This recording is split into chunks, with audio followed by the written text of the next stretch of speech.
Everybody ready? Well, first of all, thank you all for coming. Great crowd tonight. It was almost like something different was going to occur. Something it was nice to see all these faces here. This is the night that I actually introduced my budget.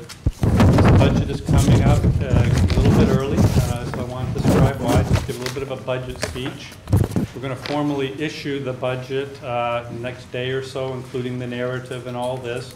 Normally that date would, of course, be sometime in October 7th or 8th. So, but for reasons you'll see, we decided to do it a little bit early.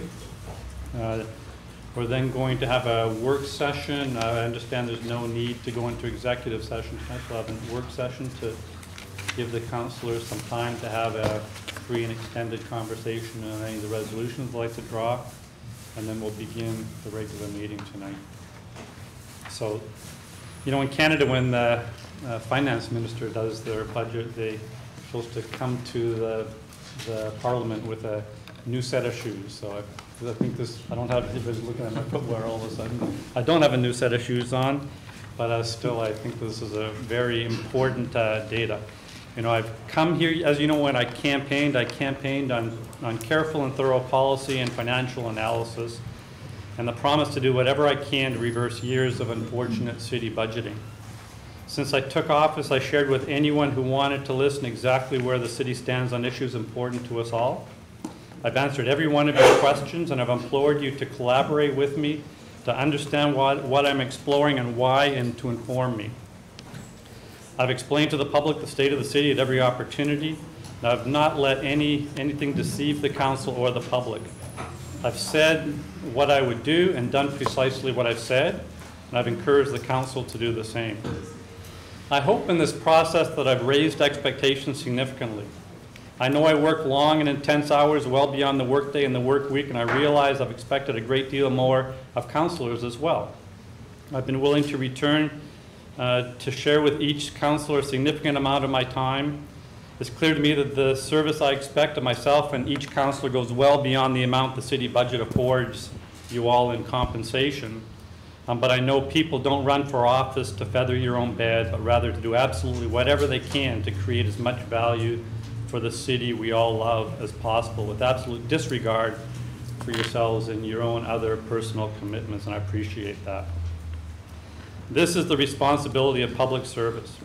It's not a cakewalk, and given the challenges brewing in the city for years, it certainly is not a cakewalk now. I get that, and I thank our councillors who work so closely with me and for matching my level of engagement and effort. Almost 20,000 residents shall thank the council too for stepping up to the plate and for living up to expectations much more productively and intensively than has rarely been seen before. Perhaps the best example of this was what we saw from the council the first time in recent years. On June 1, this council provided to the mayor a 5-year budget outlook. I realize that that's part of the charter, but it had gone ignored for a number of years, and you all took that challenge and performed to the best of your abilities. I provided you with all the tools and any of the data that would help you with your decision making. And I think you did a really diligent and serious effort to describe the fiscal picture of the city and the outlook over the next 5 years.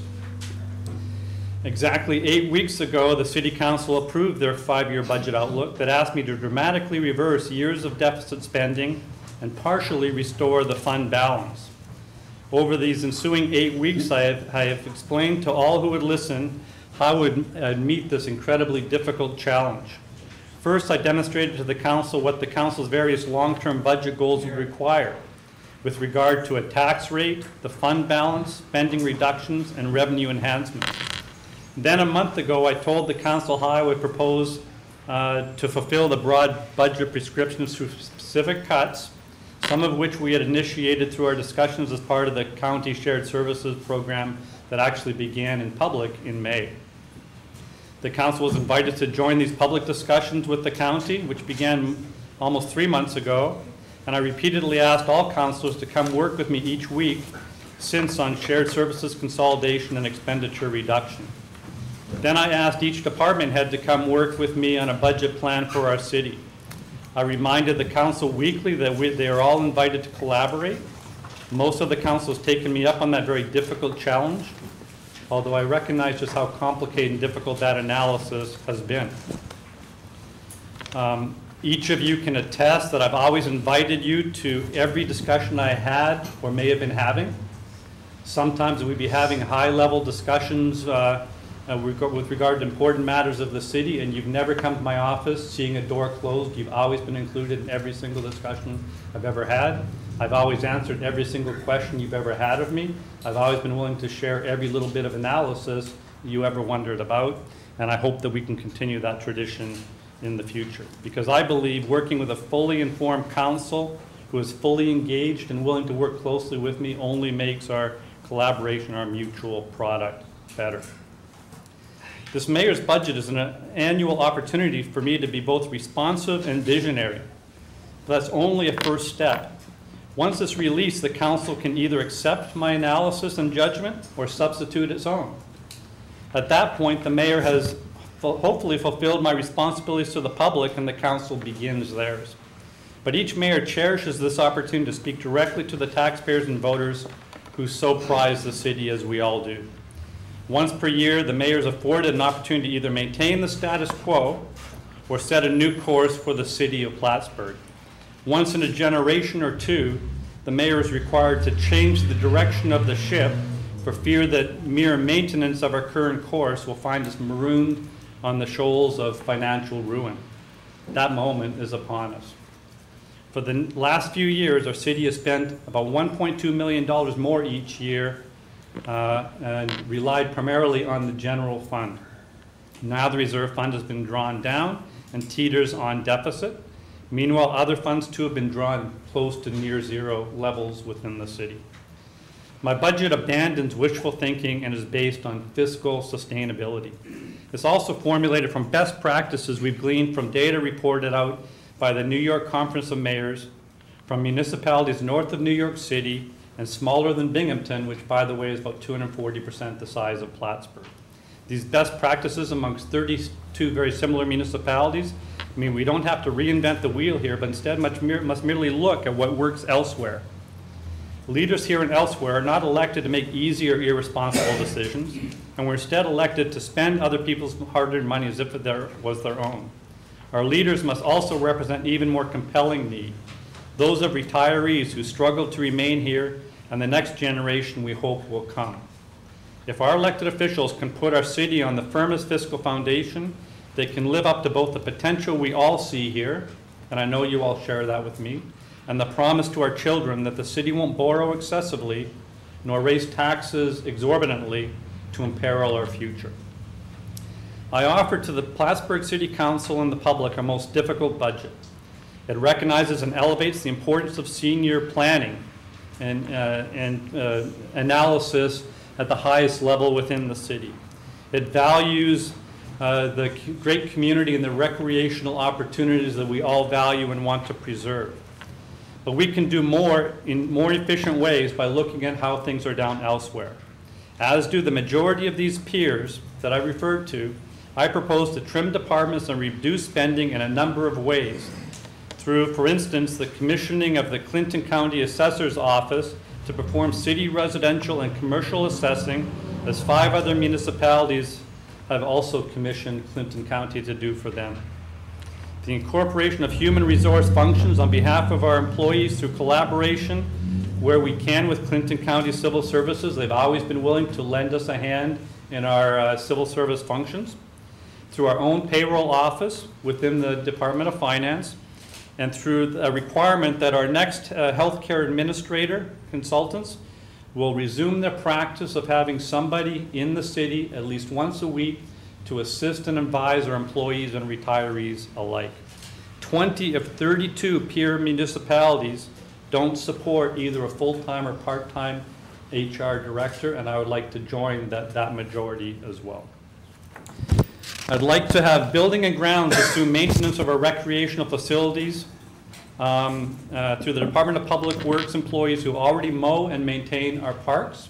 I'm going to ask them to also maintain our parks in other ways, for instance, maintaining our bleachers, helping to line our fields, etc., under the supervision and laborers that are currently housed in the Department of Parks and Recreation. I propose to move those individuals over to the Department of Public Works and take advantage of their economies of scale, their equipment, and their expertise. I propose to have the administration of our recreational programs move to community development, the same group that also oversees our special events programs through our special events coordinator. Of 32 peer municipalities in the survey I discussed, only 17 can afford a separate Parks and Recreation department, and I again would like to join my colleagues in aggregating that in other areas within the city. With regard to our computer network, 27 out of 32 peer municipalities cannot afford their own separate IT department, although everyone maintains information technology functions. I'd like to also do that. I hope in the long term, as you've heard, to work with the Clinton County, if and when they're willing and able to accommodate us, to hopefully someday merge our networks together. But in the short term, I believe we have other solutions to receive significant internal savings to the city for this almost entirely internal operation. I'd like to move to a city planner model housed in community development to work much more closely with our community development experts in analyses, grant writing, and regulatory compliance, and with the consulting engineers we consistently employ to spec, design, and conduct RFPs for our major road work. This is also done in this way in 22 of 32 peer municipalities, and the majority of towns and counties in the North Country, senior planners helping to coordinate many of these functions. We still will do certain engineering functions. We'll still take advantage of the expertise of our engineering staff, but we'll do it housed within community development rather than as a separate silo. I believe we'll see a lot of advantages in collaboration by doing so, and I believe we'll have some cost savings as well. I want to improve and continue our effort to centralize procurement and payroll as practiced again by our county government just across the street. And I once again thank our county government for being very willing to help us in centralizing payroll and procurement. And I also believe we can receive modest reductions in other forms of spending as the city begins to rely more heavily on the private and nonprofit sectors rather than on the deep pockets of taxpayers. We've already seen good examples of that in our collaborations with regard to the Battle of Plattsburgh that's upcoming and the Mayor's Cup and July 4th events that we've just recently enjoyed. By adopting these practices shared by the majority of similar New York cities up to almost 250% our size, our elected officials can today save our taxpayers and ratepayers more than $1 million over the next year and on an ongoing basis. And I'll go over these figures in just a moment. They'll be released with my budget next day or so. Never before in our history has the city trimmed its budget by so much and done so as carefully and without disruption of services that our residents have come to expect and require. But given the depth of our financial challenges that we have devoted over the last 4 years, or we've developed over the last 4 years, this is not enough. Please consider this as only a start. The taxpayers of our city cannot afford a tax increase greater than the 2.85% that is produced in this budget, a little bit lower than the 4.9% guidelines that you gave me 8 weeks ago, but consistent with many of your comments since that you believed even 4.9% was too high for the taxpayers of the city. You asked me to see if I could do something to pare that down, and I have. Our taxpayers remain vulnerable, and our city remains vulnerable by having the negative fund balance that we currently maintain, and it makes it very difficult for the city to weather the storm. These budget challenges implore the council to accept well-researched and data-driven proposals in their entirety and make still further opportunities for additional savings, as I'll discuss in a moment. Because we cannot afford even the slightest misstep when we have fund balances as narrow as they have been in the recent past. Now, I recognize that the cuts that I propose are extremely painful to some individuals, But this pain pales in comparison to the alternative that burdens elderly residents who are trying to hold on to their homes in a community where they grew up, or the dozens of seasonal recreational workers or laborers who staff our beaches, deliver our programs in our parks and in the city gym and crate center, or mow our city properties, if we instead look to those individuals to bear the brunt of these necessary cuts or revenue enhancements. Should the council fail to adopt the budget or the proposals here, but instead hope to uphold the promises from their June 1 budget statement, we can expect to lay off just about every single part-time or temporary worker in the city, because the way the union contract works, before we can remove or lay off full-time union workers, we have to lay off all the part-time and seasonal workers. So no longer will we have the beach populated by people, by lifeguards. We'll have to close down the beach. No longer will we have people mowing the lawn. We will see weeds and 2-foot-long grass across in our parks. This is the reality we're facing. Even if we took that route, instead put these cuts not on the, in the hands of managers, but first in the hands of our union members, we should expect to only save perhaps $200,000 or $300,000 of the $1.4 million fund balance general fund goal that you gave me, because these seasonal workers really don't represent a large piece of the pie, even though all of them must go before we cut any further to our valued union staff. That would then leave us with a shortfall of about $1.2 million still to cut.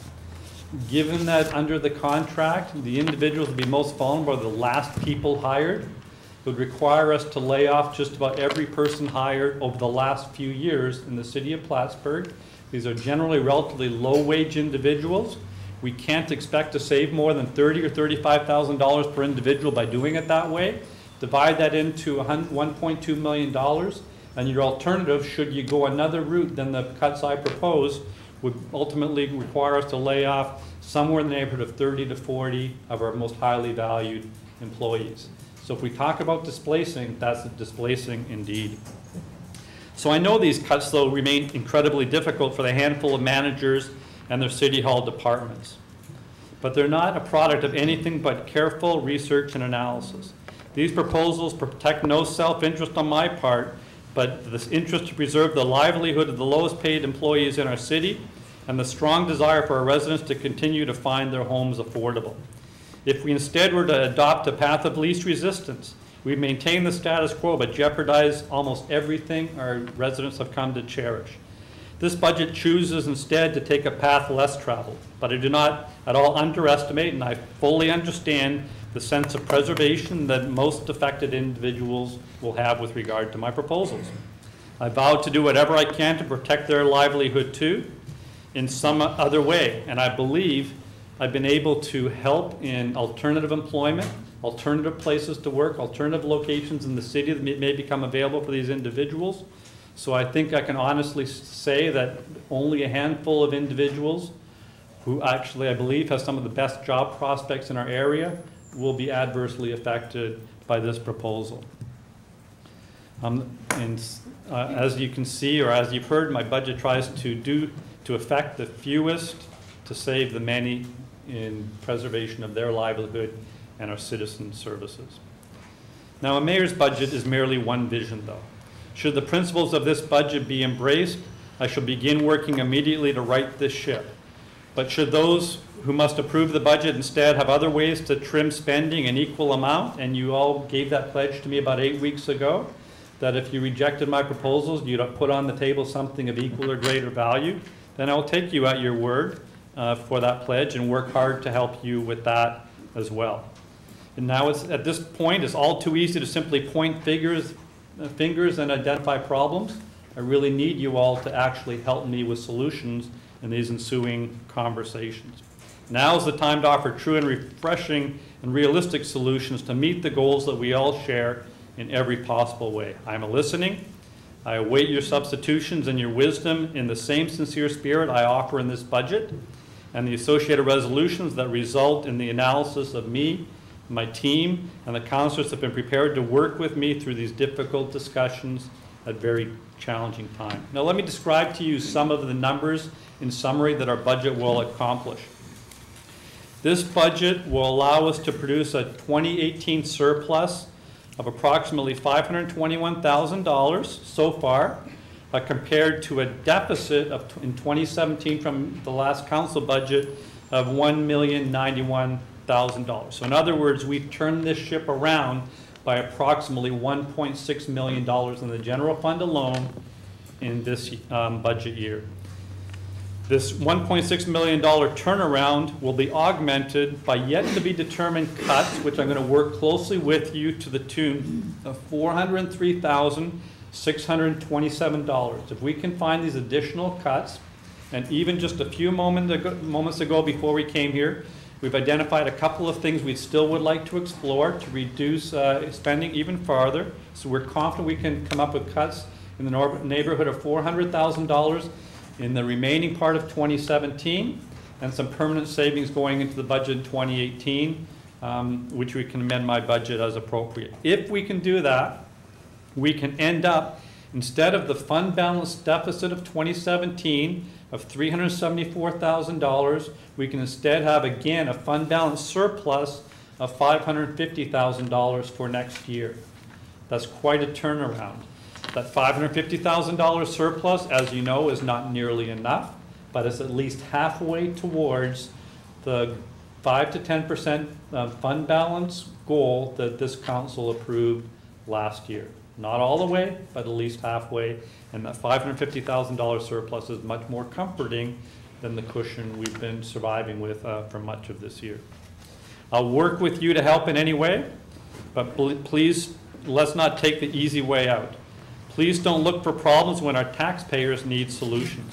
Our taxpayers simply can't afford, in the alternate, if we aren't willing to make these cuts, the 20% or 25% tax increase that we require just to conform to the very minimum fund balance your own policy requires in the absence of the cuts that I'm going to talk about today, or the 35% tax increase to be required to bring the fund balance to a prudent level recommended by the experts. You all know that such a massive tax increase is simply not feasible for our citizens. And please know that we still not solve the problem in the long run. This is just one step. We're going to have to do a similar exercise, hopefully not of the same magnitude next year. But without major reform of spending, our fiscal picture is a poisonous gift that's going to keep on giving the city. I think this is the time to take a firm stand, do something about it, and put us on the path of fiscal sustainability. So ultimately, we have three choices here. We have the choice of accepting the recommendation I want to make and working incredibly hard in implementing them between now and the end of the year so they can be fully incorporated in the 2018 budget year. We can instead take the tax increase route, but none of you have expressed a great level of interest in that, given the multiple double-digit tax increases that's going to require, that is going to put us on the path of hitting the constitutional state tax cap by 2023. I don't think any of us want to see that, because once we hit the constitutional tax cap, every time our expenses go up by 3%, it's very simple. We lay off 3% of our workers, we have no latitude anymore. We don't want to see that happen. And nor do I want to see much more coarse, much less strategic cuts coming primarily on the backs of the workers in the city of Plattsburgh that can least afford it. One other thing I would like to discuss with you, you do know that we have to go out for our bond issue to pay for some of the capital improvements we've been making over the last 4 or 5 years. Many of you know that these capital improvements are essentially put into year-long bands. BAND stands for Bond Anticipation Note. It's a one-year note that revolves and is renewed each year. You essentially are paying, it's like a credit card where you're only paying interest until that credit card debt goes up so high that you then have to get a second mortgage of your home to refinance to pay the credit card debt. It's probably the best analogy I can come up with. We're now at that point where we're going to have to go out for a major bond issue. A couple of the councillors, fortunately, were in the room today when we had a call from a representative of Wall Street who's going to represent bringing our bonds to market. They're in close contact with Moody's Investment Services. That's the entity that rates our bonds. They were very comfortable with the discussions we've been having over the last 2 or 3 months. I was lending every bit of my expertise as a finance person to give them confidence that we're turning this ship around. To be honest, they came and called us this week in unsolicited calls. A couple of our councilors were here to hear one of those calls today. They're quite alarmed that they believe that Plattsburgh is going to put politics before prudence and is going to try to fight these very necessary cuts that they think is absolutely essential for our very economic survival. If any of you would like to affirm this, it was an alarming call. It gave me great pause for concern. I don't know if I'm missing anything. They discussed a possible further bond degradation, downward grade, and to put us on a category called credit watch, which means they essentially watch our every move from here on in.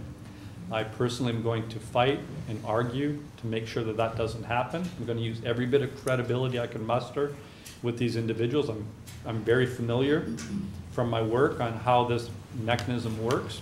I believe I can show them confidence that we have got our fiscal picture in order, that we have turned the city around to the tune of close to $2 million in 1 year by the time we're finished these additional cuts. I'm going to need your incredible assistance to give me that credibility and give me that opportunity to send that message to them. Yeah, and I got the impression, and Peter, correct me if I'm wrong, that they were watching from afar nervously, looking for indications of the city's efforts to set things in order, and that the investors would be evaluating our situation along the way, and that would eventually affect the way in which we're perceived and perhaps downgraded or kept at A3. Is that the way you heard it? It's the way I heard it, and I guess they were saying that they've been Googling and looking at media reports and articles, newspaper articles, reading the newspapers, and we're extremely concerned. So again, we've talked about the budget in the past. We've talked about the opportunities for things like the DRI for our president. I've always maintained that I actually view this as an optimistic exercise, because I think with our close collaboration and our willingness to work together to make some very hard decisions, I don't think any of this is incredibly unattainable.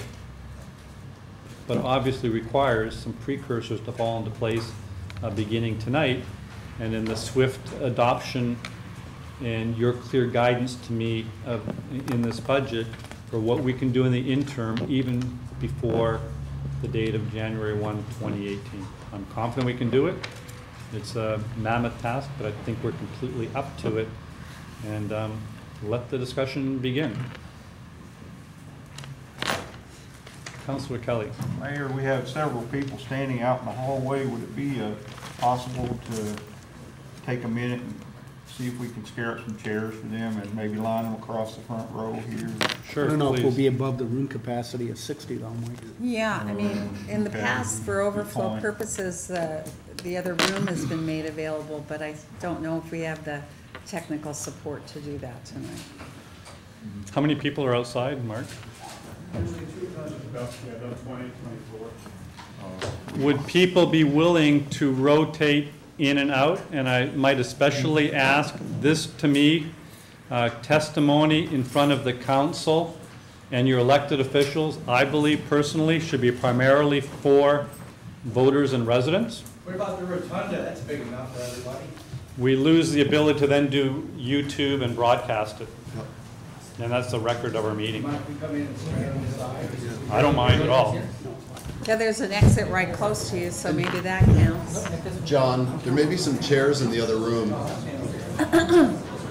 If we open that door and make that other exit more available. Wow.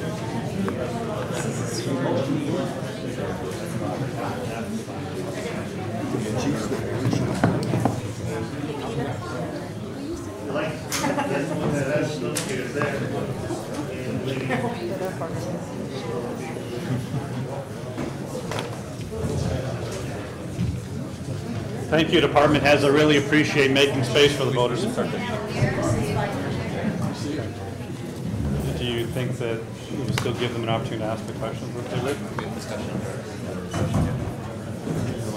Councilors, with your permission, I'll then begin the meeting, and could you have discussion of the items during the regular session? Would that be all right? Okay.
In the front? Oh. Yeah, right. Well, the mayor presides. Imagine that would generate some concern.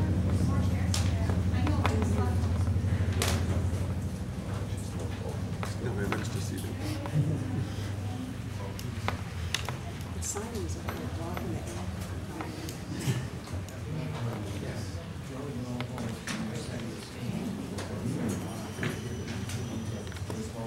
There's a few more. There's a chair here. There's at least 3 or 4.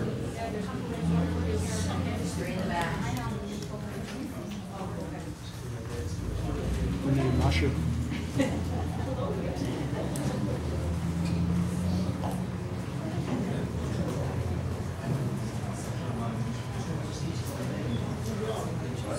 There's one over here. Chair over here. More chairs. Good. Okay, I'm going to call the meeting to order. We're going to have the Pledge of Allegiance. We're going to have a few very brief routine items that go very quickly. We'll then have an opportunity for public comment. This comment is on any issue with regard to the items we're discussing on the agenda, which many of them are fiscal in nature. We're going to then have full discussion of the various agenda items themselves among the councilors. In that part of the meeting, the councilors may ask for additional information, but please don't offer unsolicited information at that time. And then we're going to conclude the meeting with an additional period of public comment where you can address the council on any issue of mutual concern. Okay? So let's please begin the meeting, and we're going to begin with the Pledge of Allegiance. Pledge allegiance To the flag of the United States of America and to the republic for which it stands, one nation, under God, indivisible, with liberty and justice for all.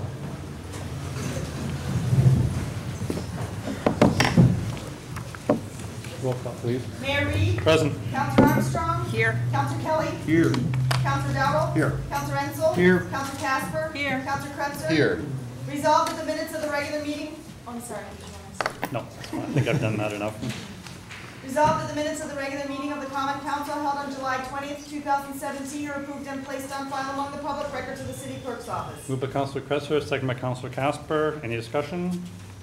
All in favor? Aye. Opposed? Passed. Resolved that the payrolls of the various departments of the city of Plattsburgh for the week ending July 26, 2017 in the amount of $109,187.05 are authorized and allowed, and the mayor and the city clerk are hereby empowered and directed to sign warrants drawn on the city chamberlain for the payment thereof. Moved by Councilor Kelly, second by Councilor Armstrong. Any discussion? All in favor? Aye. Opposed? Passed. Resolved that the reports as listed are hereby ordered received and placed on file among the public records of the city clerk's office. Moved by Counselor Kelly and seconded by Counselor Ansel. Any discussion? All in favor? Aye. Opposed? Passed. Resolved that the bills audited by the common council for the week ending July 28, 2017 in the amount of $1,225,684.33 are authorized and allowed, and the mayor and city clerk are hereby authorized and directed to sign warrants drawn on the city chamberlain for the payment thereof. Moved by Counselor Armstrong, seconded by Counselor Kelly. Any discussion? All in favor? Aye. Opposed? Passed. This is the opportunity for any members of the public to please come and address the council on issues relating to items on the agenda. I do please, since there's a large number of you, I do please ask you to state your name and your address. Mr. And Mayor, there is a before we get five- started, can I please ask that you do enforce the 5-minute rule? And if I start Because I pointing at this anticipate a lot of thing, speakers. means the sand has expired and your 5 minutes is up. Please. John Linney, 11 Pleasant Street, Plattsburgh, New York. Mayor, you were hired to change the city and to get it back in fiscal soundness.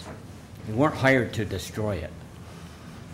I don't know if you're planning on voting on some of these resolutions tonight. I pray to God you're going to just table them and that this is just a scare tactic, because some of them are so off the wall that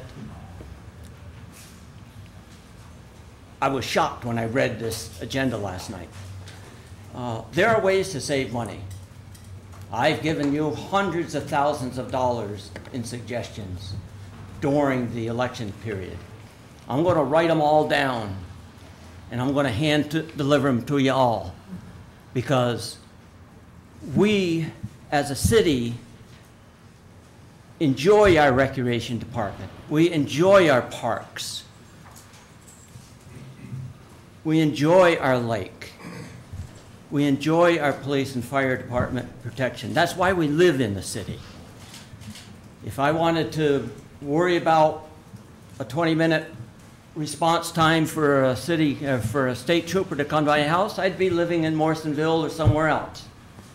I don't. I live in the center of the city. I put up with the college students during school time. They were really good last year. We had a great year last year. We didn't have any damage. They went around and they were raking up leaves. It was a good year, and I'm hoping for another one. These proposals are extreme.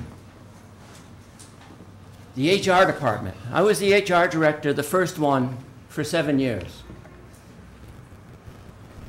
When I got here, our workers' comp claims were off the scale because there was no one person paying attention to them. We got them under control, so we had the best rating of any city in the entire state. You don't do that by using the county. The assessor's office. We tried putting that over to the county.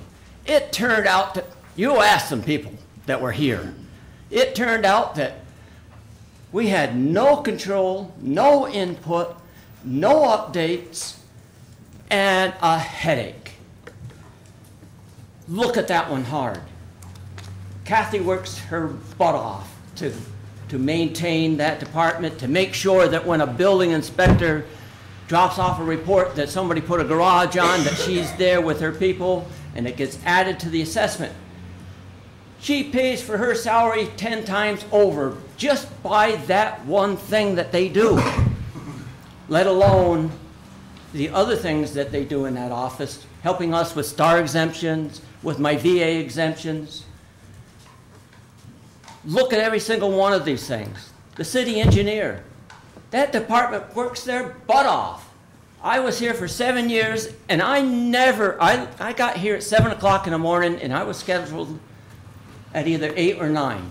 But I always got here at 7, and Kevin was always here before me. I left at 4:30 or 5. Kevin was still there.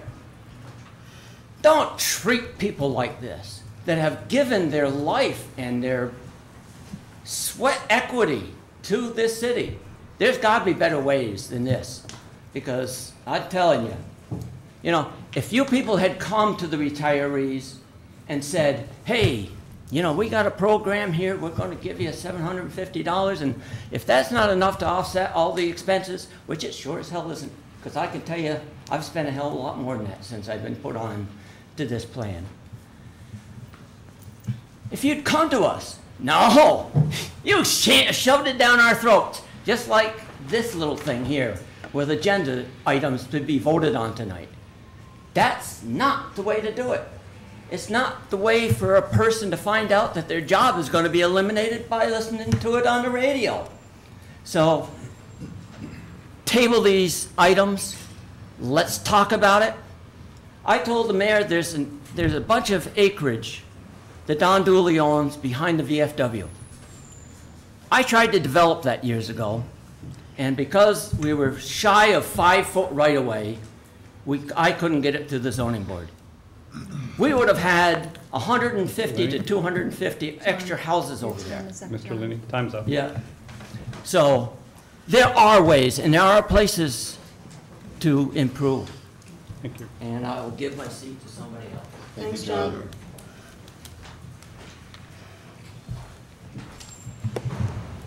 Hi. I'm Sarah Rowden. I don't live in the city. I live out on Cumberland Head. But I was asked by a number of city residents if I would just come and express my point of view here. I was a county legislator for 13 years. I was a substitute legislator last summer. I keep trying to retire. But I wanted to share some thoughts about what you're going through, because being on the county legislature, I also went through some of these same types of issues. One of the things is change is not easy. Most people are resistant to change. And I think some of us, as we get older, we become more resistant to change. So it's not easy, but it's necessary. And it's necessary because of several reasons. And one is we need to look back historically and see why we're doing things the way we're doing them. And sometimes the reasons something is done the way it has been done, the reason no longer exists. The issue no longer exists. Sometimes things need to stay the same. We also now have access to technology that we didn't have access to 50 years ago. And while, in all due respect to the previous speaker, the computer systems are so much better that the assessor's job could be brought into the county, and as many other municipalities have done. And sometimes we have fiscal crises that cause us to have to change, and this is one of them, and you are in it. I'm going to give you just two examples of some change that I was involved in, and for what it's worth. When our former mayor of many mayors ago, I think I've been here so long now, I've gone through like 8 or 9 mayors.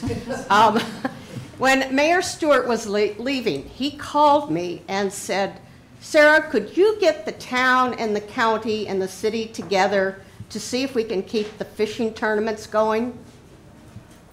I said, sure.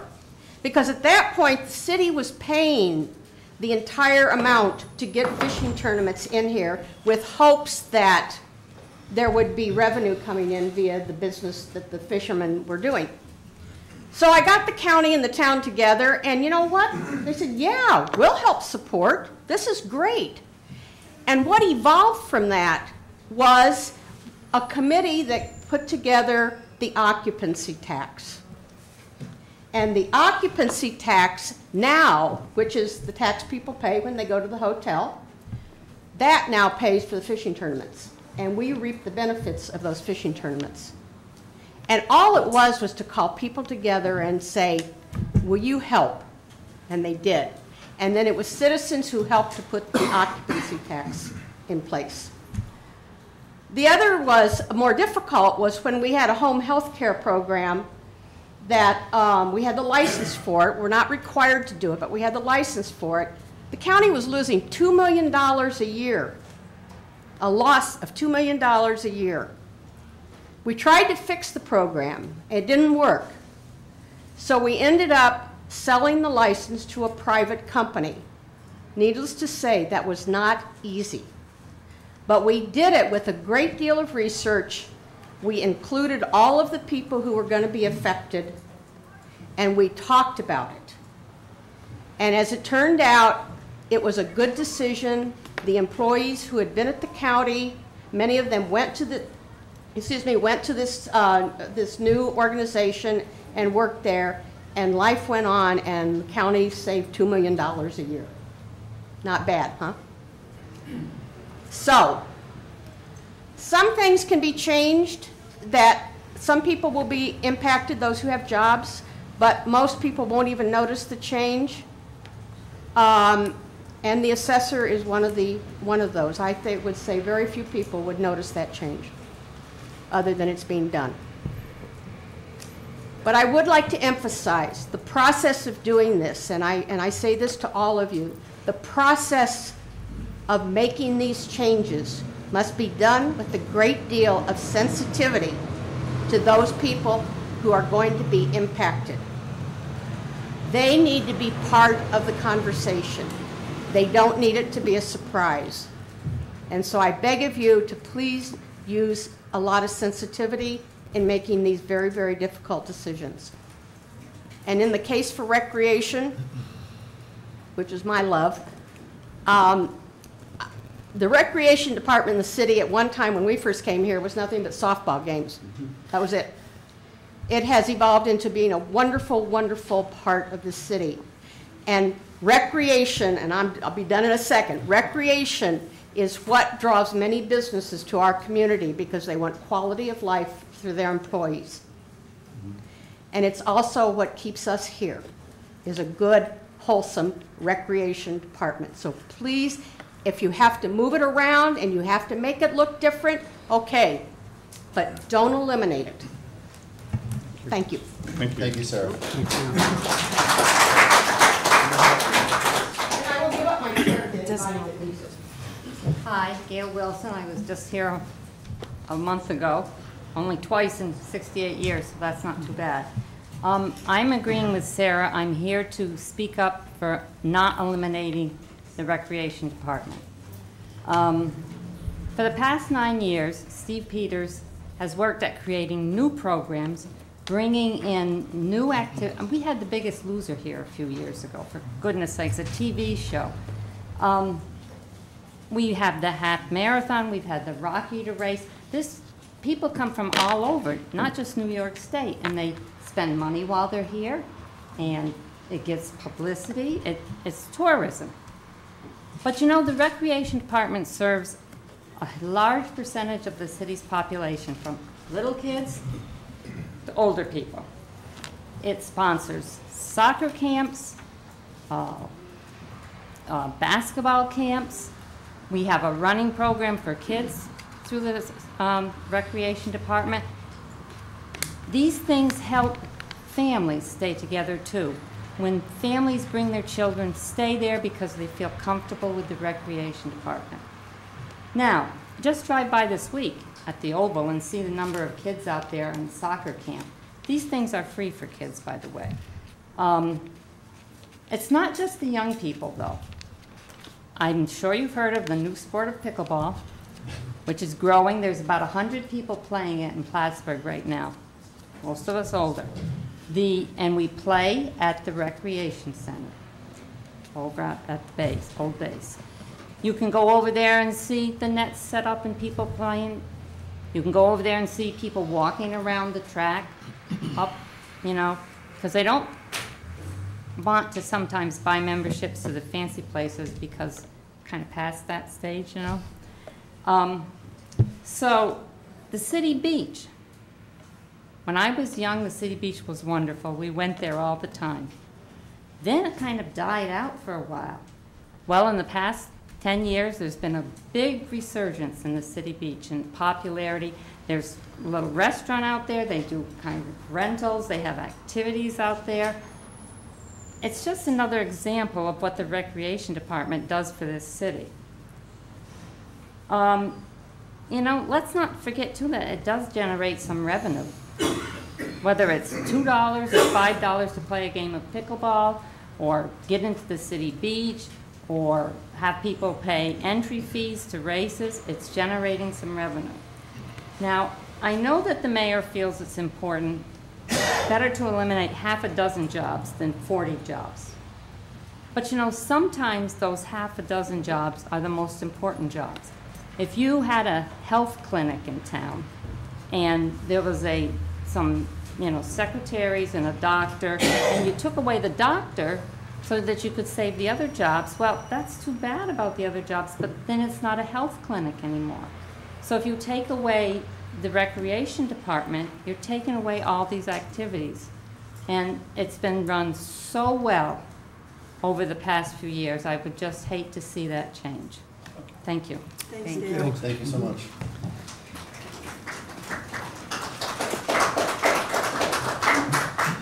And just do let me clarify, nobody's proposing taking away a single recreational activity. As a matter of fact, in the alternative, if we can't find the cuts elsewhere and we're forced to be required to cut union jobs, the very first to go are the lifeguards, the people working in the parks, the people maintaining the fields, because they all are part-time and seasonal. Preserving those jobs are precisely what we're trying to accomplish with this, not the product of this. So just to make sure everybody understands. Good evening. My name is Bob Smith. I live at 23 Concord Avenue, and you probably already know that. The city's financial problems have been in existence for a long time, albeit masked by non-recurring revenue streams, not normally associated with what I would call operating income. That revenue is no longer there. This is not news to any councilor or mayor, past or present. There's been talk of merger between the city and town of Plattsburgh for decades. However, there was no realistic way for that to happen. What did happen was collaboration and cooperation between the city, town, and county. Public-private investment occurred. The recent encouragement by the governor to develop shared services. These are all very encouraging things. The citizens of Plattsburgh are now getting involved in becoming engaged in our democracy. Not all of us will agree. Some will have suggestions and meaningful input. Others will show their support or disagreement by attendance. Some will only complain. The citizens are now engaged with varied points of view and opinions. Certainly no one group is being represented here tonight, but a cross-section of our community. As leaders of our city, you will not be able to make everyone in this room happy by your vote tonight. That said, let the following occur. The process will be started in a meaningful way to work on the report that was delivered in June by the state as requested by the former mayor, Jim Callahan. Work to develop reasonable shared services and appropriate governmental agencies. And work together to communicate better with each other and the department heads of the city. Placing blame on past administration is not helpful. The fact is, the ball is in your court, and how you handle it will define your legacy in the history of Plattsburgh. And thank you for doing what you do. Thank you. Thank you, Bob.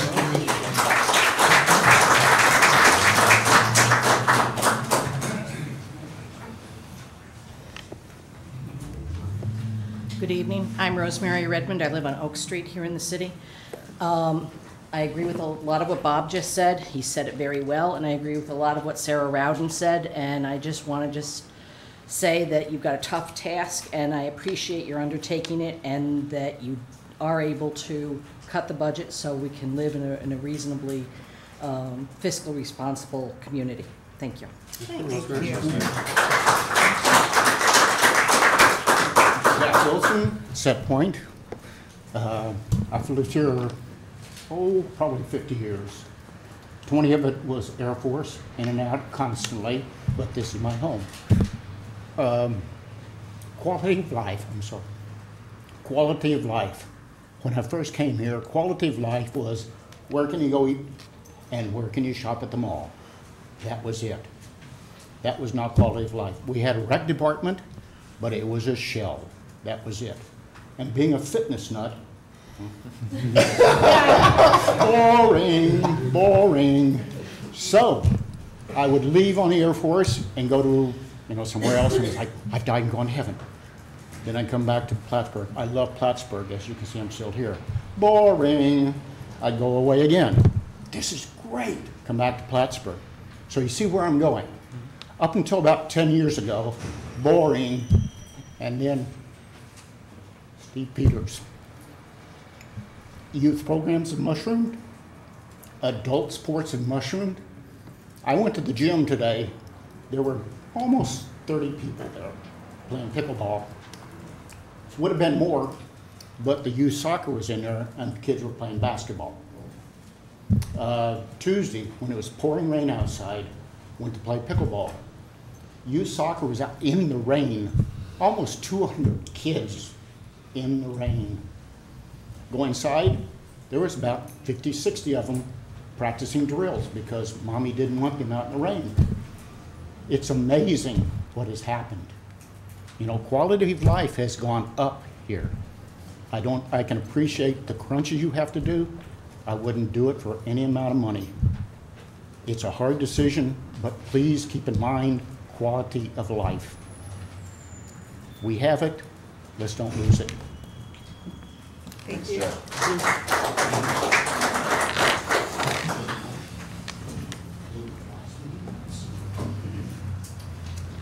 Hello, Terry Maron, and don't worry about the timer, I won't come close.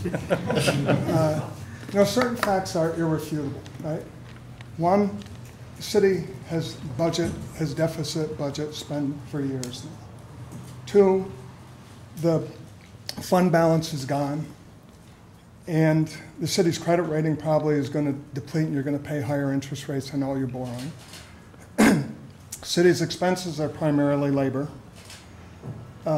And the definition of insanity is doing the same thing over and over again and expecting a different result. You're going to have to do something different, and it's going to be painful. And I think rather than point fingers and have this almost antagonistic approach to everything, everybody should be sitting at the table saying, how do we accomplish this? Because just saying that this proposal isn't good doesn't affect the result at all. And one of my other favorite sayings is, no one is as smart as all of us. Seek a lot of input from people. I know from running my business, I give credit for my success to the people that work for me, because honestly, I've gotten great ideas from even the lowest paid people that work for me.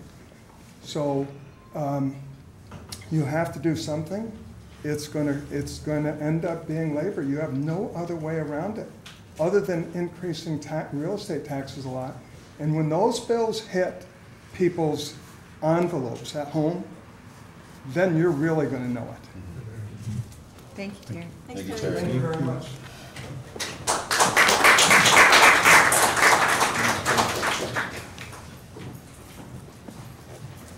I'm probably going to echo a lot of what Terry just said, but the fact of the matter is the city is broke. Let's not be in denial. Let's deal with it right now.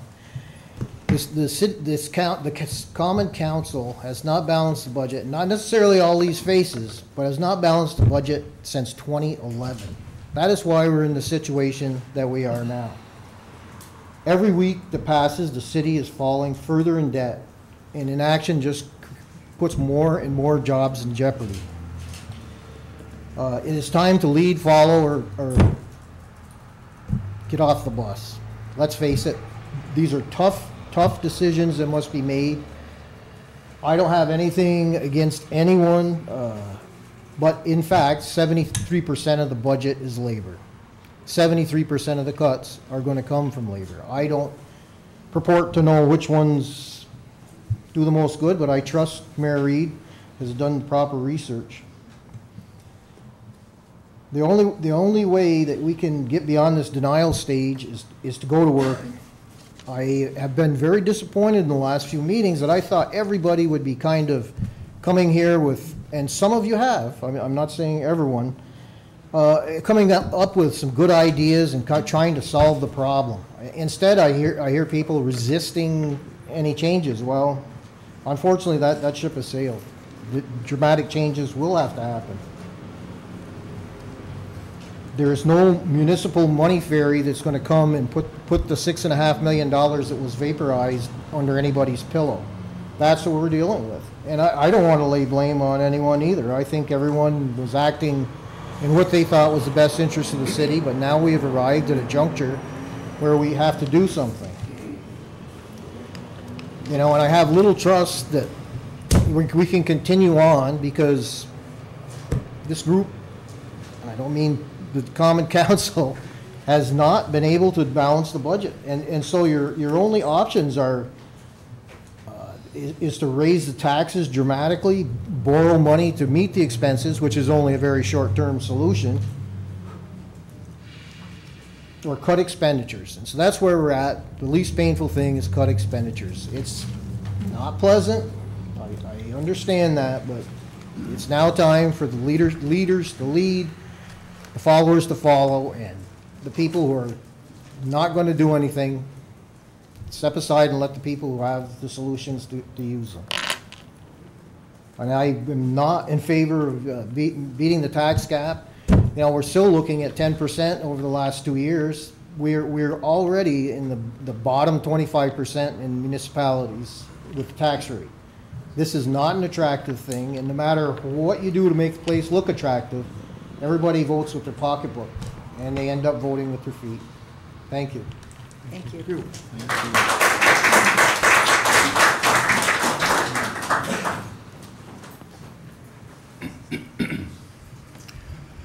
Hello, everyone. My name is John Seaton. I live here in the city of Plattsburgh, and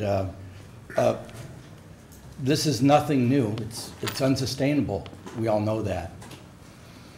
And I can remember back about 10, 12 years ago with past corporate counsel, John Clute, having a conversation about this issue of, and I think it should be a discussion, a current discussion in light of our situation.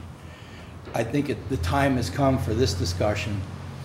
According to John, when he did the research, the city of Plattsburgh can put forth some sort of a resolution to the voters of the city of Plattsburgh to vote to dissolve.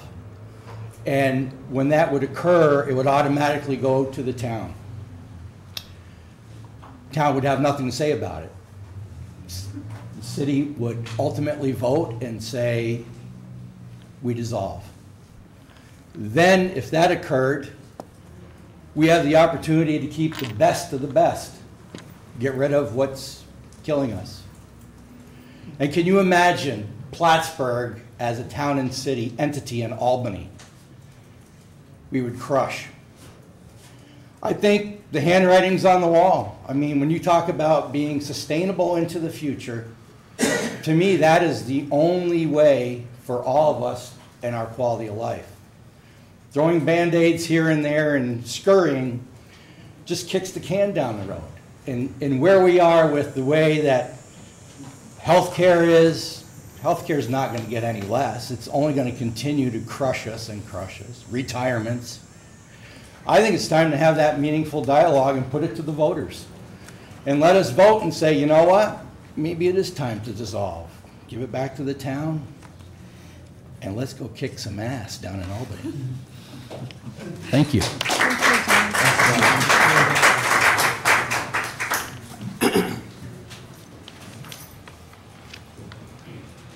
Hi, everyone. I'm Juliette Lynch. I live on 120 Court Street, and I work for the Child Care Coordinating Council of the North Country. And I wanted to speak, I know it sounds like it's not in jeopardy for the Recreation Department to, be dismissed or anything like that, but I did feel that when I heard this, I was really worried. I was really, worried that the whole disbanding of the recreation department was imminent. So I felt like I really needed to come and talk because the city recreation department has been an awesome asset to the work that we do at the Child Care Coordinating Council. Many years back, Kelly King was the recreation department supervisor, and I approached him because some of the parents had said, you know, winters are long, we've got little kids, you know, age 0 to 5, they're driving us nuts during the winter. You know, can we get a gym somewhere to play sometime? Do you think that would be something we could do? So I approached the city recreation department at that point and asked them about it, and they said sure. And we chose a night, and it was a night that, of course, there was a snowstorm in January, so we couldn't have our gym night. However, I noticed that during the day, there wasn't a lot going on. So I approached him about, can we do play groups during the day? And so we had maybe 1, 2 a month. And he said to me, well, you want to do this every Friday? And I was like, sure. And so the We People gym time started. And so families throughout the North Country with young children flock there every Friday. And Ted is my go-to. He's awesome. He just, you know, the families wanted to have a water play day. I said, Ted, is there somewhere in the Oval where we can, you know, get a water source? And he's like, sure, fill out this form. You know, we got the liability certificate. We can do this. So anyway, I guess I really hope that whatever this reorganization is that it doesn't dilute and, you know, how potent and present and, you know, valuable the recreation department is to our city going forth. Because the other thing is that a lot of the families that come, they're from out of state or Syracuse or something, they're relocated because they don't know people. So they come because they want to meet people and play with one, you know, socialize. And so they'll say to me, we have nothing like this where we were from before. This is awesome. I can't believe, you know, we can come to this gym and do this. So I think that makes Plattsburgh special. And I just really hope that whatever, you know, I understand the fiscal needs, but I wanted to just really stand up for the rec department and make sure that we're able to preserve it. Because it's really helping Plattsburgh to be a special place. Thank you. Thank you.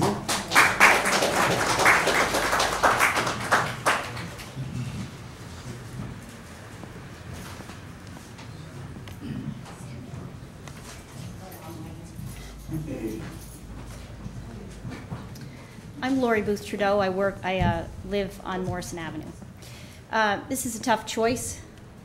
I've been here for the last 3 meetings because I'm finally at a point in my job where I can come to these meetings. My question to you all is, please make clear to those of us who are interested in helping with these decisions how we can best help. Because as citizens, this is pretty one-way communication. Not all of us can make meetings in the day. I'm sure that we can talk to our council members, but that's one person. And I know that there are probably a number of us in this audience who are interested in seeing good decisions made that can sustain us ongoing. But to be honest, although I'm pretty aware of what's going on, I don't have a clue about how I can be helpful here. I can tell you about some of the great people whose jobs are on the line. I've worked with them over a number of years. I'm not real happy about this. If there are other solutions that we can come up with, that's what I'd rather do. But you need to tell us how we can help and make places available that we can contribute, not just by sort of sending you an email with an idea that may or may not be useful. So if you would do that at some point tonight, it would be much appreciated. Thank you. Thank you.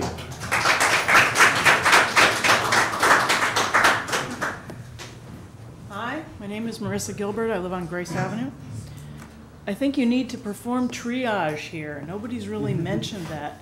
What is the city for? It's supposed to provide services to the people that live here, but those services are at different levels.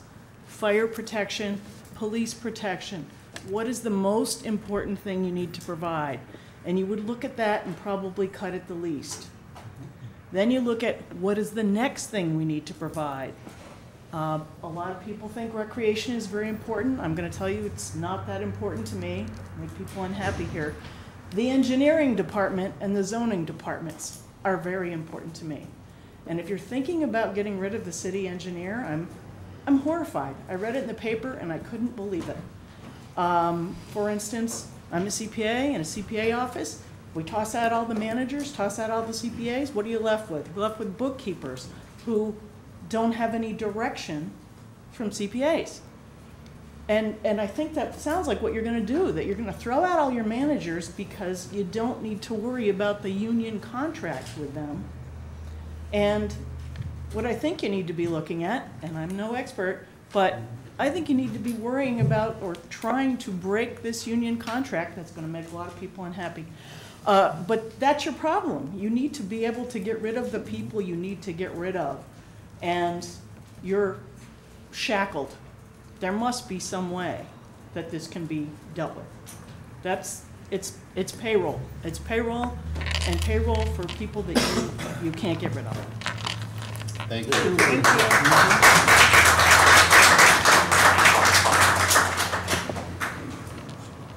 I'm going to be quick and try to be brief. My name is Carol Klepper, 17 Couch Street. I am very much appalled for 3 reasons. One, I would ask the council to table this.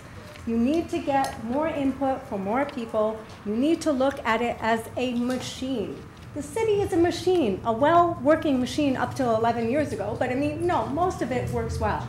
But you have to do a task analysis. You have to, like Rissa said, you have to look at each manager, department head, ask them to do what many agronomists and US employees do. In order to get paid, they need to report to their person that pays them what they do on a daily basis, what they do on a monthly basis, their forecast of their job duties. I do not understand how you can eliminate the engineer position. We have a failing infrastructure. The engineer doesn't just do planning. He works with the Public Works Department, he works with other departments to make sure that our city can work in the most cost-effective way. He plans that out. I'm also appalled at the fact that things have been approved through the council willy-nilly of spending. A perfect example is, no offense, Peter, but the traffic analysis. Yeah, it's only $2,500 or $3,000 or whatever, but these additional unplanned expenses need to stop. You need to look at the budget, you need to plan it, and you need to stick to that budget. I asked the council to look at other ways to trim. I agree with Marissa Gilbert. You need to look at maybe working with a different system with the union. I hate to say this to Dean, but I think one way to cut is to look at our city council. I mean, merge some departments like community development and recreation. Not have community development do things that I don't think they're capable of doing. I think we need to really look at maybe a broad 5% cut throughout to work with the union or another union to see what we can do. But to eliminate managers and department chairs that are the key function, use computerized, use technology, get rid of maybe some secretaries. I'm sorry to say that, but the managers are more important. So if it takes 100 or 200 people that you have to cut to part-time or eliminate and keep your managers, and maybe you'll work with your managers, say, listen, to keep this afloat, our business can't support the amount of pay we're paying you right now. Work on a lower pay for the managers, but don't get rid of them. The Public Works Department does a great job. Police Force does a good job, but I think you need to cut some policemen. I think you need to trim some of these departments, but not get rid of the managers. Thank you very much. Thank you, Carol. I have to confess, I no longer live in the city. I worked for the city most of my adult life. Come up here, Herb. Come on, Herb. Plattsburgh's a wonderful place. It's filled with wonderful people. And it has a quality of life that provides most everybody here and every place else that's beyond anything that any of us could ever expect. But Plattsburgh's in trouble, despite the wonderful people and the quality of life that we deliver in this. It can no longer sustain what's occurred over the past 20 or 30 years. And you're not going to need that little thing, because I'm going to be shorter than Terry Miron. The problems are not political rhetoric. They're real problems, and you are facing it, and tonight is a defining moment. And there have been a number of defining moments in this community over the past 50 to 60 years. I'm not going to talk about them. I want to leave you with a very simple analogy. It's an analogy that I easily understand. And it's an analogy of the city of Plattsburgh and the golden goose. The city was once the crown jewel of the North Country. It was the center of the universe here. And when the Northway was built, that paradigm changed. It changed, but the city didn't change. It continued to operate as if what the golden goose was still giving it the golden eggs. I submit to you that that is no longer the case. And it is difficult, very difficult, horrible decisions that you need to make because you need to reduce staff in the city. It boils down to payroll costs. I don't know what the final answer is. I only know that that paradigm, the unsustainability that's occurring, can't continue. And 5 of you on this council last year, with the mayor, Calhoun, commissioned or asked the state to deliver a fiscal report to you, which it did. I've gone through the report 2 or 3 times, and I tell you, I think none of you on this council find much fault with what's on the report. It is time now to make decisions that are not easy decisions. But remember that analogy of the golden goose. The city no longer has that ability to be the golden goose. So thank you. Thank you.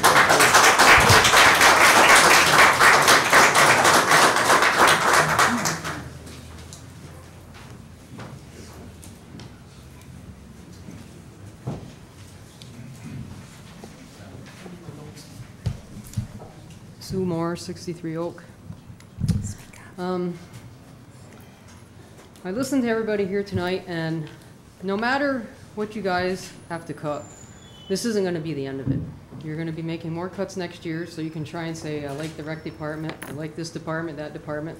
Sooner or later, you're probably going to end up hitting all of them. It's going to be about 2 or 3 years of this. So nobody's picking on any particular department. He's trying to make the cuts that you need to make. You guys have to have the courage. I mean, if you can't do this, you shouldn't be on this council. 5 out of 6 of you, for the first term that you were in, the last 3 years, you did nothing. You spent all the money. Mr. Kelly's the only one that's actually really owned up to it, and now he's trying to do something about it. He's taken responsibility for some of the mistakes that have been made. The rest of you need to do that. And you can stand here and say, I like this guy over here and that guy over there, but the fact of the matter is you have to cut the spending and you have to start somewhere. And if you need to elaborate on what's going to happen with the rec department or the engineering department, you probably should do that before the vote. But, you know, you can keep putting stuff off and getting nowhere, but you had all those last 3 years. You've had 7 months this year. Nothing's been saved so far this year. It's just going to get worse and worse and worse. Every week you're losing $35,000. It's time to do something, people. I just don't understand why you want to table something again and again. Thank you.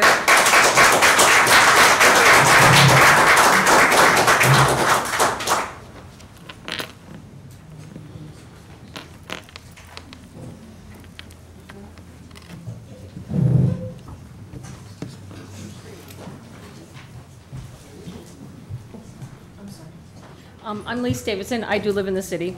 I know this is not going to be very popular with the union workers, but I know if there's one thing that I'm starting to learn in my job. I mean, I work for a nonprofit, and our bosses are starting to educate us a little bit about some things, payroll and budget-wise and things like that. One thing that I'm starting to learn is that anytime that we get time off, paid time off, or they're starting to give us little things here and there, an extra couple hours off here and there. They're educating us as to what that costs our agency. And I think this is one thing that we have to understand. I'd like to learn a little bit more about is what it costs the taxpayers, the city, and us ultimately as the taxpayers, with all the paid time off that the city workers get.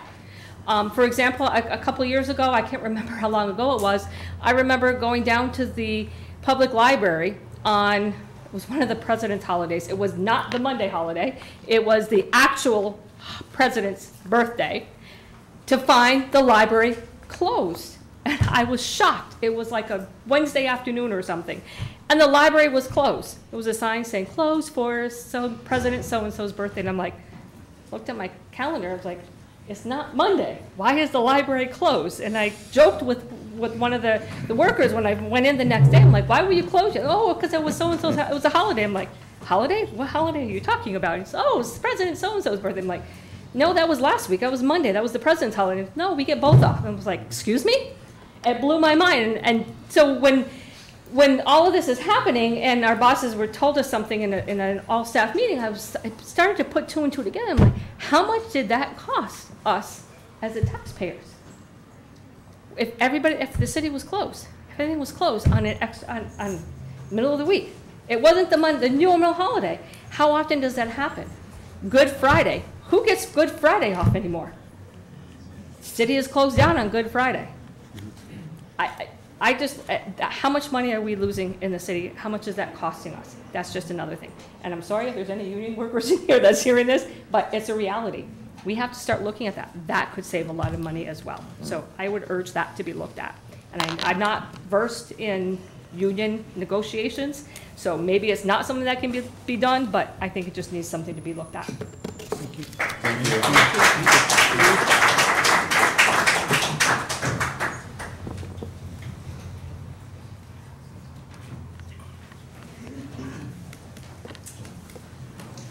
Yeah, my name is Bruce Bortle. Don't live in the city, but I worked for it for 26 years. One thing I'd like to say that a lot of people brought up tonight are the unions and the city. And when I first started working at the fire department and negotiating, we only negotiated with ourselves and the counselors, a few counselors. And then maybe, you know, dating myself, maybe 40 years ago, we sat down and negotiated a contract. And the city's got this Mr. Whistling from Rochester, big-time labor attorney, sitting across from us. And boy, he's going through what he's going to do to us, and he's going to do that to us, and we got to do this to us. And we said, oh, wow, we got to go out and hire our big-time labor attorney. And I think that since that time, the city has gone through many labor attorneys. I mean, you get a new mayor. Most of the time you get a new labor attorney. But what I'm saying is that I think that, you know, I always worked, you know, trying to negotiate a contract fair for both sides. And like the firefighters, I know, went to arbitration this past time for the last 2 times because they couldn't negotiate a contract. But another thing too that I feel is costing the city a lot of money, and I know I know what it's costing the unions for paid attorneys, and I know what your labor attorney contract is, and it's an exorbitant amount of money and what they get per hour. And I know most of the unions have lose their pay in arbitration, and you know that most of the time the city is paying that arbitration fee. And I think a way of saving money is you have a contract that's written in black and white, signed. And of course, if you bring it to your attorney, he's going to say, oh, I think we can win this. But, you know, 30, 40 times out of 50, you lose it, and you got to pay the arbitrator that amount. It costs everybody a lot of money. And I would like to see, instead of doing this, the mayor and maybe a few counselors and each union have a grievance committee. And sit down and don't bring in $350 an hour attorneys, and sit down and say, hey, look, why do you think, you know, you can do this in the contract? And, you know, and the union say, well, it's here in black and white and we think that we can do it. And come to an agreement. I'm sure you can. I really feel you can, because I come to a lot of agreements with, you know, with working with the mayor and the council, that we're not sitting there with, you know, these high-paid attorneys by us. And I don't know, you know, I hear the city's going to pay another high-paid attorney, another attorney. I think there can be big savings, and I really think that the unions are willing to help a lot more than, you know, they're given credit for. And that's one thing I'd like to say. Sit down and make a, you know, get a grievance committee together on your side, on the union side, and sit down and hash it out. Thank you. Thank you. Good idea. Is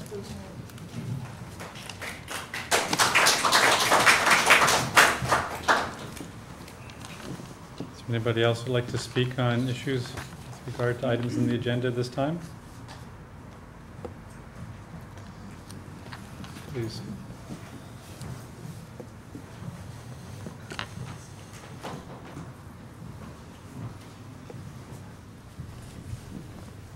Hi, my name is Fred Buck. I don't live in the city and I don't live in Clinton County, but I'm the retired superintendent of public works for Essex County. And I now work part-time with Greenman and Peterson. And we're working for you folks over on the main road at the old Air Force Base. And I've worked with Kevin now for a couple of years. We also did work at the Transportation Museum. And you people are very fortunate to have Kevin as your city engineer. He's one of the best that I've worked with from many municipalities. And I think you really ought to think long and hard about dissolving the engineering department with all the projects that you have coming up. You've got projects on the tip, you have the DRI projects, you have the Federal Highway Administration projects. There's a lot of paperwork. I know from experience how much there is. And much like the lady said, with the health department, you get rid of the doctor and you let the bookkeepers do the work, I think you're going to run into problems that's going to cost more money in the end. Oh, I just think it should be looked at long and hard. Thank you. Thank you. Thank you.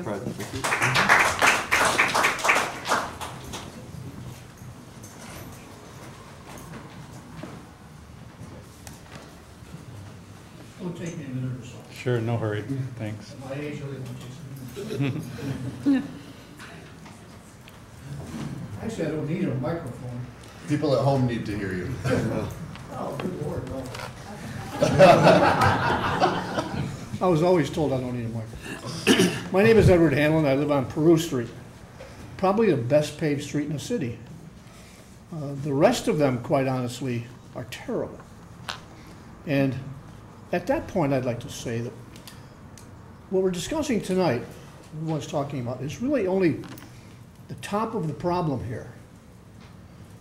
If, and I'm saying if because I don't have much confidence that it's going to happen, that you solve this, the next problems will come up immediately. The infrastructure of the city. Where's the money coming from?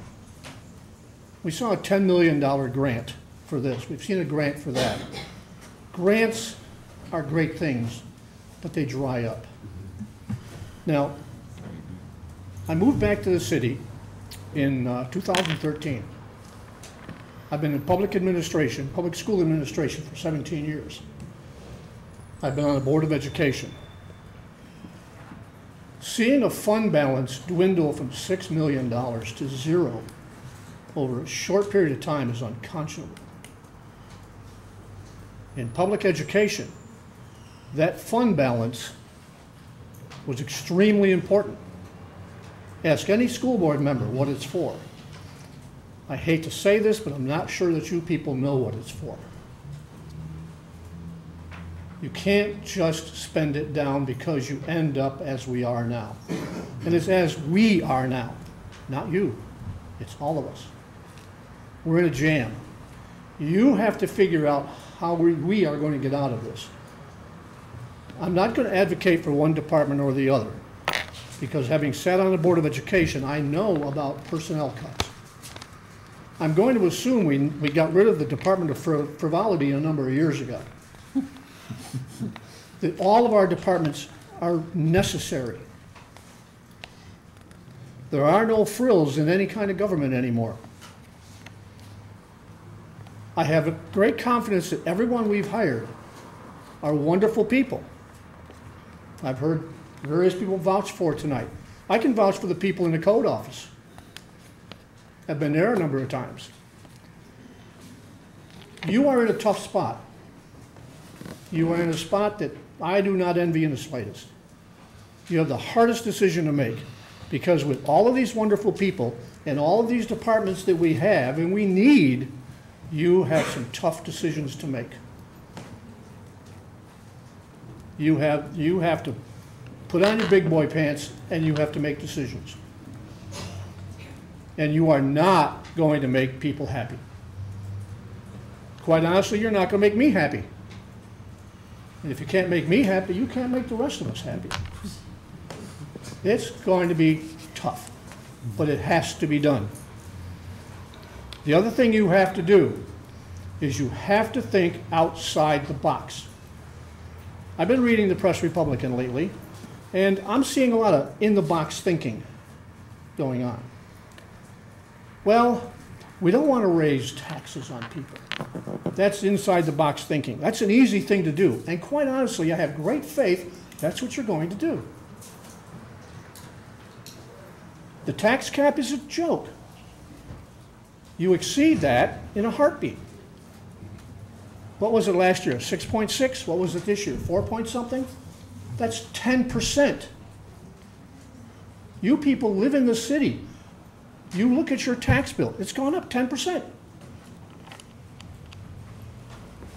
These tax bills have gone up 10%. How much more can we afford?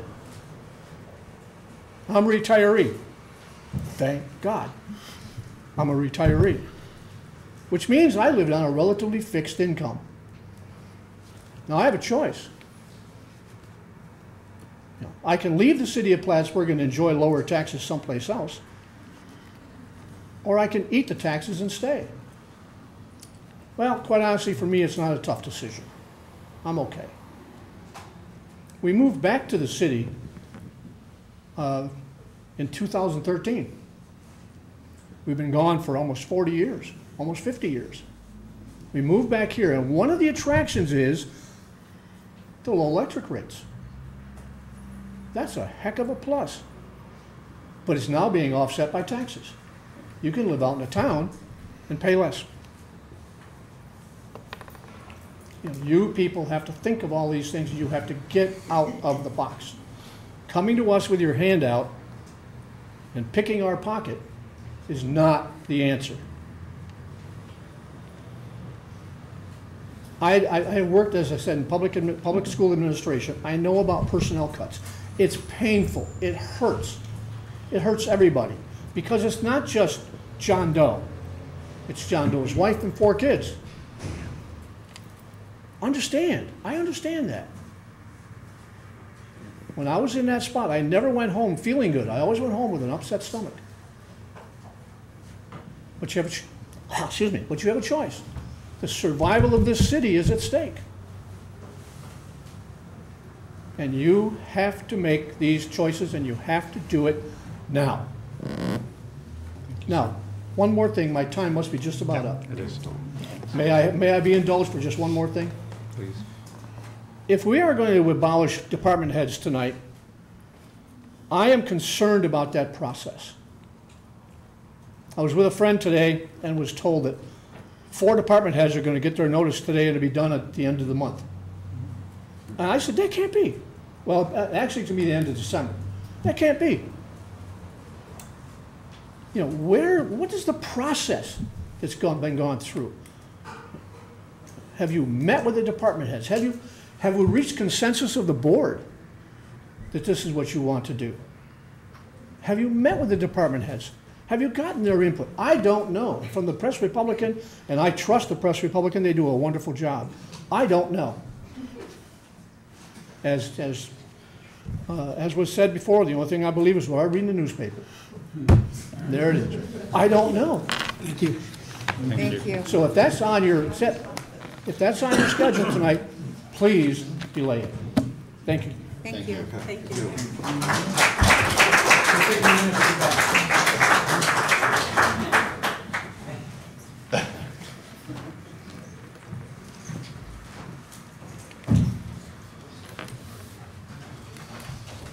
I'm Jesse Filer. I live on McDonough Street. I'm a professional dog walker, as many of you know. And I'd like to pick up on a couple of things that were just said that I agree very much with. It's very important to look at numbers and analyses and look at the qualitative aspects of departments and people and putting them all together.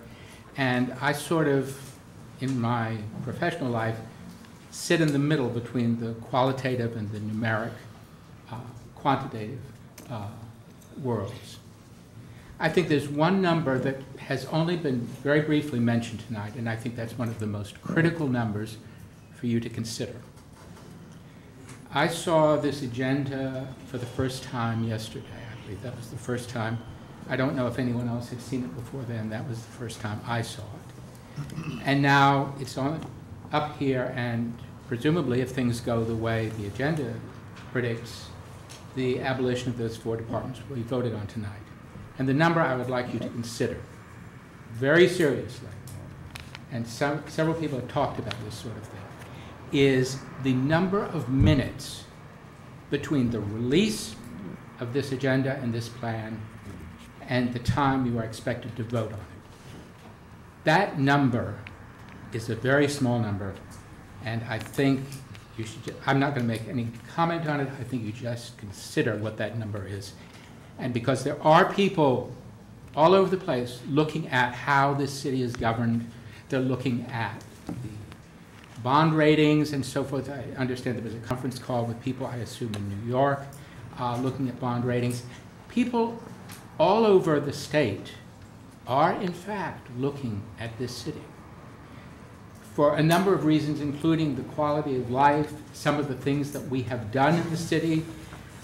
I travel outside of the city to Albany and to New York City a good deal. And I can tell you that when I first moved up here 12 years ago, people would say, you know, Plattsburgh, what is that? And people don't say that to me anymore. Now, partly it's because they know I'll beat them up, but I don't even have to do that. You know, people know what's going on in Plattsburgh. It's not just the bond rating agencies. Yes, with all the technology, they can see what's going on, and they can see, not just in the bond rating agencies, but the other places in the state and elsewhere that are interested in how small cities govern themselves. They can look and they will be able to see that number. How many minutes were given to consideration of this? I agree, you should take it. Thanks, Jesse.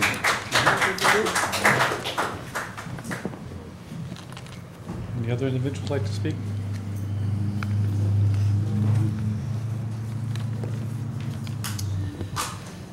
Mr. Mayor, members of the Common Council, I am shocked to learn of this. I was informed only 2 weeks ago through an email from the mayor in which he started the email by telling me he had already made his decision.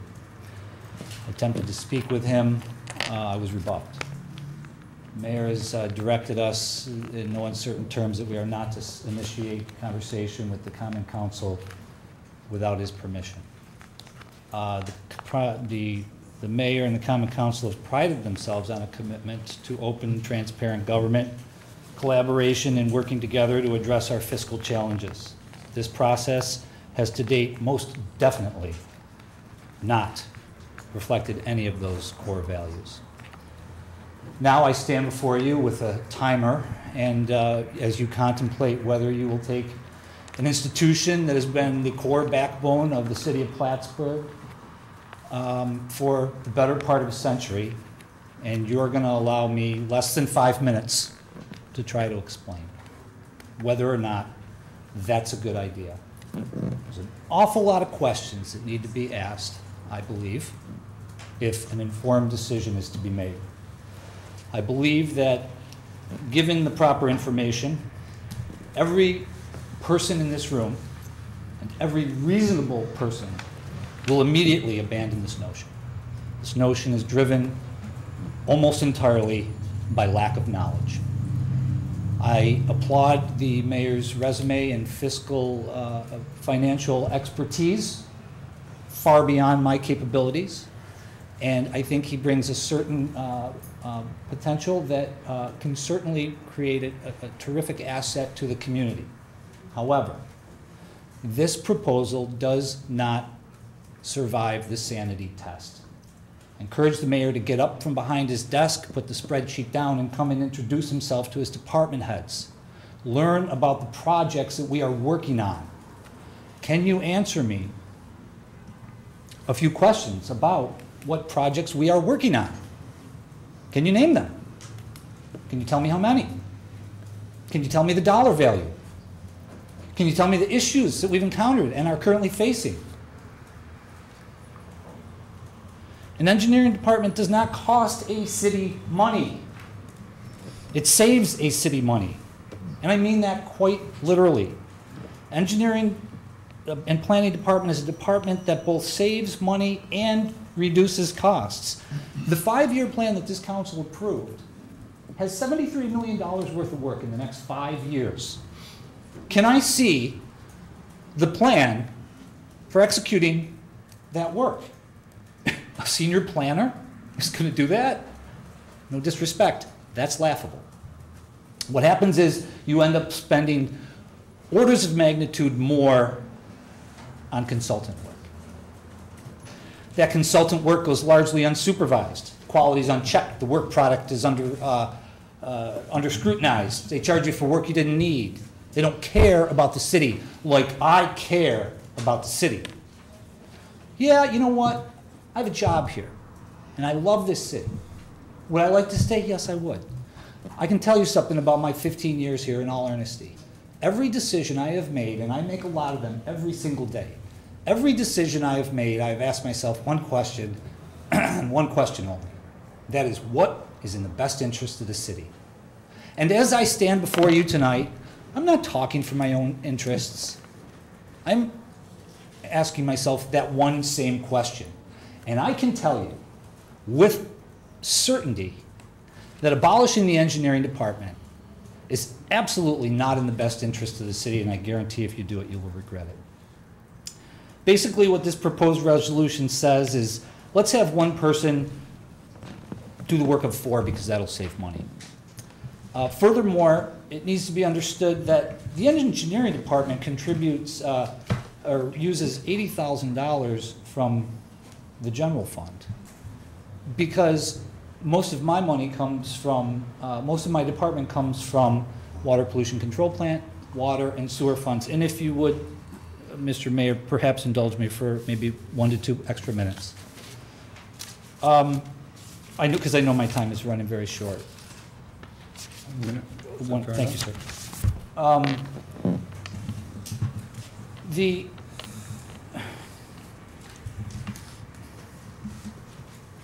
5 minutes to argue a 50-year institution. Okay. If you hire a consultant, first of all, a senior planner would be 100% general fund. That's not a legitimate water pollution control plant. If you reduce the expenses to the water pollution control plant, you have to reduce the revenue. Mostly the major users pay that revenue. That's the college, the hospital, Georgia Pacific. You're not going to save any money. The college is. Okay? You're going to increase your general fund. I'm going to say prudent, responsible budgeting would dictate that you include somewhere between at least $300,000 to $600,000 and probably $900,000 per year in additional general fund expenses. Okay? Now, right now you are embarking on perhaps one of the most critical times for engineering and planning in perhaps the recent history of the city with the DRI. Which, by the way, how do you think that DRI started? I started that project. Sir? And you are, yes, sir, and you are suggesting at this point in time to do what? To abolish the engineering and planning department. All respect, I would ask you to strongly reconsider the proposed resolution. Thank you. Thank you, Kevin.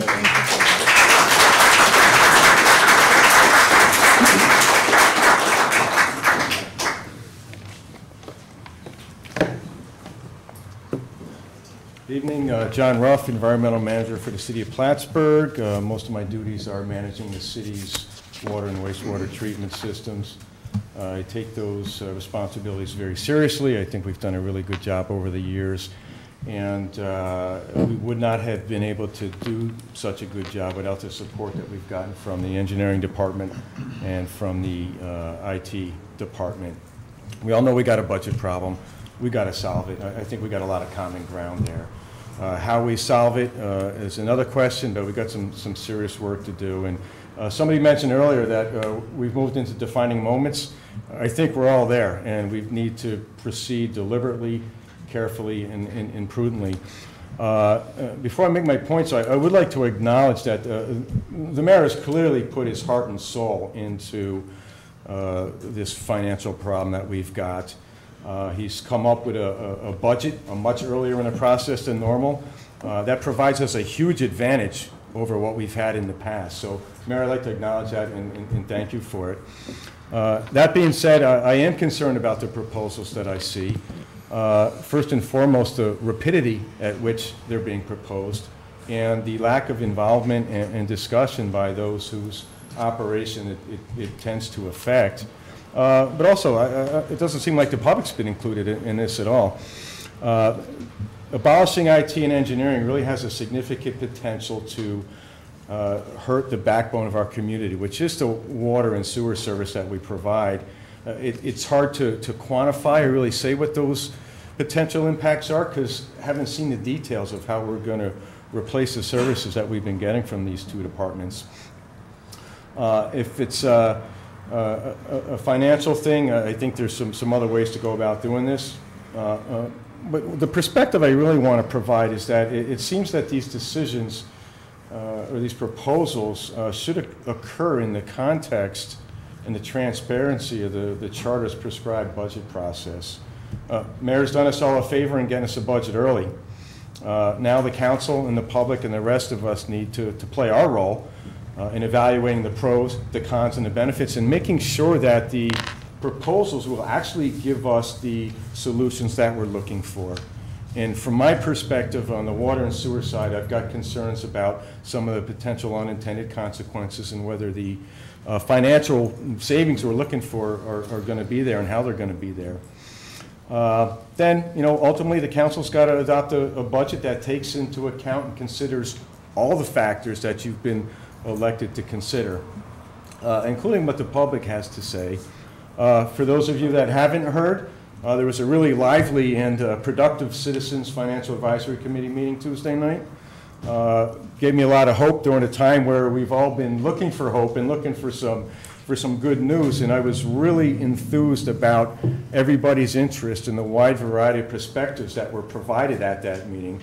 I know that group is excited to be involved in this decision-making process, in the budget process, to the point where instead of meeting again in a month, most people suggested meeting again in 2 weeks. So what I like to say is I think it's important that we follow the process that's in place, that we include groups like the Citizens Financial Advisory Committee in the deliberations, that we thoroughly understand the expected savings and how we're going to achieve them, and that the decisions that are made in the context of doing what we're all trying to achieve, which is a balanced budget that builds fund balance and gives us a sustainable future. So, thank you.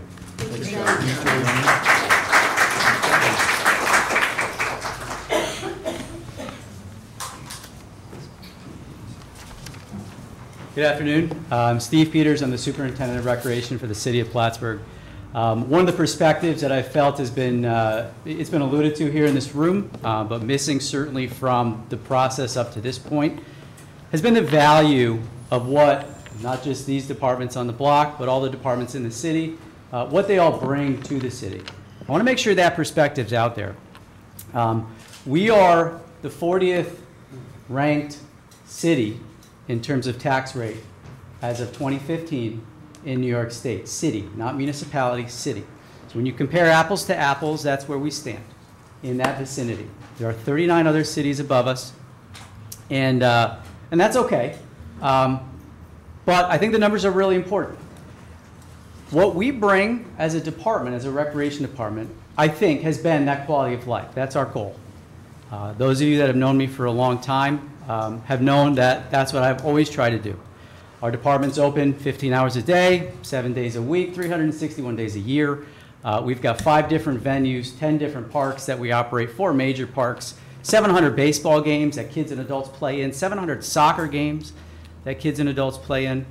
That's just outdoor. And then indoor, there's thousands that we run. We don't have a single hour in the Crate Center. All the while, our budgets have been cut. We've been the canary in the coal mine.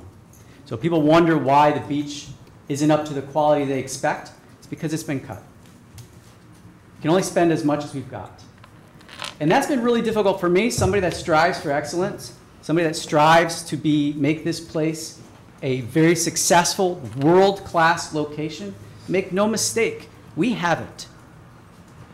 We have the greatest asset on Lake Champlain, the greatest asset probably in most of North America in the Plattsburgh City Beach. And we invest so very little. I'll give you a couple of numbers to look at. The cuts, the Recreation Department has cut or restructured or whatever that is, because I don't really know. That has not been communicated. We haven't talked about that. There is no plan. Right now, from what I can see, it does cut the Plattsburgh City Beach. It does cut the Crate Center. There's no management of that included in this plan. So I don't know how those are going to run. There are thousands of people that use that Civic Center in the winter on a weekly basis, annually, on a weekly basis. I don't know how they're going to be affected. There's children that are in there that we work with, you know, that we're trying to create programs for. I don't know how those are going to be affected. For all the things that we do, all the numbers that we have, we're a full-time staff of 9, 7 days a week, 361 days a year. All those venues, all the things that we operate, that cost for a median household value, what it actually costs those people at $143,000 assessment, is 14 cents a day. That's what you'll gain when this department dissolves. 14 cents. So one of the travesties of the process up to this point, other than the lack of communication and transparency, is the fact that the numbers are not relatable to almost any of us. So when you support an idea or a concept in one way or another, we still don't know, and you don't know, what it really means. So if you need the 14 cents, that's great. And, you know, I've presented a lot of ideas. You know, and those of you that know me, you know I'm pretty well outside the box. You know, I've presented a lot of them. And this vote today affords me no time at all to pursue them. They are very creative. They are very outside the box. And in fact, they pull apart all the things that I've worked for 9 years to build up. Why? Because, like Kevin said, it's the best for the city, not the best for me. And I've always put that first. I'm asking you guys to do that today. There's a thing in good management, a saying that I really like in good management. It's called evolution, not revolution. We need to have time to do that. So if the 14 cents is that important, obviously you'll make that decision. If it's not, then let's evolve to the right place. But let's do it with a pattern of success. We cannot cut our way to salvation and achieve greatness. We can't do that. One of the things that I fear greatly is what we're trying to avoid here is people leaving because taxes are too high. And if being the 40th highest tax city in New York State is too high, I can respect that. We have different economies up here. I understand. But what we're looking at is trying to evolve this city in a way that will allow us to be world class when we're done. Because otherwise, if we don't have this pattern of success, if we're not going up, then we're most certainly going down. And I think we need to think about that. Thank you.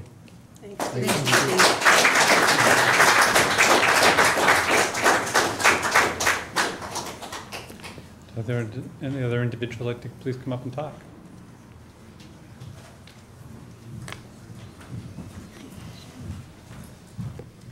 Hi, I'm Shauna Mefford-Kelty, and I live on Oak Street. Hey, Becky.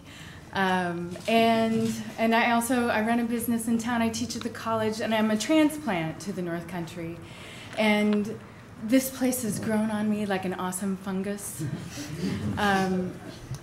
I don't know what we need to do to save ourselves here, but we need to do something. We do need to think radically, but we do also need to think outside the box. I will say this, I think cutting our city engineer is a really egregious idea. They are the great collaborator of any city. They make what we do sustain itself, and they help us move forward towards being a stronger town. That said, I know that we need to make cuts, but in thinking about it, in what ways can we make cuts? And I know that labor is huge. that is the big expenditure. But in terms of services, you know, how many people do we need to do X job? And I say this not anything against firemen or police, but how many police do we need to be safe? How many firemen do we need? How many fire trucks do we need to sustain the size of our town, the size of our city? In what ways can we share services?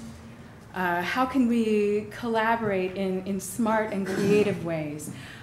Thinking in terms of taxing and not taxing us necessarily in a direct, hi, here's your property tax. But what about looking at our city sales tax and saying, if we take 1% of a cent and put it towards this, 1% of a cent might start to make a dent. And it might not make a dent today, but it will eventually start making a dent in our deficit. I really don't have the answers.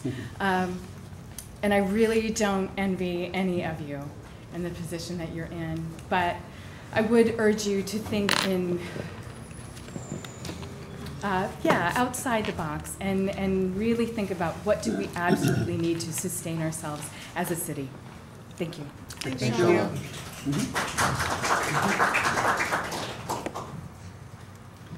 Any other individuals? Could you wait to the final one at the end? Thank you. Everybody gets one chance.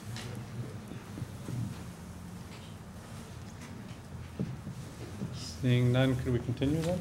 Resolved in accordance with the request, therefore the city of Plattsburgh agrees to resolve the pending litigation captioned as Hicks et al. Versus City of Plattsburgh et al. Index number 2012-1668 via a written settlement agreement in which the plaintiffs acknowledge that the subject property has been and is currently zoned industrial, and upon the city's payment of $1,000 to plaintiffs, which payment is hereby authorized, the city attorney is authorized to sign the settlement agreement and authorize this matter to be discontinued with prejudice. Moved by Councilor Armstrong, second by Councilor Dowdle. Discussion, please. Roll call. Councilor Armstrong? Yes. Councilor Kelly? Yes. Councilor Dowdle? Yes. Councilor Renzel? Yes. Councilor Casper? Yes. Councilor Kretzler? Yes. Resolved in accordance with the request, therefore the Common Council approves Adirondack North Country General Alliance to hold a parade and festival from 1 p.m. to 5 p.m. on Saturday, September 30th, 2017. The parade would travel on Margaret Street to Broad Street to Ruger Street and return. The group is requesting street closures and power in Trinity Park. A fee of $20 is for electricity and a certificate of insurance are required. Moved by Councilor Kretzler, second by Councilor Casper. Discussion. I have a couple of questions, and I don't know if anyone's here from me. It represents closing a good stretch of Broad Street and I believe Margaret Street for a number of hours. In consultation with the police chief, that would require an extensive amount of overtime by our police department.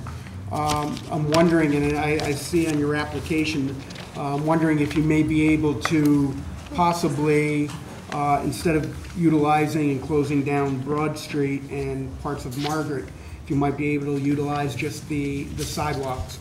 And I noticed you said that it was troublesome last year. I wonder if you could explain what the trouble was. Thank you. I am Kelly Metzger from the Adirondack North Country Gender Alliance. Last year we held the first ever Pride Parade in the North Country. We did that using the existing sidewalks. The issue we had were people not walking on the sidewalk, walking on the grasses. And for those who were physically challenged, they found the sidewalks very hard to navigate. So we are proposing using the streets in response to some of the criticisms and concerns of the people who marched last year. We estimated last year that we had over 350 people. So taking into account their needs and their concerns, and for the safety of those people who are participating in the parade, in the march, in the rally, we are making that request this year of the city council for their safety. I'm just saying because the chief has supplied us with the figures that it would cost close to $1,200 in overtime to close the streets. I think last year we brought a lot of business into the city for that day, and we have been planning this for many months now. I was speaking with people from Albany, the governor's office, 2 weeks ago.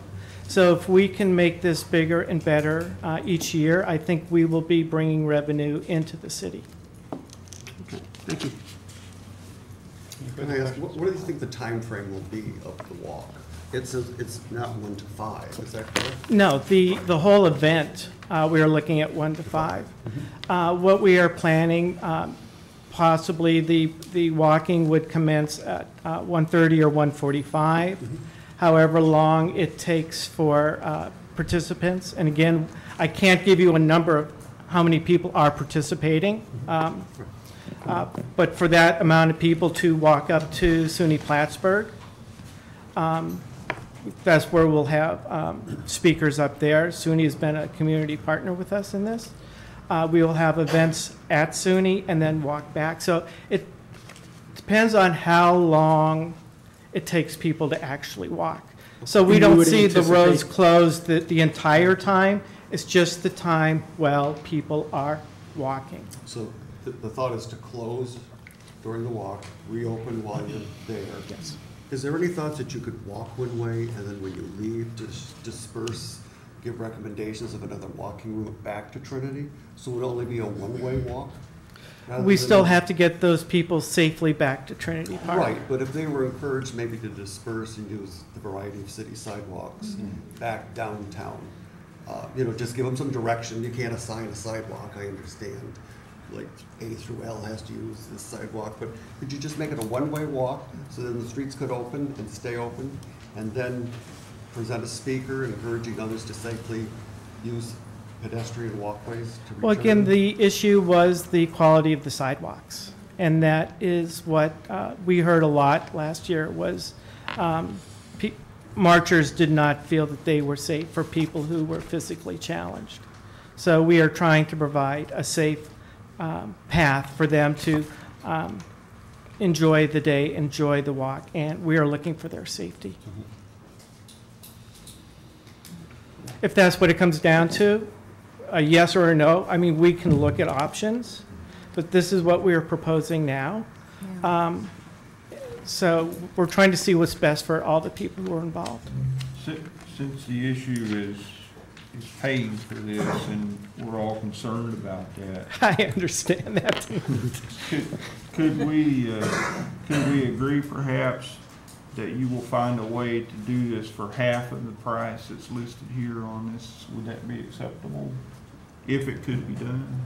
We can certainly look into issues, and we would rather hold the event and work with the city, that's why we're here, than come in and say, oh no, we're not flexible, and have it canceled. We look at this to be an annual event, and so we would love to work with the city so this works for all of us. I wonder if Tell there's us a what we can do to possibility- reduce that price. Well, I'm wondering, well, the price is the issue of overtime to close the streets. But since you're going up to the college, I wonder if there's a possibility of volunteers who drive vans to give rides back to Trinity Park for those who would find the sidewalks impassable. I can talk with SUNY Plattsburgh officials. I will be happy to do that. But the question that I would have for SUNY is whether they are allowed to transport citizens in college vehicles. I believe so, because we have used the vans in the past to bring people to the polls, and those have included students and other folks. But I will ask that question. So we are looking to work with the city council to find ways to put this on.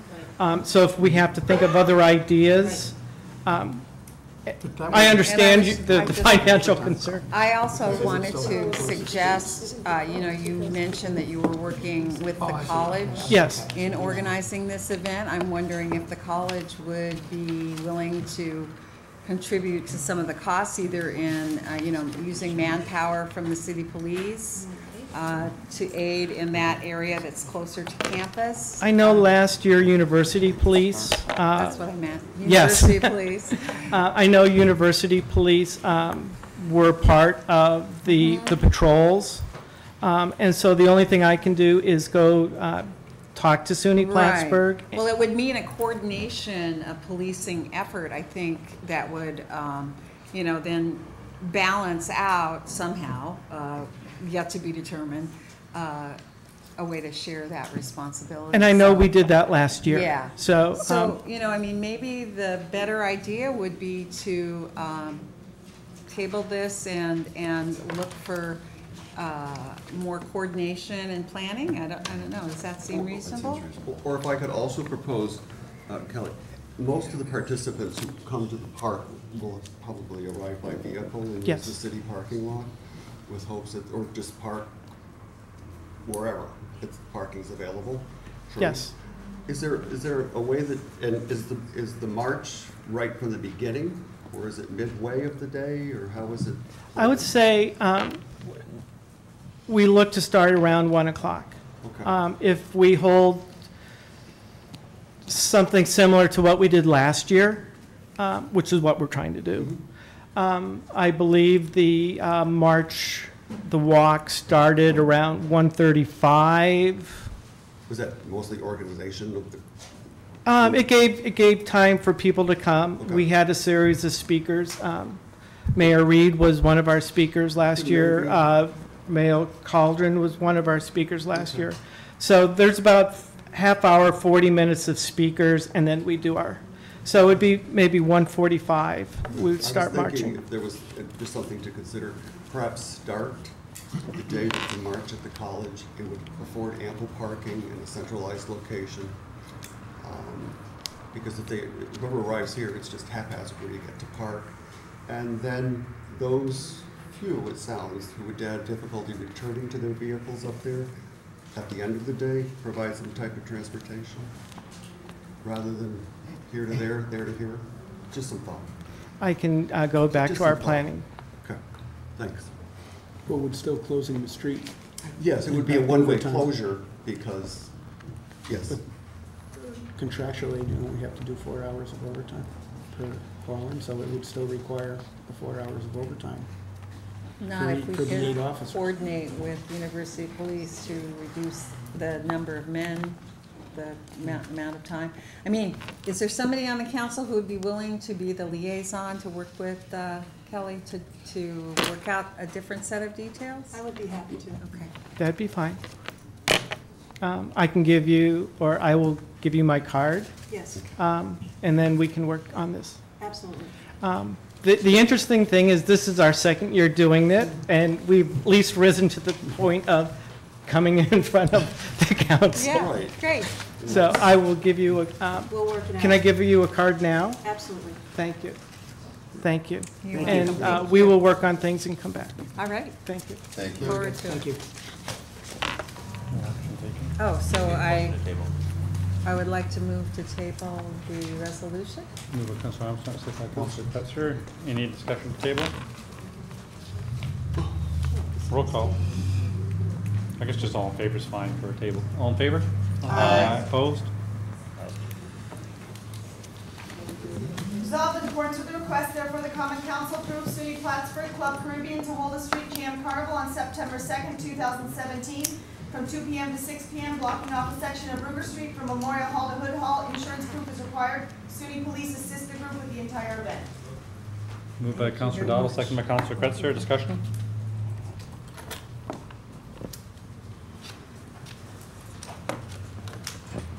Roll call. Councilor Armstrong? Yes. Councilor Kelly? Yes. Councilor Dowdle? Yes. Councilor Ensel? Yes. Councilor Casper? Yes. Councilor Kretzer? Yes. Resolved in accordance with the request, therefore, the Common Council approves MLB to write off unpaid final bills from unpaid final bills, April 2016, in the total amount of $4,769.38. Percentage of write-offs for this period is 0.28%. Moved by Councilor Kelly and second by Councilor Ensel. Discussion. Roll call. Counselor Armstrong? Yes. Counselor Kelly? Yes. Counselor Dowdle? Yes. Counselor Edsel? Yes. Counselor Casper? Yes. Counselor Kretzer? Yes. Whereas the Common Council of the City of Plattsburgh is authorized by the City of Plattsburgh Charter at C3-8B to alter, consolidate, or abolish city departments. And whereas the Charter at C5-3 lists engineering as a department of the city. And whereas the annual payroll budget for the engineering department in 2017 is approximately $271,714, and the total annual budget is approximately $302,544, plus employee benefits of approximately $86,077, making for a total budgeted cost of $388,621. In addition, there will be significant long-term post-retirement health care benefit savings associated with not replacing these positions in the future. And whereas the function and duties of the engineering department are described in the code at Chapter 48, Engineering and Planning Department, adopted by local law in 1966, and in Chapter 87, Department of Planning, Engineering, and Operations, adopted by local law in 1972. And whereas the title of city engineer is a non-competitive position reporting directly to the mayor, and the engineering aide and senior clerk titles are competitive class positions represented by AFSCME. And whereas currently the MLD, DPW, and WPCP have engineers on staff.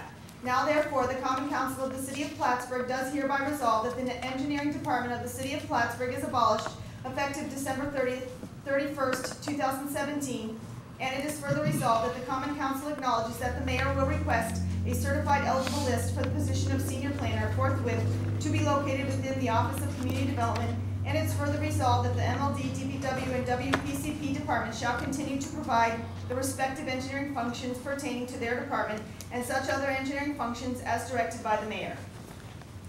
Moved by Councilor Kelly, second by Councilor Armstrong. Discussion.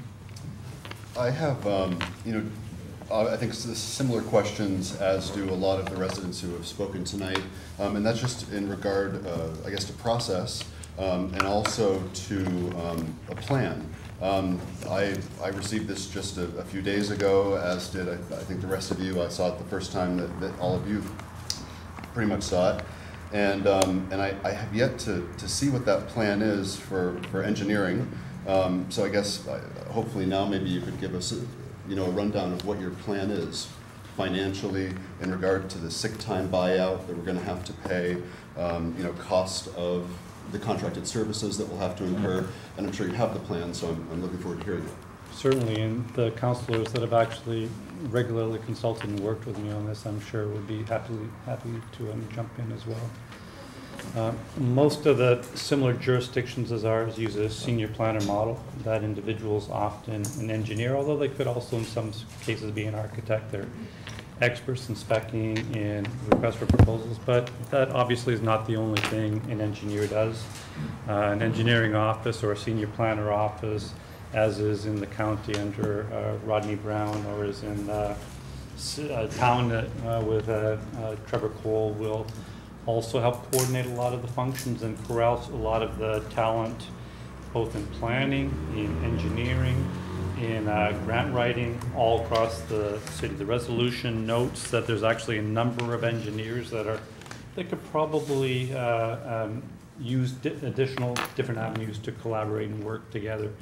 There's different approaches that a successful senior planner can have to bring and corral all these various engineers, which we count in the city at totaling something like 6 or 7 total, not only for road work, but some expertise also in water and sewer and elsewhere as well. So a senior planner, and I believe we've discussed the senior planner job description. I think some of the councilors have enjoyed looking at it by coming and looking at these plans in my office with me. I certainly would suggest that you take a look at that planning model. I'd love to see it. I think it's a very good model, and I think it would be a very good candidate to fill that model would be obviously one of our existing engineers that have the qualifications and the talent. We also anticipate that the engineer senior clerk would also come along with this effort, and because we would like to take into advantage her ability to coordinate, her continuity, her experience with contracting as well. The city and I would love to see community development and planning spread that planning and grant writing ability across other units. One of the things I observe within the city is a relatively siloed structure with a lot of relatively independent departments. I think a decade or 2 decades ago, we considered that independence to be a good thing.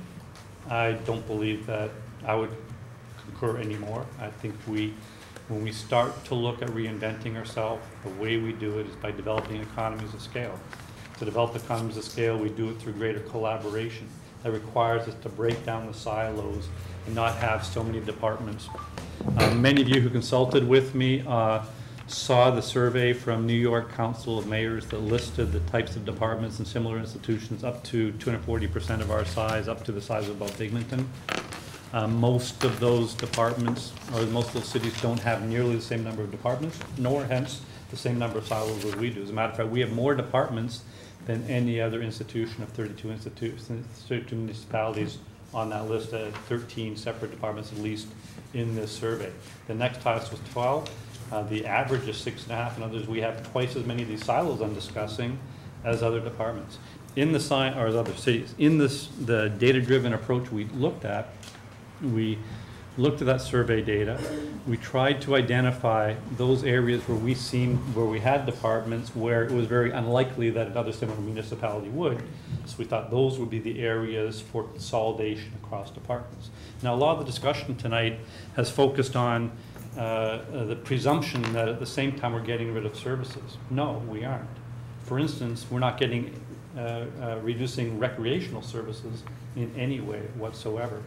What we're trying to do is have fewer managers. We're trying to roll back to about a decade ago when we had only 19 managers. Now we have 31. That explains much of the growth in the size of government, our decision to increase the managerial cadre. So I just would like to roll the clock back, reduce the number of silos, reduce the number of functional units. In essence, as we do so, we're going to reduce the number of department heads because we're going to need fewer departments in the end. That's where much of the savings, both in reducing staffing, but also encouraging more collaboration, creating more economies of scale. I believe in many cases actually producing a better service in the end because of that collaboration and that reduced sense of siloing. I believe these are some of the hidden advantages.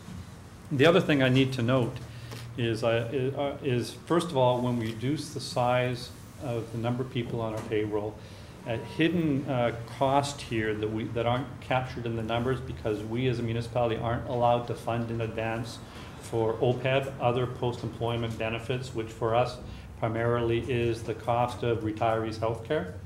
If we can reduce the number of actual people, head count within the city, we reduce that long-term liability. In 2026, that long-term liability for the city, assuming we never took on another employee again with the right to long-term health care, which we have promised our previous employees, if we, as a city, decided this was something we could ill afford for all future employees, knowing that we made this promise and have to live up to that commitment to past employees, that number by 2026 will grow to $277 million in the city. That represents 30% of the value of all non-exempt property in the city. In essence, that one benefit package, which is exactly proportional to the number of people that work in the city and how quickly they can retire and evolve into the next cohort of employees, that represents 30% of the value of every one of your houses. 30% of your houses are owned by a single benefit plan in the city. When we talk about growing government, that's the thing we don't fund. As a matter of fact, I've looked at numbers for various representative employees. We've developed a spreadsheet that can show for an employee of a certain age, this close to retirement, etc., whether they're in a family plan or an individual plan, that cost per employee just for that eventual OPEB, post-employment retirement healthcare benefit, can range from $5,000 to $15,000 or $16,000. We have employees almost making more in that benefit alone than their salary alone. So we have to reduce the number of people that are employees in the city of Plattsburgh. This is a start. Reducing the number of silos, reducing the number of managers is one way. Now there's an awful lot of talk about, well, what if we don't do this? Everybody had an idea tonight about what we can't do. I haven't heard many suggestions about what we can do. We still have to save that, as you charged me to do, $1.4 million in permanent payroll savings this year. And it is payroll because we can't just simply say to the bond issuers, we're not interested in paying the interest on the bonds anymore. and we can't reduce sand and salt, etc. There's so much fixed in our budget. The only thing we can really do is adjust that payroll count. Now, if you want to do it another way, and I haven't been hearing any suggestions of the other ways we can do it tonight, I'm hopeful that if you have a concern, you're going to put something on the table where we can have an equally large saving. But it's tough, because I've been working with some of my colleagues here for weeks and weeks and weeks, and it's really tough to figure out where we can do it. But if we instead abdicate our responsibilities and try to stop looking at where the silos are and start merging them, start consolidating, have one individual supervising what we call 3 departments now, but could be one department later, for instance. And I'm going to continue making these recommendations. This, I said, we're going to have to do another round of this next year, because that's what the finances of the city say.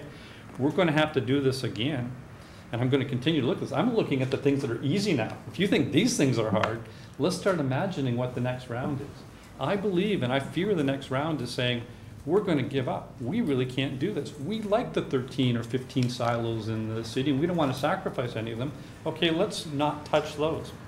I mentioned in my speech earlier on, what does that mean? That means getting rid of every single, according to union contracts, this is the way the union contracts work within the city. According to union contract, we can't touch a single permanent union employee, and that's all there is except for managers. Your managers or your union. If we can't touch these management silos, we have to go to union.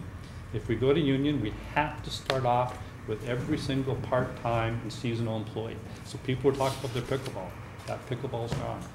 The beach is gone. As I mentioned, the grass across the street is now 2 feet high, and we might save about $200,000 on our $1.4 million cut that you asked me to do. Where's the next $1.2 million come from? Divide that average salary and that average benefit package between, or about $30,000 or $35,000 into $1.2 million. That's where you get the number of 35 or 40 employees. So if we want to do that route, and you all are saying, do not sacrifice recreation, you know what? I think you just absolutely sacrificed recreation. There's nothing else left. There's some of the more transient employees. They're all of our part-timers. They're all of our seasonals, and they're gone. It has to come down to payroll. We have to be strategic about this, and this is difficult, but it's probably the best of 3 really, really difficult solutions. One, reducing silos. The second, rather coarsely getting rid of all part-time and seasonal employees, and then about a 30 or 40 regular employees, or raise taxes. And I'm guessing not very many of you are going to put up your hand for that latter category, so it really reduces our options to these things that I propose that I still think are the easier ones to do. We need a clerk, and not have somebody who issues marriage licenses. You know, we need the mayor's office. Maybe some people argue we don't. We need we need the library. As a matter of fact, we're looking for options to see if the county can live up to some of the obligations supporting the library, because we recognize that that is a county-wide resource. We're exploring every single one of these as assertively as we possibly can. We're exploring new revenue sources. But we're really at our wit's end for what else we can do. So all that's well and good, and you are a numbers expert, so I was expecting, if you were to introduce this today, that you would actually show us the numbers. What is the sick time buyout? What is the cost of contracted services? What's your financial plan? And also, have you received agreements from the county, from the town, from any other municipalities who you feel will aid in our strife in making you know, all of these departments work functionally? Do you have those agreements set in stone, written from the county or other municipalities that they're going to help us? So where are the numbers, and do you have express promises from these municipalities that they are actually going to help us? We're not going to be able to, first of all, we're not asking another entity, a county or another town to assist us in the one that you're referring to. So are you referring to this, or are you making more general statements? This resolution. No, this is not a shared services. Okay. So where are the numbers and I guess the financial transition and the projections of what a your newly formed department would look like? Where are your numbers? Richard, do you want to come and start helping us with the budget items as applicable to this item? We've listed the numbers in the CD salaries for the senior planner at the staff. So do you know? The benefits have been included in the benefit category. Do you know what the sick time buyout would be? I haven't calculated that. Okay, so that's information that I would need to make an informed decision. Also, just the plan. What is the plan for implementation? How is this actually going to be functional? I need to see the structural functionality of this new department that you're proposing. I can't in good conscience vote on a resolution to abolish a department without the numbers that are backing up what it is that you're hoping to do, and also the plan. And the plan should, in my opinion, include collaboration, which was mentioned by almost every person in this room today. Collaboration proper collaboration and proper process with the county, with the municipalities, with the people, and most importantly, with the departments. And managing by monitor is not a way that you can manage a city. It's maybe for accounting, but there's a huge human component that goes into this, which I think has been lacking from the inception of any of these ideas, which, by the way, we found out about 3 days ago. And in regards to, accessibility, in January, I requested a one-on-one meeting with you every week, just at your time, whenever it was that you would like to meet with me. And it took 5 months before I was granted a time to meet with you. And the Freedom of Information Act is amazing because anyone here can foil that information and look at those emails where you did not respond and you would not grant me a one-on-one meeting with you. That is not collaborative, it is not transparent, and you have not been accessible. Well, I would like to interject here that, for ever since we began engaging in discussions about the 5-year plan, the financial picture has become clearer and clearer to all of us. Absolutely. And during that time, the mayor has implored us to come up with plans that can help abate a crisis situation. I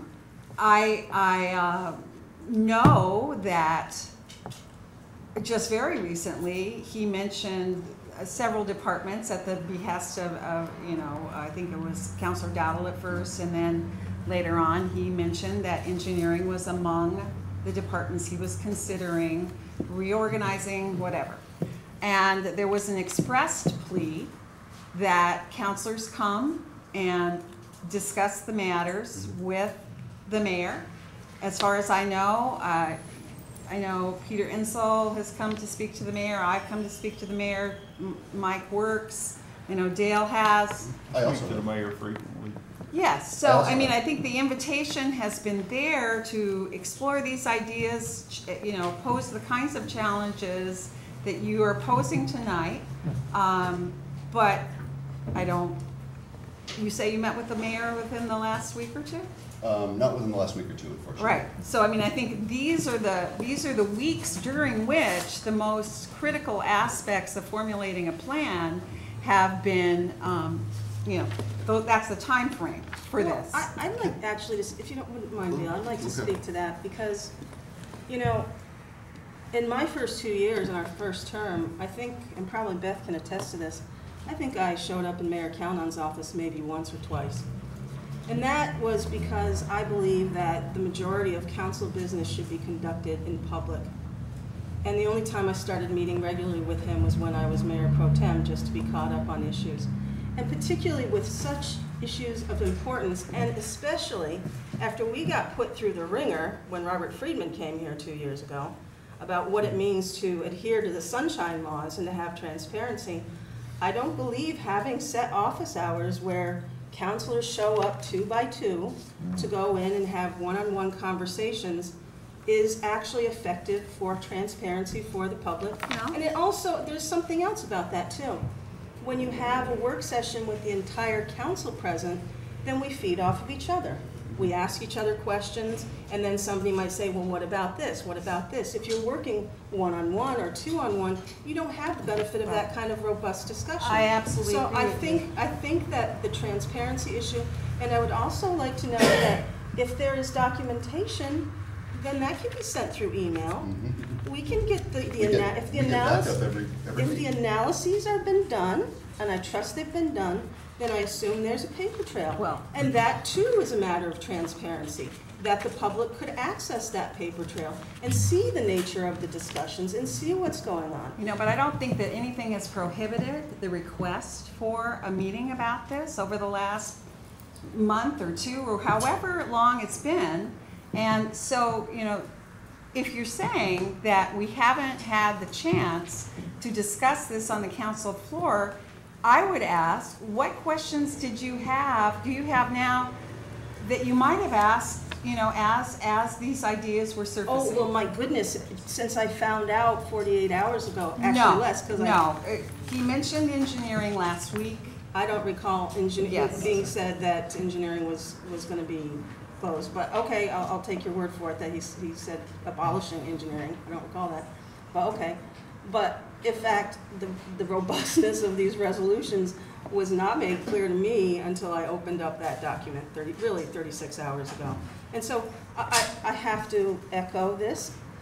These are so important. And by the way, I want to say thank you to everyone who has come and given your input. And I want you all to understand that I do take our fiscal responsibility very, very, very seriously. And I am very willing to think outside the box. And I believe that many managers have offered ideas in the past 7 months. And those are the kinds of ideas I want to see come into this kind of open marketplace where we talk about them. Steve at one point had talked about an independent community kind of oversight coalition for recreation. There are ideas out there. The FRB report also has some great ideas, which include shared services. 6 weeks ago, I made a plea for all kinds of information about shared services. Mayor, I never got any information Here's the thing, though. We've had what we know is a crisis situation for months. And I will just reiterate, no plans have come forward. No plans have come forward. No discussion about concern. I mean, we've had plenty of opportunity at every meeting after during the council reports for there to be, whatever questions, comments, ideas to be put forward. We're in a crisis situation, and now we've been finally had some leadership giving us a proposal, and it seems to me that we're standing up here, saying, well, you should have done this before you said we needed the lifeboats. I mean, that's a simple analogy, I understand that, but there's 2 points to be made here. One point I want to make is the procedural one, which is the involvement of the council and the city managers and the public in a public forum. But the second thing is, to be honest, I don't want to be mean here, I'm actually not worried about the managers' jobs. Sorry, Kevin. Sorry, Steve.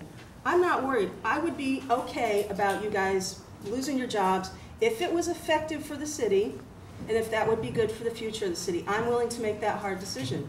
But I am not convinced that these decisions on the abolishment of these departments is going to, in the long term, save the city money. I am afraid of what the impact could be financially for the city in the long term. I am. Councilor Dowdle? Can I just back this up a bit? Because our business minutes were taken up for the half hour. I had a question as to the agenda of 7E, F, G, and H. It's follow-up action. Are these resolutions or resolutions for initial consideration? What are these other than follow-up action? You mean? Follow-up action comes at the end of every resolution. Right, but are these resolutions for initial consideration? No. They're See how that one? They show up in other resolutions. Yeah, they do. But, so these are not up for initial consideration? No, Correct. I think this is. The resolutions, that's right. Right. This is here. Councilor So Kelly? the option was not to present them as an initial resolution? Well, they're presented as resolutions consistent with the budget that I'm releasing, so we can have some movement towards me bringing a springboard for my budget, and for you all to then consider your own budget based on that. Now, you may decide to reject these ideas. In essence, you would then be rejecting my budget, and then you take my budget to make the council budget, and I would then recommend, and it's your choice, but I'd recommend you start moving very, very quickly because the city is going broke before the end of the year. So this was a way to give some certainty. It's the reason why I put my budget out early, to give some certainty for what we know things will look like by the end of the year or the beginning of the next budget year, and we can then start doing some actions right now towards that. So there are other pathways, and I'd recommend you explore them if that's what you wish. And I know there's reference to the charter throughout these, and also the charter, I went through the charter. If the charter created, does the charter have to abolish? This resolution would be the first step. If this resolution was passed, then there would have to be a local law amendment to modify the charter. Okay, so the local law process. As well as the city code. That would require a local law process. Local law process, yeah. Okay, so that would be needed. Yes. Okay. All right, that's it for now. Thank you. Thank you. Councilor Kelly? I'd just like to ask the question, what does this cost the taxpayers if we don't pass this resolution tonight? It looks like $388,621, but we know that the new position that'll be created will cost something.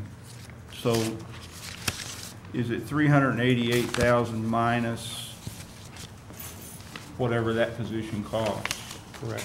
So that is roughly 3.8% of the mill rate.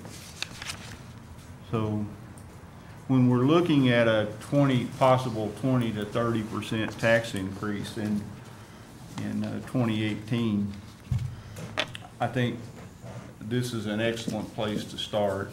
And as the mayor said, we don't have a lot of options. There are ways to save money. Like I heard people say things tonight that if we were in a fairly flush financial condition, but we wanted to try to shave off some expenses, that would be an excellent time to do that, and those would be excellent strategies.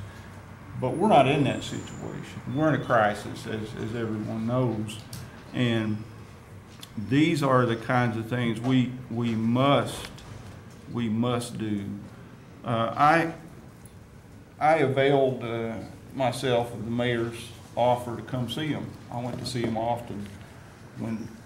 After we made our June budget or our June 5-year plan, and things looked so dire, I just took it upon myself to go learn as much as I can about what we need to do and where we're going.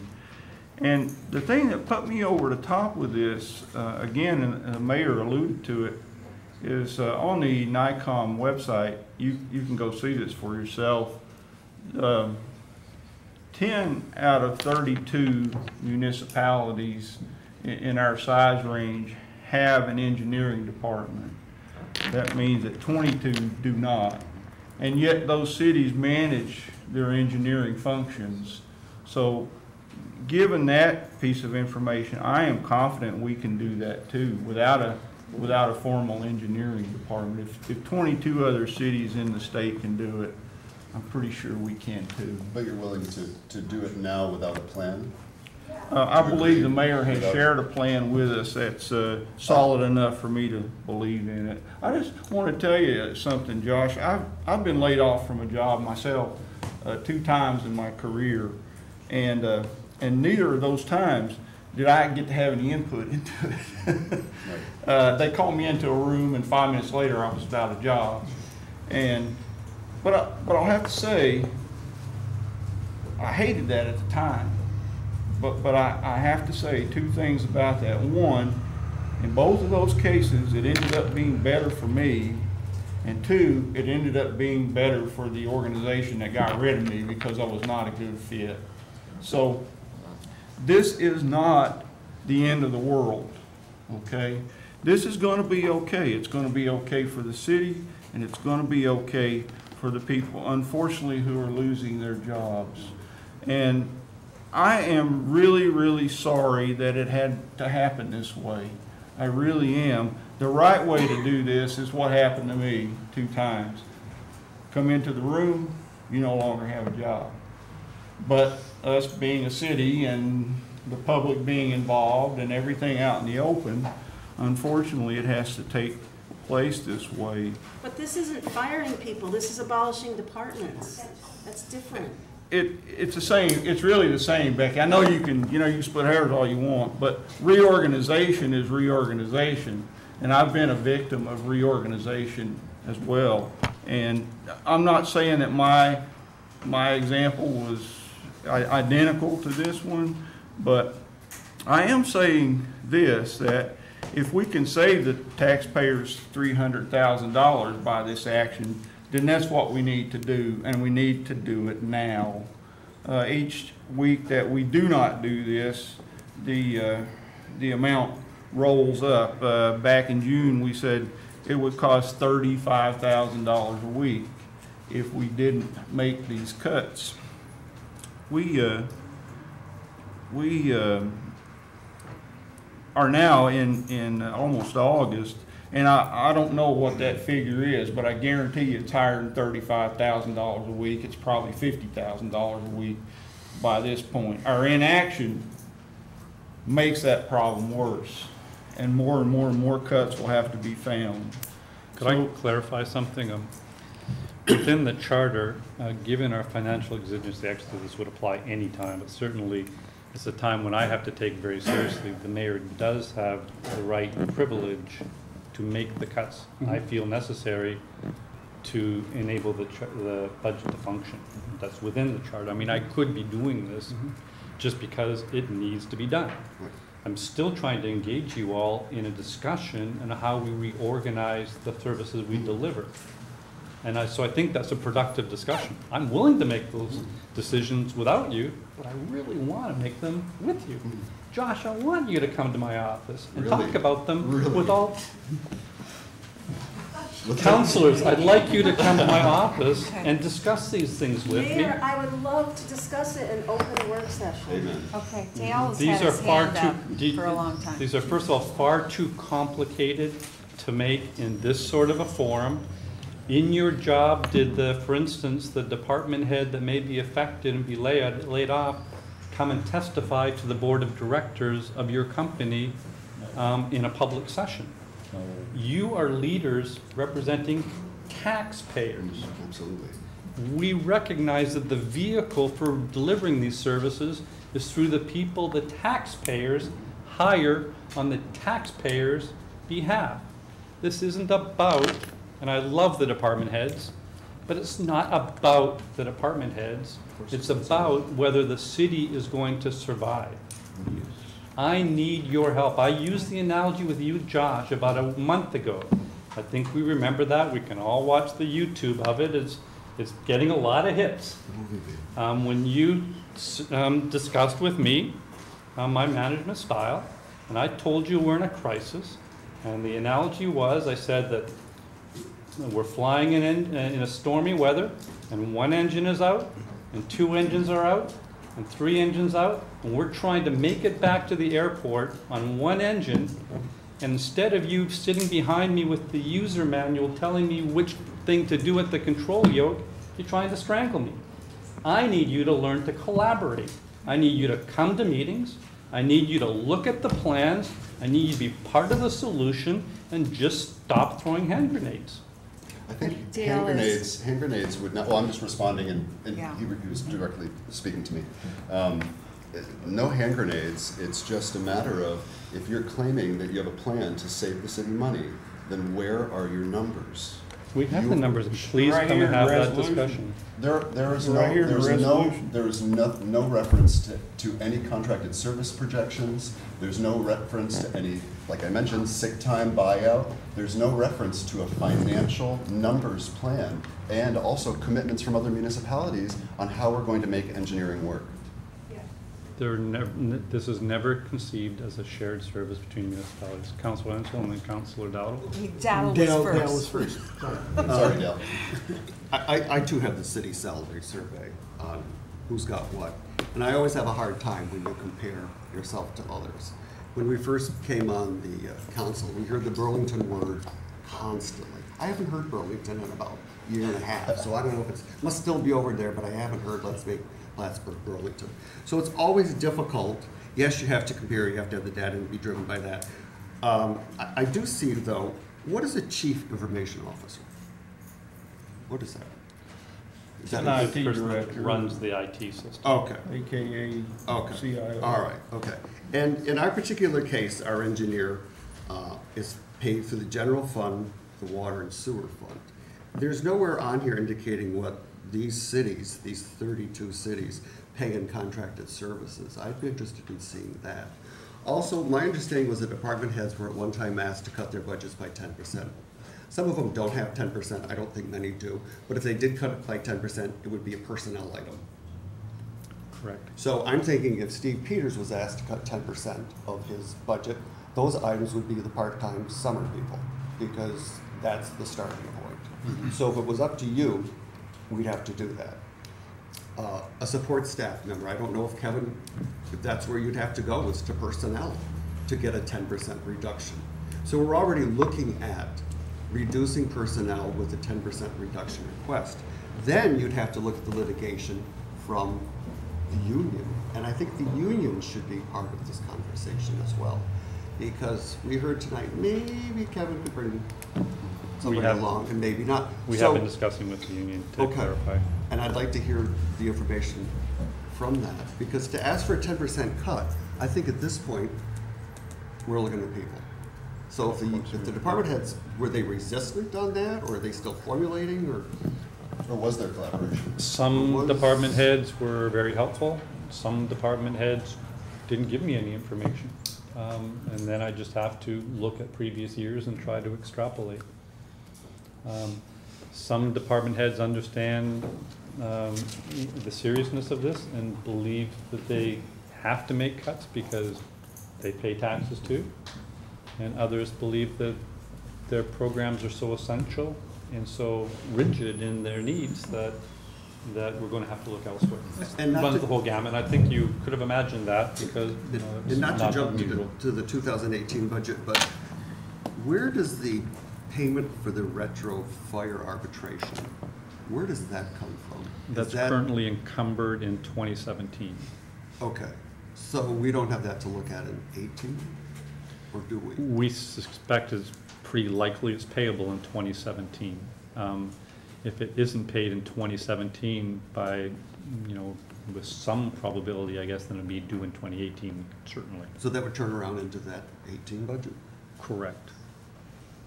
Because that's a big, I'm just looking at the big chunks of change. In the 18 budget, the retroactive pay is covered in 2017. So the impact is there for next year as a worst case. As the worst. You need to know the comparison between the requested budget and last year's budget. The requested budget is higher, and that's one of the reasons why. The requested budget is much less than the 2017 revised with $761,000 of additional costs thrown into judgments and claims for the fire and the Article 7 challenges. But still, to be fair, some departments actually reduced their budget significantly and took a real hit to allow other departments to actually incur even greater expenses for 2018. But we didn't arrive at 10% across the board of expenses other than benefits, which would have given us $1.5 million. So I think to summarize, that the effort that everybody takes a 10% cut failed rather dramatically. It did. Based upon it would mean personnel. Pardon me? Because it would mean personnel if they had nowhere else to look. Yeah, for the most part, Okay. sure. So they didn't want to do the personnel. Of course, understandably so. Okay. All right. Councilor Kelly? Oh, And then Councilor what's Wenzel. I'm next? sorry, Councilor Wenzel and Actually, Councilor Kelly. I had a question for Kevin. You mentioned earlier, Kevin, and I think John may have mentioned that with the potential dissolution of the engineering department, that it would create additional monies for contracted services with other engineers and so on.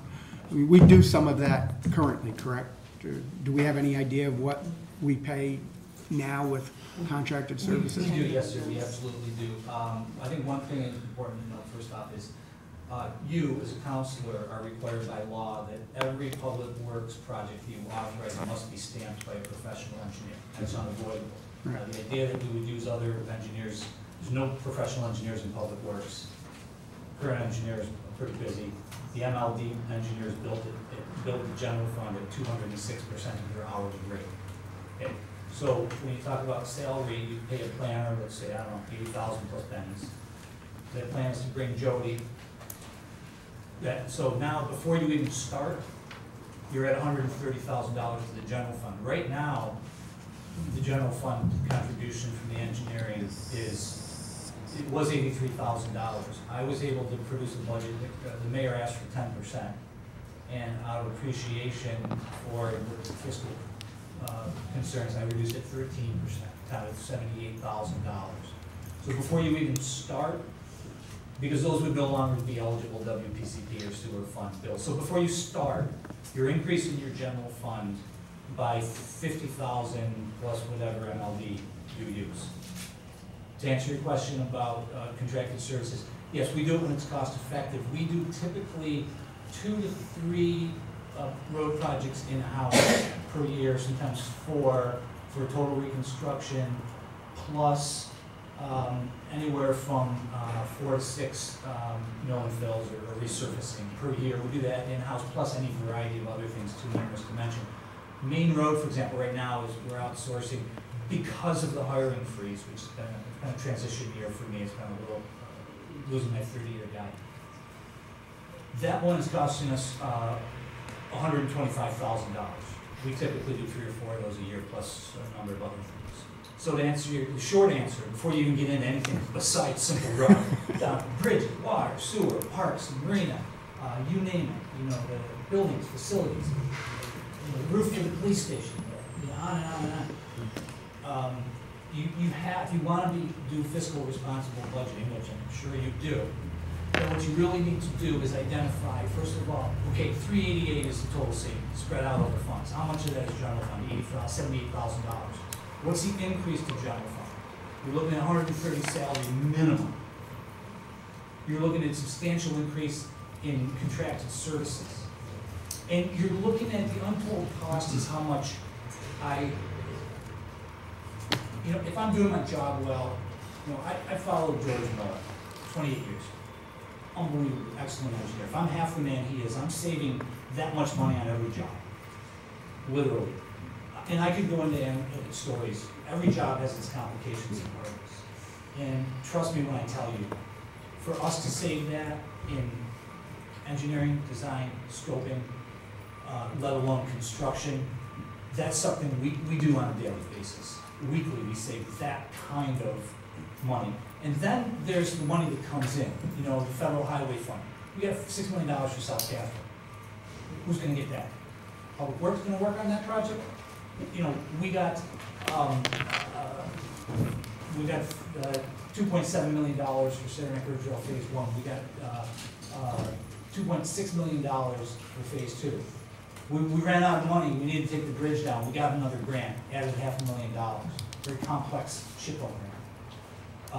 We got it done in a timely fashion using the NICEAG contractor. We moved on to Saranac River Trail Phase 3. I'm about to bring you a resolution to start a funding agreement. The DOT doesn't like giving money out to cities that don't have city engineers. And by the way, that's faulty information. Out of the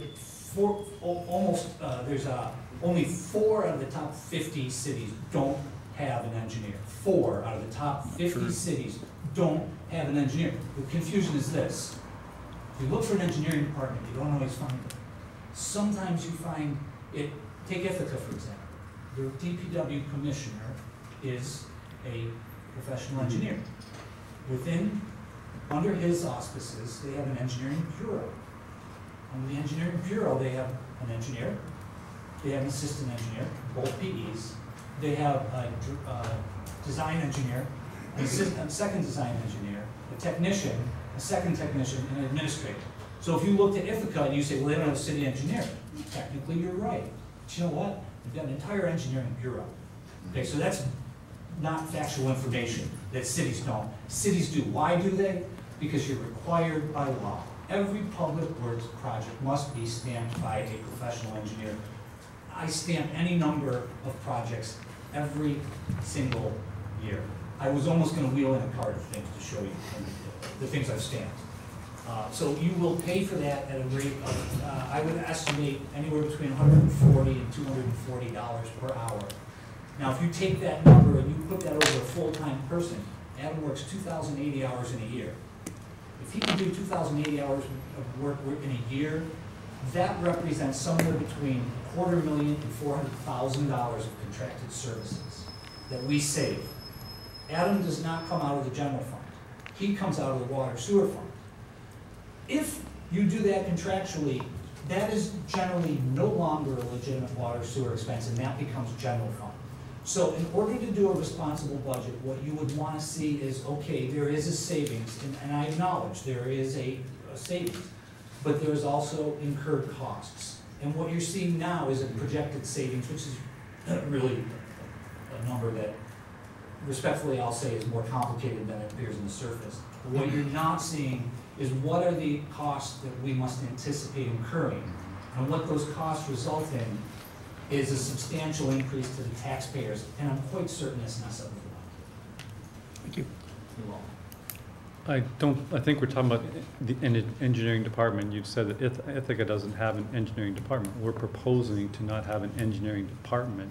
We're not proposing to not have engineers, correct? So I think we're both saying the same thing, correct? Professional engineers dedicated to transportation, we do not have that in the plan, as far as I can see.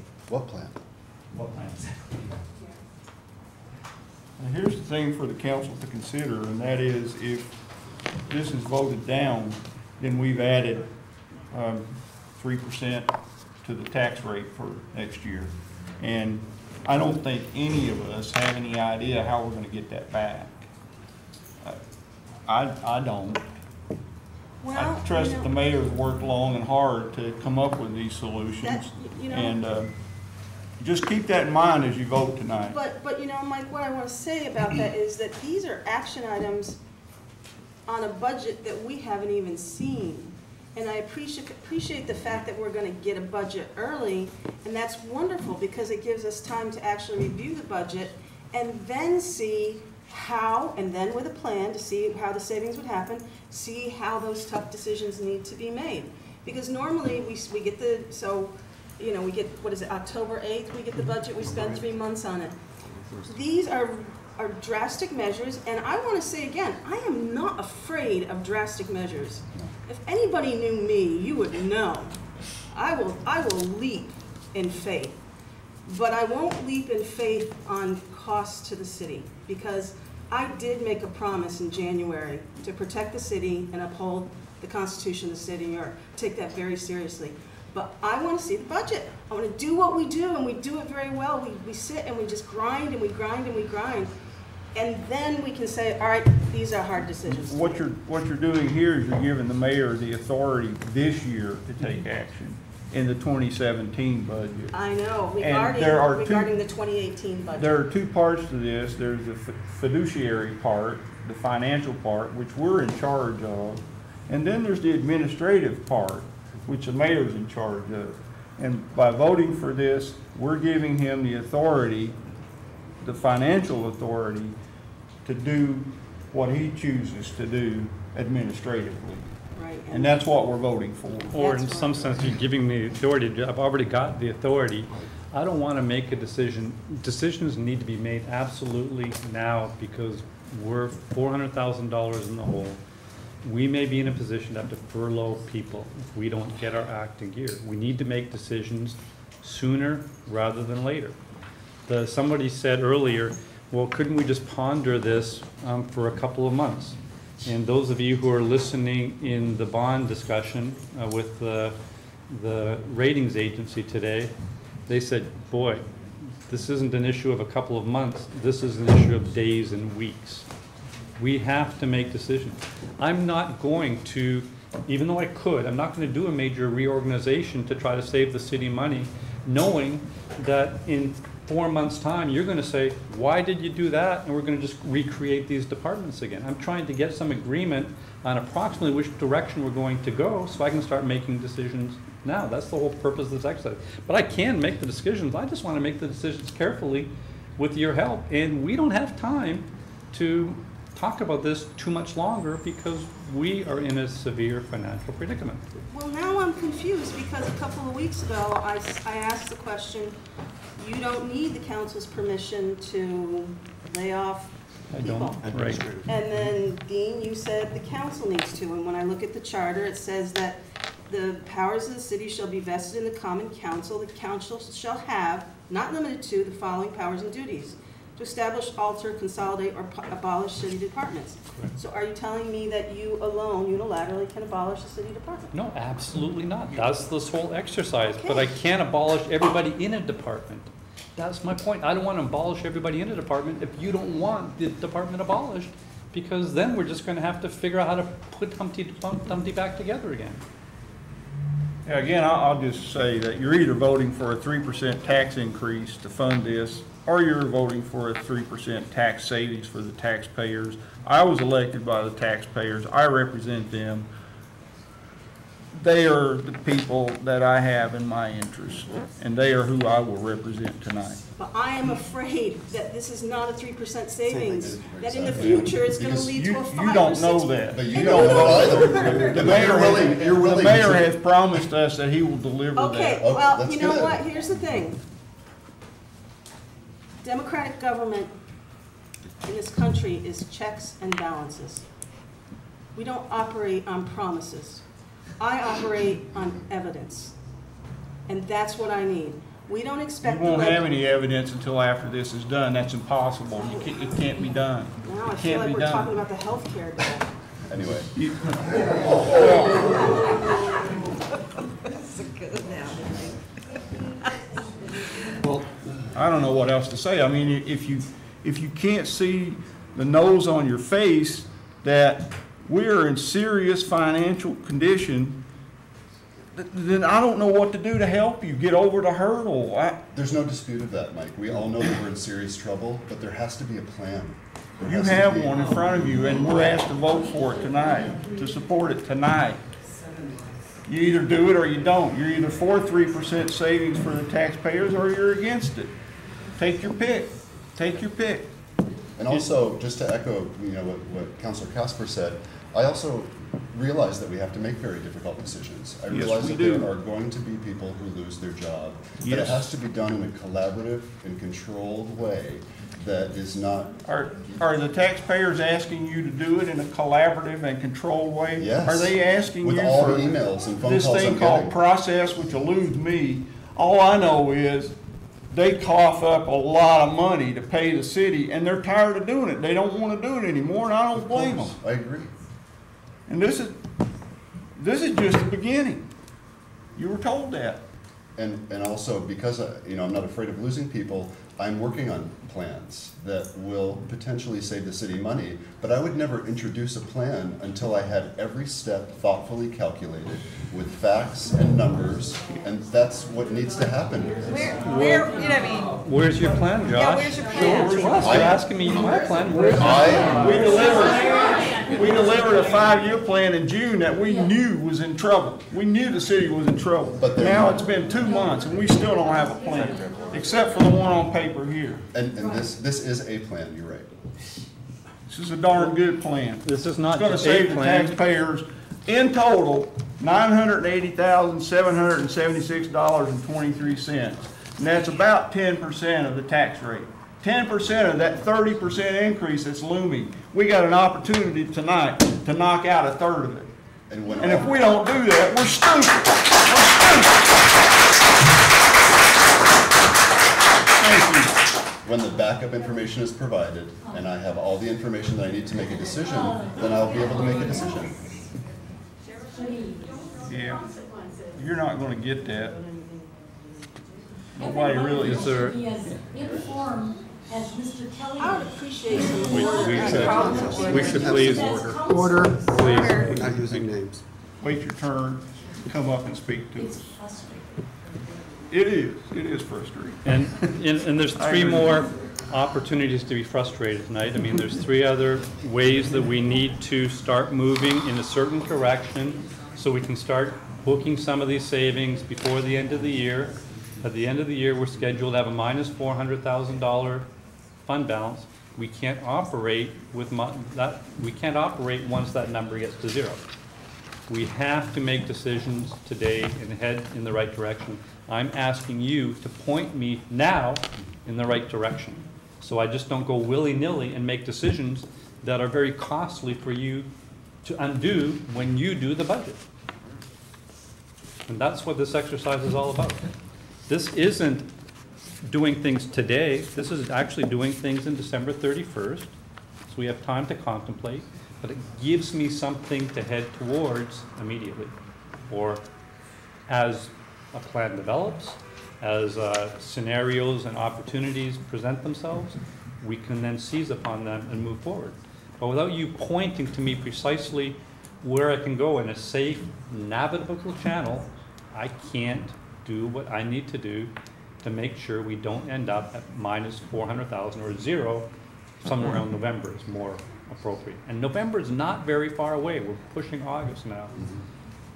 Please, Councilor Dowdle. Just some of the conversations we've had, Mayor, whether it be via email or in person, there's other things under consideration, because when I mention things, I'm already told they're under, like the Medicare pool, purchasing pool, the sick leave, several things we've talked about. That's right. So are we going to continue looking at those regardless of course, yeah. We're going to be having discussions of this scale for the next 2 or 3 years. There are a lot of options that we need to explore. Some of those paths are simply not going to work out for us at all, but we're hoping if we can develop 8 or 9 or 10 options, and 3 of them can work out, they may be our next set of rounds. And this is, as I said in my speech earlier, this isn't enough for this year. We still need to do more than just this. So we are exploring a lot of stuff and very novel stuff. And you know, one of my best resources in coming up with new ideas in this is actually the retirees and former department heads that come to me quite angry in how the deliberations are going with regard to the retirees' health care. But they love the city too. They've got a lot of insights. They want to help. And the public also comes up with an awful lot of great ideas. So I take ideas wherever I can find them. We're exploring. Poor Dean has never worked so hard in his entire life. We now meet for hours and hours every day. Me and the Chamberlain, hours every single day. That's never happened before. But that is the extent of the difficulties, and we cannot afford to not fully research every single possibility, even if it might be a low probability event. Councillor Keller? Attended the Citizens Financial Advisory Committee on Tuesday night, and my favorite quote from one of the participants there was, "There are no trivial tax cuts. Put everything on the table." Everything. Anywhere, anyhow we can save money, that's what we should be doing. And if we want to talk about having a great city, that is the path to get there. The lower the tax rate, the more disposable income our residents have, the more money they'll spend, the more businesses will grow. That's what we have to do. And you all know me kind of well by now after 7 or 8 months. You know just how deeply I feel all this stuff and how much I worry about this stuff. You know that I wouldn't do something that would jeopardize the city. You know that if I explored this farther and I concluded somewhere down the line, this isn't going to work, you know I'm not going to keep going down that path if it's going to hurt the city. If we hurt the city, I'm the guy that has to pick up the pieces. It's my butt that's on the line for this. I understand that really gravely. So if I'm making recommendations for asking you to point me in a certain direction, those aren't because, well, that's the best idea I could come up with at 2 in the morning last night. These are things that I'm struggling with. And I'm going to do my damnedest to try to make them work with whatever resources we can possibly muster and any partnerships or collaborations that can possibly help.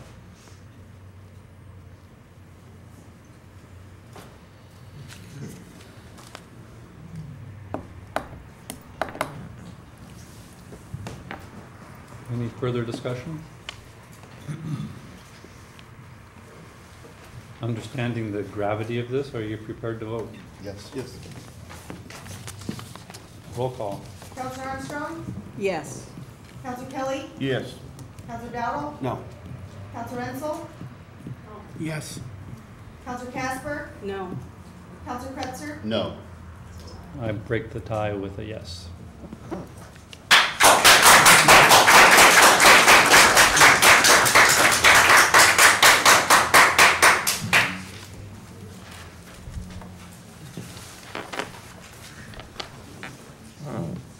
Whereas the Common Council of the City of Plattsburgh is authorized by the City of Plattsburgh Charter at C3-8B to alter, consolidate, or abolish city departments, and whereas the Charter at C5-3 lists human resources as a department of the city, and whereas the annual payroll budget for the Human Resources Department in 2017 is approximately $66,000, and the total annual budget line is approximately $78,000. However, when all FICA retirement and healthcare costs are included, the total annual expense to the city is approximately $105,000.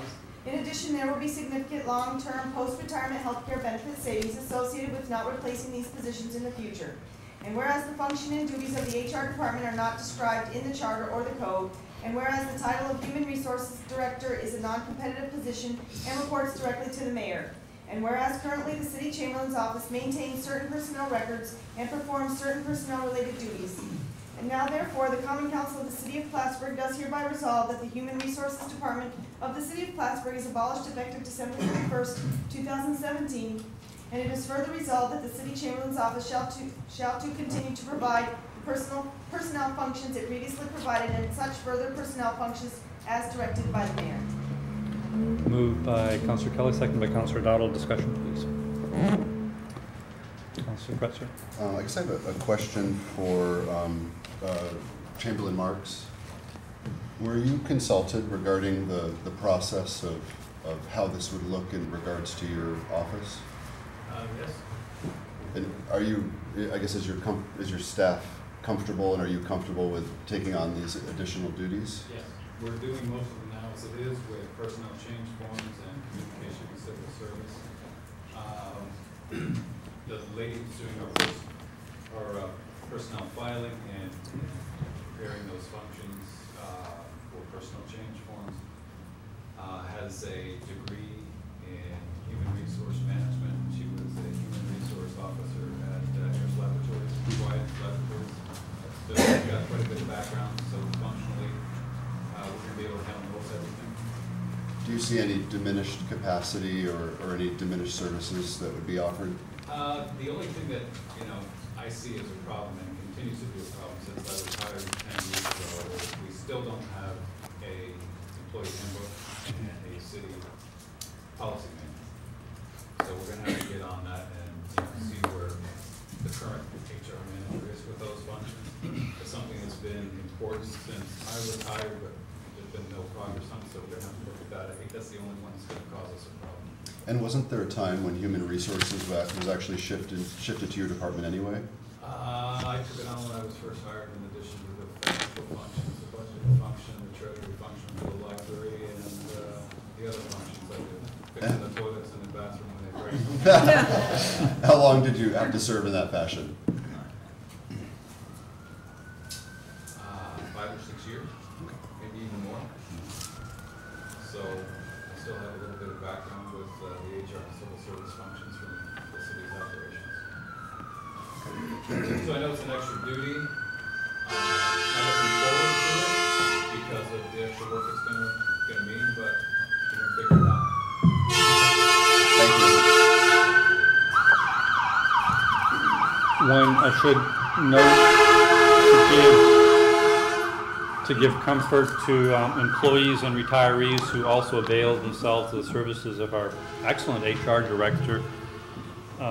One of the most important functions is giving them timely advice on healthcare. I mentioned earlier that we will go out for a new request for proposals for a new healthcare administrator, and one of the conditions of that request for proposals is to have a healthcare provider or administrator resident in the city of Plattsburgh at least once a week. We think that's particularly valuable. I think that that individual can give even better advice than the fine advice they get now, because now they're talking directly to the source rather than directly or talking to the person who will then have to talk to that person. So this is an innovation that is good. This is the way the city used to do it. I have no idea why the city allowed the healthcare administrator to discontinue that service that is promised to us in contract. And we've also, I'm not the type of person that would ask a question until I've already somewhat researched the answer. We've already talked to potential people that would bid for that contract, and they've said that they're willing and able to provide that service to us should they be the ultimate winner of the bid. That service can't be underestimated given the complexity of the modern healthcare industry. So in this case, I feel like you've given adequate information. I appreciate it. Thank you. Thank you. Any further discussion? Prepared to vote? Roll call, please. Counselor Armstrong? Yes. Counselor Kelly? Yes. Counselor Dowdle? Yes. Counselor Ensel? Yes. Counselor Casper? Yes. Counselor Kretzer? Yes. Whereas the Common Council of the City of Plattsburgh is authorized by the City of Plattsburgh Charter at C3-8B to alter, consolidate, or abolish city departments. And whereas the annual payroll budget for the Systems Administration or IT services in 2017 is approximately $286,000, and the total annual budget line is approximately $350,000. However, when all FICA retirement and healthcare costs are included, the total annual expense to the city is approximately $430,000. In addition, there will be significant long-term post-retirement healthcare benefit savings associated with not replacing these positions in the future. And whereas the title of Director of Information Technology is a competitive class position who reports directly to the mayor, and the microcomputer coordinator titles are also competitive class positions represented by AFSCME. And now therefore, the Common Council of the City of Plattsburgh does hereby resolve that the Information Technologies Department of the City of Plattsburgh is abolished effective December 31st, 2017. Moved by Councilor Armstrong, second by Councilor Dowdle. Discussion, please. I have a question about numbers. You have the payroll as $286,000. I looked at the 2017 budget today, and with overtime, it was $200,000. Richard? I have to look at my calculations, and I don't have those with me. So I assume that would change all the rest of the calculations. Not necessarily. And Well, please, that has to do with payroll. he's researching it. Please remember. No, but she's saying that if it's I looked at the 200, budget. if the budget was 200 instead of the 286, that would impact the Other total of calculation? 350,000. No, the 350 is the same, so there were other, the 350 total was the same, but I mean, but in terms of Oh, the any- total, okay, right. When you're talking Spent. about post-retirement and all of that, I would think it would Okay. impact that. I apologize, Pete. Keep in mind, again, just as in the previous discussions, we're abolishing a department, we're not abolishing a function. Certainly in the interim, we'd have the individuals performing this function until we had some sort of transitionary plan. You read in the newspaper that I'm very hopeful that this is a candidate to eventually consolidate with the county. That's not going to happen immediately. The newspaper article very correctly stated that it wasn't going to happen as part of the shared services governor's initiative because the closing for those arrangements is imminent within days rather than months, and IT departments have a significant amount of different aspects to them. But I'm very hopeful, and we have indications from the county that at some point in the future, this is an excellent candidate for convergence. You also saw that in our consolidation. We also saw that in the report from the Financial Restructuring Board. They identified this is an excellent candidate as well.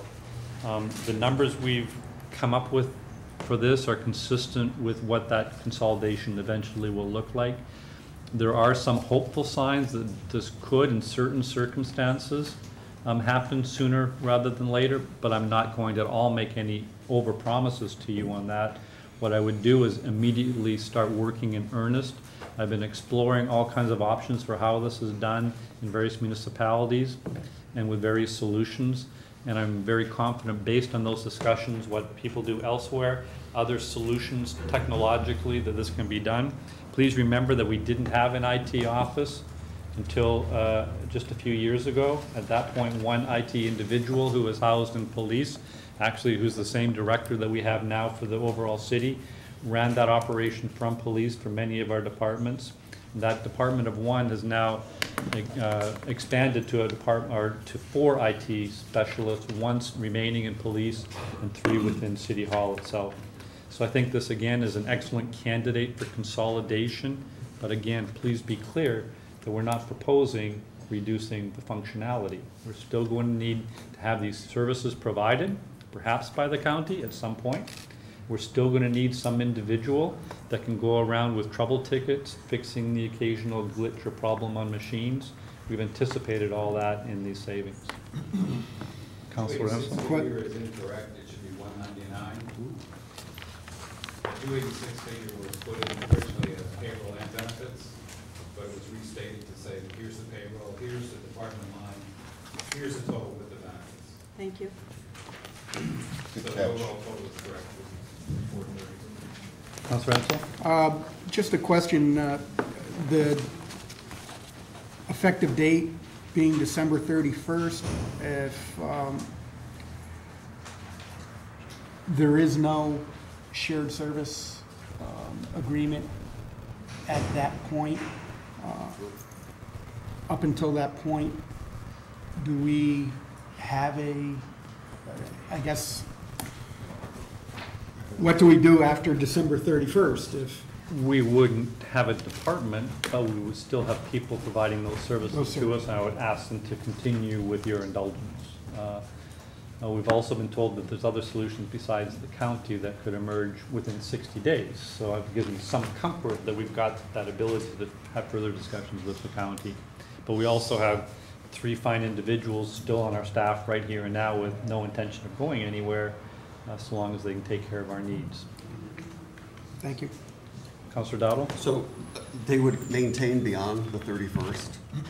I could imagine a scenario where that might be necessary. I hope and believe that's a low probability event, but I could imagine coming to you and saying, hey, listen, we've done our best. Circumstances suggest that we can't do it by this date, but I think that that date is a very reasonable date to aim towards. So that would leave an IT person with the police department, or does that remove the person?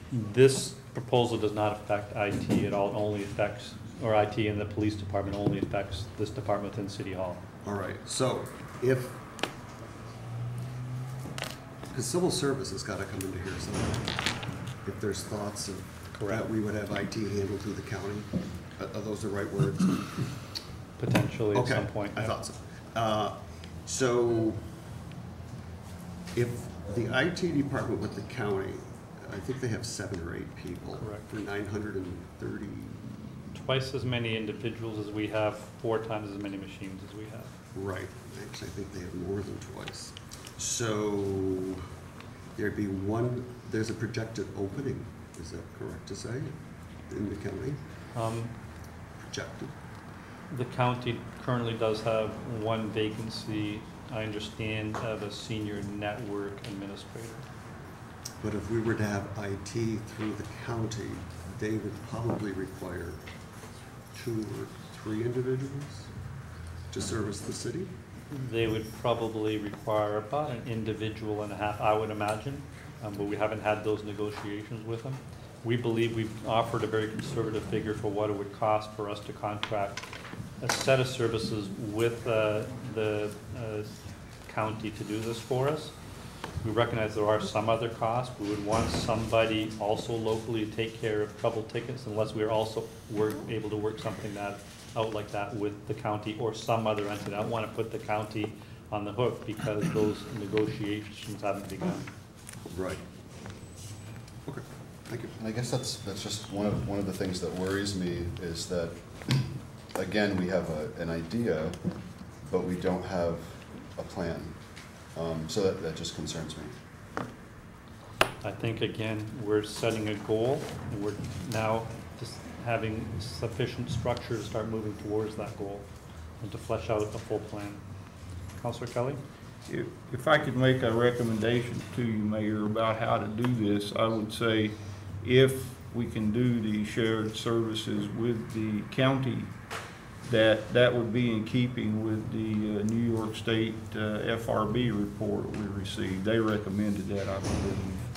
And that would be a good thing. And I think if we were to do that, we would have some payback, if I remember correctly. And if that is not possible, however, I would then recommend that you explore the possibility of outsourcing that work. If we were to possible. outsource that, we would certainly have to have very serious discussions with the union. With the union. If we were to do that, obviously, that would be something I would start in right away to see if we have their concurrence. You mentioned the Financial Restructuring Board. Please understand that anything we can do that's going to create greater efficiencies and consolidation, even if it's only within the city, much less with the city and another agency like the county, they stand by to help. Who was on the conference call? I think Councilor Armstrong was visiting with me when Tim Ryan, or maybe our legal counsel was, when Tim Ryan, we called to ask to verify that. They put a set of money aside to support any consolidation efforts. These could include things like, you'd asked earlier about sick leave miles, for instance. They would be willing to take care of things like that on our behalf.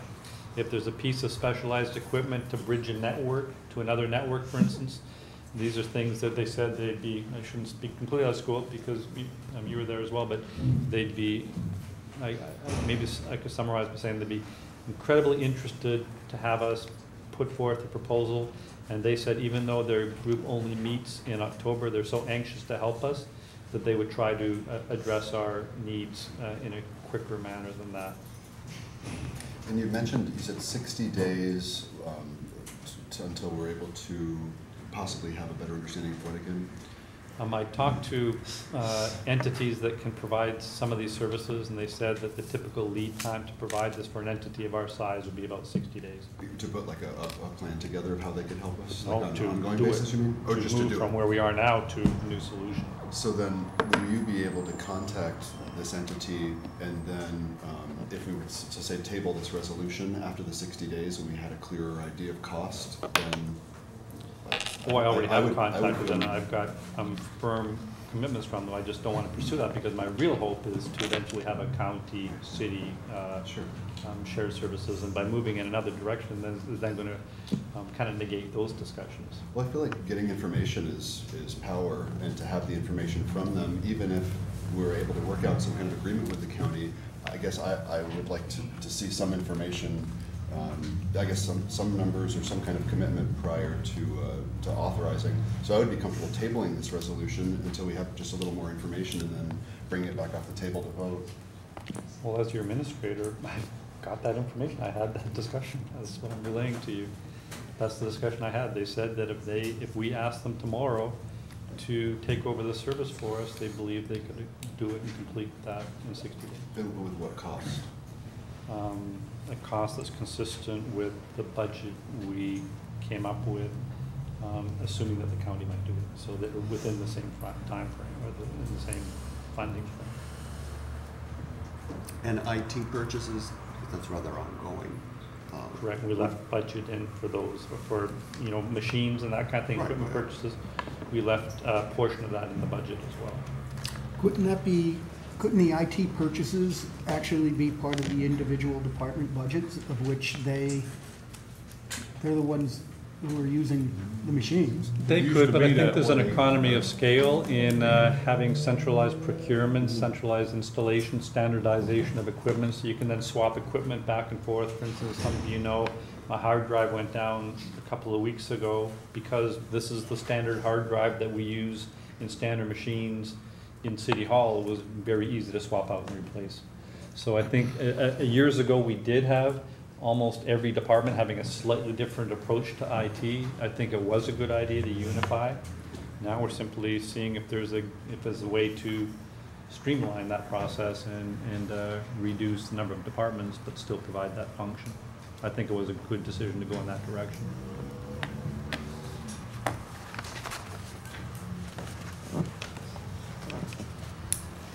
Any further questions?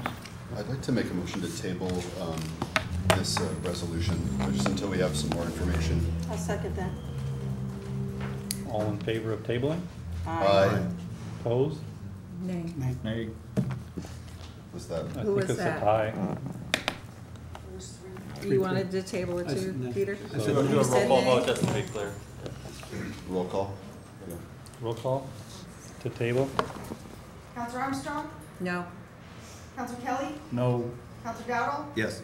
Counselor Ensel? No. Counselor Casper? Yes. Counselor Kretzer? Yes. And so the motion to table fails, and we're back to the discussion.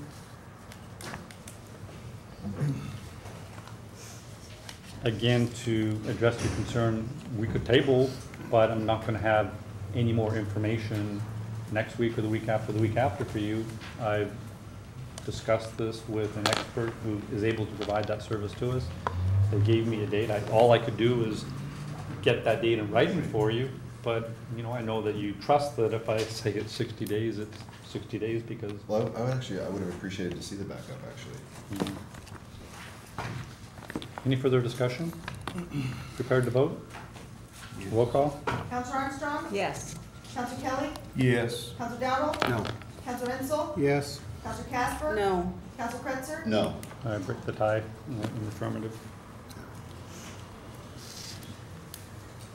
Whereas the Common Council of the City of Plattsburgh is authorized by the City of Plattsburgh Charter at C3-8B to alter, consolidate, or abolish city departments, and whereas the Charter at C5-3 lists recreation as a department of the city, and whereas the annual payroll budget for the Recreation Department in 2017 is approximately $202,886, and the total annual budget is approximately $305,636, plus employee benefits of approximately $138,000, making for a total budgeted cost of $443,636. In addition, there will be significant long-term post-retirement health care benefit savings associated with not replacing these positions in the future. And whereas the function and duties of the Recreation Department are briefly described in the code in Chapter 98 Recreation Department, adopted by local law in 1968. And whereas the title of Superintendent of Recreation is a competitive position reporting directly to the mayor, and the titles of Recreation Supervisor and Recreation Fitness Center Supervisor are competitive positions who report to the Superintendent of Recreation, and the titles of Recreation Program Coordinator, Recreation Activity Specialist, and Clerk are competitive class positions represented by AFSCME, and the titles of Recreation Assistant, Recreation Maintenance Worker, and Lifeguard are non-competitive class positions represented by AFSCME, and the title of Laborer is a Laborer class position represented by AFSCME. Now therefore, the Common Council of the City of Plattsburgh does hereby resolve that the Recreation Department of the City of Plattsburgh is abolished effective December 31st, 2017. And it is further resolved, the current title of Recreation Fitness Center Supervisor is hereby transferred to the Office of Community Development effective October 31st, 2017, and the incumbent shall report to the Director of Community Development and shall continue to receive the same salary and benefits previously received by this title. And it is further resolved, the current title of Recreation Program Coordinator is hereby transferred to the Office of Community Development effective October 31st, 2017, and the incumbent shall report to the Director of Community Development and shall continue to receive the same salary and benefits previously received by this title. And it is further resolved, the current title of Recreation Activity Specialist is hereby transferred to the Office of Community Development effective October 31st, 2017, and the incumbent shall report to the Director of Community Development and shall continue to receive the same salary and benefits previously received by this title. And it is further resolved that the title of Recreation Assistant, as well as any seasonal positions related to recreation programming or lifeguards, are transferred to the Office of Community Development effective October 31st, 2017. And the incumbent shall report to the Recreation Program Coordinator and shall continue to receive the same salary and benefits previously received by this title. And it is further resolved that the title of Laborer Recreation Maintenance Worker, as well as any seasonal positions related to ground maintenance, are transferred to the Department of Public Works effective October 31st, 2017, and the incumbent shall report to the Assistant Superintendent and shall continue to receive the same salary and benefits previously received by this title. And it is further resolved that the DPW shall continue to provide such park, playground, and other recreation facility maintenance functions as directed by the mayor. Moved by Councilor Armstrong, second by Councilor Dowdle. Discussion, please. I think the resolution makes clear that though the official title, this official department as an entity is abolished, that the majority of the functions of that department are preserved and shifted. And so I think there'll be continuity of services. I think, you know, we heard a lot from residents who were concerned about maintaining programs, you know, and Supervisor Peters has been a wonderful asset to our community and has been a visionary. I hope we can maintain the quality of service that he has, you know, built into our city structure. Unfortunately, something has to give in this budget. Something has to be restructured in order to alleviate costs that we can no longer afford. And it's just one of those really tragic situations. I regret that we're in this position, but I believe it's necessary. I have no confidence this will not have a negative impact on recreation or the city and its tourism, quality of life, and revenue. And I have actually a question for Superintendent Peters. Throughout this process of possibly restructuring the Recreation Department, were you or any members of your staff, as far as you know, approached by the mayor or anyone else to collaborate to see what form or model would, you know, not result in any lack of services that all of the residents and constituents that are here tonight expressed a great deep love for? Were you at all involved in the collaboration of this plan to formulate a new structure? Not at all. I have had many conversations with individuals who know this department very well, with counselors, and also with Mr. Peters being present, where we've discussed aspects of this, especially in the area of the maintenance of our parks. We've tried to move towards a building and grounds model that was co-managed between DPW, supervisors and laborers, and Parks and Recreation laborers. So I don't respectfully agree with that statement that we haven't had many discussions actually on this. I've had full faith and confidence in every discussion I've ever had with Mr. Peters that he has excellent program coordinators. He's expressed great pride in their ability to act independently to maintain the programs that we all see at the Crate Center, in our parks, at the gym, for instance. I have no doubt that they can function in the autonomy that they've thrived in under Mr. Peters, an equal organization such as community development. So I would differ that we actually have had conversations of this sort, and I'm perfectly satisfied with the quality of the people that he's employed, and that will continue on to make sure each of these programs is delivered exactly as it has been in the past. I should have one more question for Superintendent Peters. How many times since January 1st has the mayor been in your office to have a meeting? Don't believe the mayor's ever been in my office. Never been in your office? And didn't consult you really in any fashion regarding this transition? Proposed transition? No? No, Okay. no, not like this. Okay. Mayor's correct, we've met. We've discussed concepts, as I've mentioned before. I've had many different ideas how to approach this crisis. I believe the mayor will agree that I've approached this full force, as I just do in life. So obviously this is difficult to see. Mayor, I will tell you that you know, I hired my employees. Their attitude reflects my leadership. I'm sure you're Our very, attitude reflects yours. I'm sure you have very professional employees, and I'm sure they're going to do an excellent job. I seem to remember the last discussion that I had with Mr. Peters on related issues, and at the end of the discussion, as I've said this a number of times before, that he sees the writing on the wall, that the city is in tremendous financial peril. when cities like us are in tremendous financial peril, one of the first areas people question as whether it's absolutely essential for the survival of a city is often recreation. As a recreational professional, he's well aware of that. He's told me in as many words that he recognizes his days are numbered. I've never said they were, but I certainly have worked with him nonetheless, and as a professional. I've worked with him to try to figure out ways that we could transition and leverage his skills so he can give these skills on a county-wide basis rather than simply on the city payroll. I would hope that he would be willing to have continue that relationship with me, because I'm going to do whatever I can to advocate for his leadership at a county-wide level. I believe the Crate Center and the beach are as much a county resource as a city resource. They just happen to be owned by the city. I think there's all kinds of fruitful discussions that we can have with regard to collaboration with the county and with the state, which also co-locates on that same beach. And Mr. Peters, who really cares about recreation, the county, the state, and the city, I would expect he's going to engage fruitfully in those discussions in any way that's going to serve the taxpayers of those entities better. So I have no problem at all saying I'm confident that we continue to work together.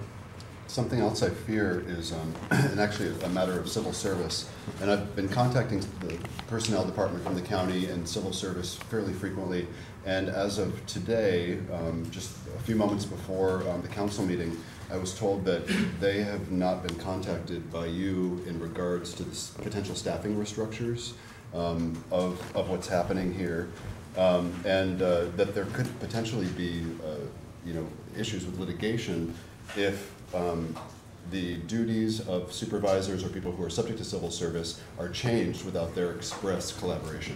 Well, thank you very much for looking out for the taxpayer of the city of Plattsburgh, but I obviously wasn't going to approach the county to ask about different scenarios until I found out from you whether these scenarios were possible in the first place. Now, that might be a simple preference in the order of doing things, but it seemed to me imprudent to go and say to an entity, we're going to do this, what do you think, especially given the nature of how information spreads, until I had some sense from you all whether this was something we were going to do. Once it is something we're going to do, then obviously tomorrow, that would be the next call I was going to make. The city has empowered me, the council's empowered me to further this exploration with a hope to complete this on a certain date. Now, what do we do, county, to make this happen? What do we need to worry about? What do we need to accommodate? And the county has actually been very willing to introduce me to this concept, to tell me when I'm ready to come and talk with them, then please come and talk with them. I told them that as soon as you all told me yes or no, then I would consider or continue having that conversation. So I'm not sure why, in what capacity you felt it was your role as a counselor to approach the county on an issue of city administration. That is the mayor's role. Now, I know you want to be mayor so badly, but please let me administer the city. I guess, pending lawsuits. That's my job, Councilor Kretzer. That's not your job.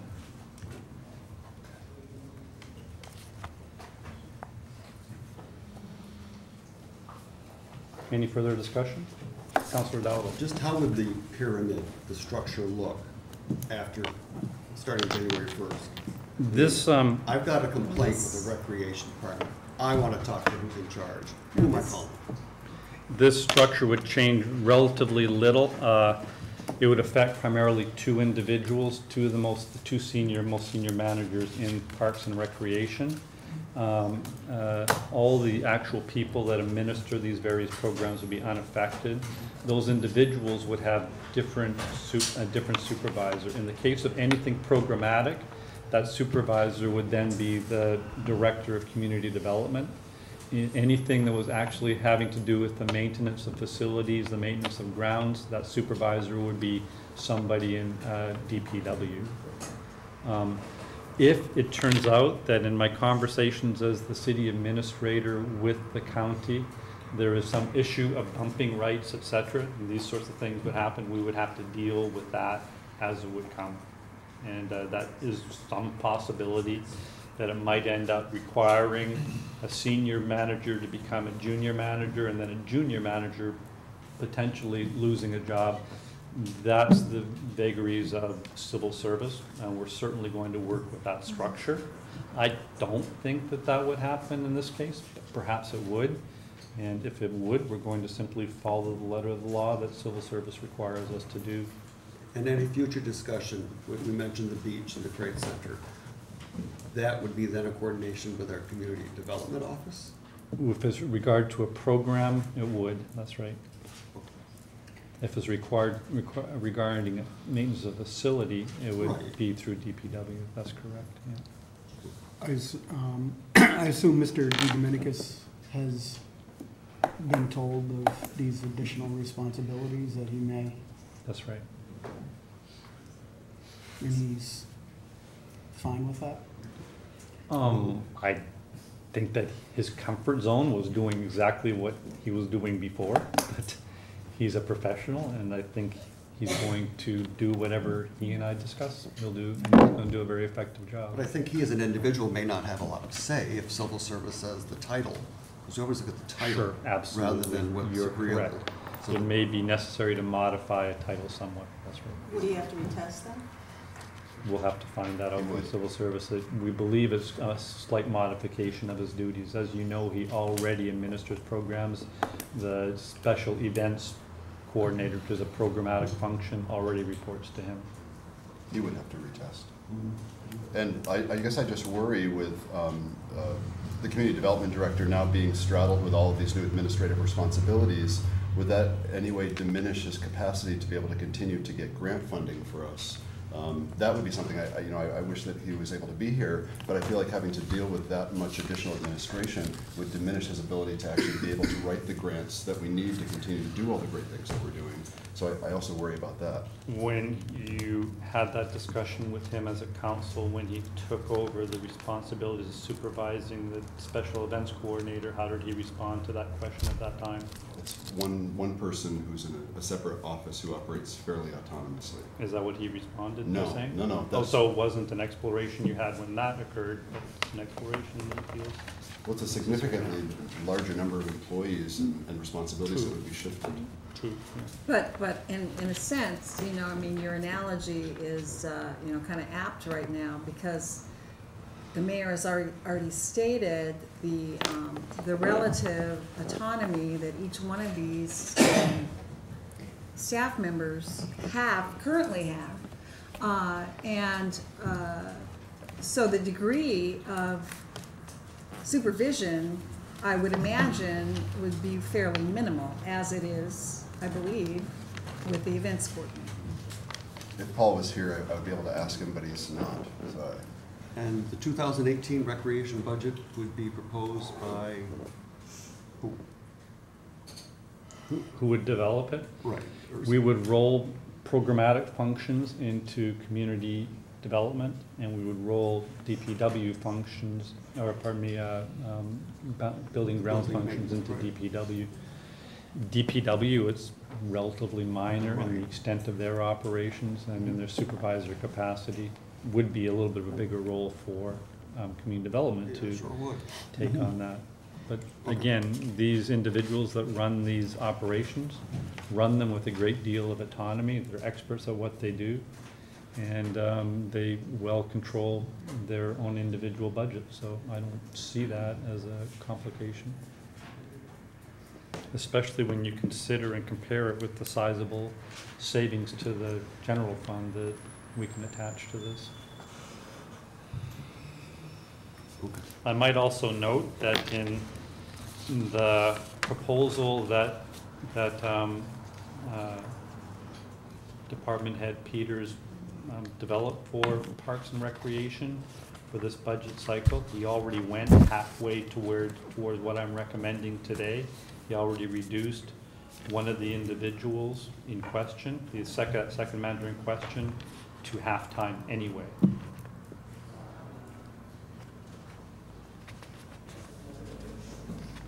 So I'm assuming he's seeing the economies, the efficiencies, and the ability to do this as I am. So we've gone from 9 to 8.5, is that correct? Correct. That was one of the ways he was able to come up with that savings. You also might remember that that position only went full-time relatively recently as well. Councilor Peters, is there something that? Well, since there was no discussion on the budget for 2018 that had been developed, the plan was a difficult one, but it was to reduce one of our managers down to 25 hours a week, which we thought would be manageable. The reason why that would be manageable is because we know that when we lay off employees, we're going to collect unemployment. The city pays 100% of those unemployment costs. So for an extra $120 a week, you would have gotten 25 hours of work out of that person. But now what we're going to do is give that money to that person to stay home. And then we collect that for at least a year. So that was the logic there, but we haven't been able to have those conversations yet.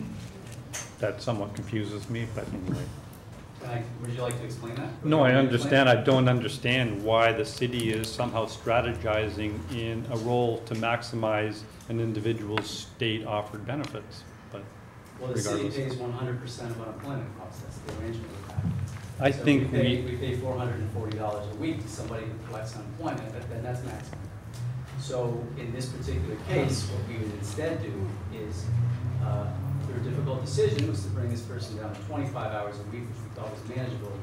So then instead of paying $440 a week for nothing, we pay $550 or whatever it was a week for a full-time employee.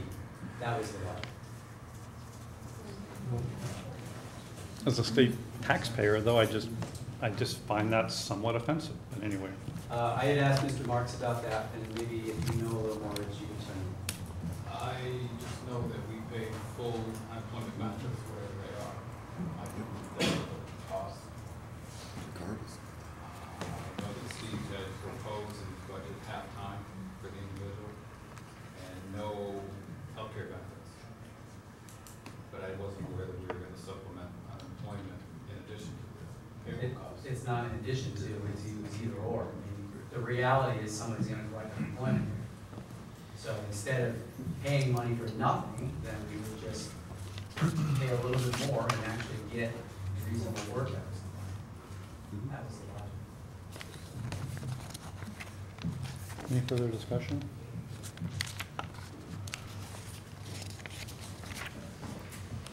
Roll call. Counselor Armstrong? Yes. Counselor Kelly? Yes. Counselor Dowdle? No. Counselor Ensel? Yes. Counselor Casper? No. Counselor Kretzer? No. I break the tie in the affirmative.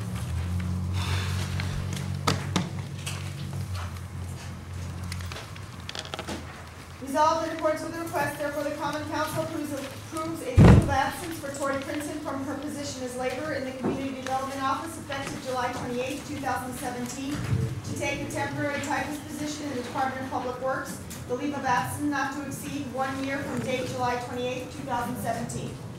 Moved by Councilor Kretzer, second by Councilor Casper. Discussion?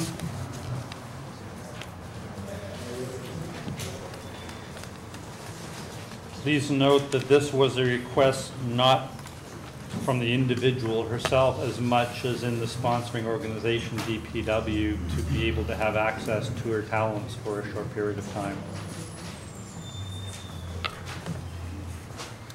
Seeing no discussion, roll call. Counselor Armstrong? Yes. Counselor Kelly? Yes. Counselor Dowdle? Yes. Counselor Ensel? Yes. Counselor Casper? Yes. Counselor Kretzer? Yes. There's no travel requests or resolution for initial consideration. Any new business or councilor reports, please? Just to ask a question. Is there future discussion of other departments being? Oh, I hope not. Police And I de- really police don't department. know just how much smaller. I mean, these were the things that seemed to make sense. We've looked at every department. We've gone through literally by department, every single line looking for options. These are the things that seem that we could develop plans, and so we fleshed them out. The other ones just seem formidably difficult to do. But I've got a completely open mind. If you see something that I don't, then I really would love to hear it, because there still are some cuts that we're going to have to make yet. We heard the 60-day figure. And of the recent multiple contacts I've had in a variety of ways, whether it was in person, et cetera, it's out there that the police department is going to be taken over by the county. Where that certainly is not a discussion I've ever had. I am an advocate for collaboration of any sort in a shared services kind of thing, but certainly not a complete takeover. I believe that the citizens of Plattsburgh, City of Plattsburgh, value the swift response of our policemen and our firemen as well. And I also believe that we in the city have unique challenges that aren't shared in the other jurisdictions. We have a highly concentrated population. This is where people come to get the drugs, etc., the opiates that are so ravaging our communities, because this is where the population is. They might take them to the outlying areas, but they come here. We need that kind of response. You heard the sirens going by a number of times tonight. To me, that's the sound of individuals keeping us safe. Now, of course, we can always have discussions of whether we can work more effectively with other entities, and I certainly would never turn down one of those discussions. But I can't imagine abdicating our responsibility to provide these very fast response times for our citizens. Please do remember that you authorized me to continue the negotiations for the assessor consolidation with the county, but that is completely under the county shared services premise. And that isn't complete yet. There's been no additional progress. We're awaiting the next step. From August 1st to September 15th, there's going to be a series of public hearings on this, and this is brokered by the county itself. So I please ask you to attend those if you have any concerns about this. Those are the 7th, 8th, and 9th. They're rather consecutive. They're going to have different times of the day, right? Then they're going to have a public hearing on the findings. And if you're at all interested, I can certainly share with you more details of why this may well be advantageous for the city. Somewhat related to this, and again, it invokes financial restructuring board dollars. I believe that they'll be in a position to be willing to provide us with significant transition funds for that one as well, especially in resources to ensure that we've got an incredibly accurate and fresh tax roll. It's called a citywide reval. And I'll certainly would bring that to you before further exploring that, but I think that'd be very advantageous for us to use some of that money to ensure that there's a very level playing field and that all properties in the city are brought up to the most current value before we turn this service over to the assessors in the county, or even if we decide to keep it in-house. The only problem would be it's unlikely the Financial Restructuring Board would be willing to pay for that pretty expensive service if we did keep it in-house. I can also at some time, if you'd like to have me discuss with you how we've how I propose to take care of the 2 employees, one ASME employee and one manager in that consolidation with the county, but I have every expectation that both individuals' talents will be fully employed afterwards. Any further new business or councilor reports? If any of you have any more energy, this is the opportunity for closing public comment on any subject. Hello, and I'll be brief. I know we're all hot and tired. I promise I'll be very, very brief. I'd just like to say Councilor Armstrong, Councilor Kelly, Councilor Dowdle, Councilor Ensel, Councilor Casper, Councilor Kretzer, Mayor Reed. I respect your position, and I respect the decisions, your position to make those decisions. I strongly agree with it, respectfully. I think you did a disservice to the city, but I respect your right to do it, and I want to say that. I want to say, Mayor, I don't know what you have in mind, but if tomorrow or perhaps next week you could contact me and let me know what your idea is. I don't know if we're talking 2 weeks or through December or what. I pledge to you that I will do what I've always done, which is the best I can, excuse me, for the city. I'd like to say thank you to my colleagues. I'm privileged to work with these people. Some of them have become good friends. I'd also like to say to my staff, they're second to none. You'll be wise if you find a place for them. And if you don't mind, I've spent 15 years here. I will like to read you in 15 seconds a poem that I keep on my wall. Because we have had a lot of success. We've built a lot of things.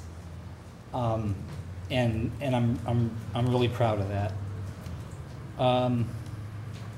If you are successful, you will win some false friends and some true enemies. Succeed anyways. If you are honest and frank, people may cheat you. Be honest and frank anyways. When you spend what you spend years building, someone could destroy overnight. Build anyway. If you find serenity and happiness, they may be jealous. Be happy anyway. The good you do today, people will often forget tomorrow. Do good anyway. Give the world the best you have, and it may never be enough. Give the world the best you've got anyway. You see, in the final analysis, it was never between you and them. It was always between you and God, anyway. Thank you.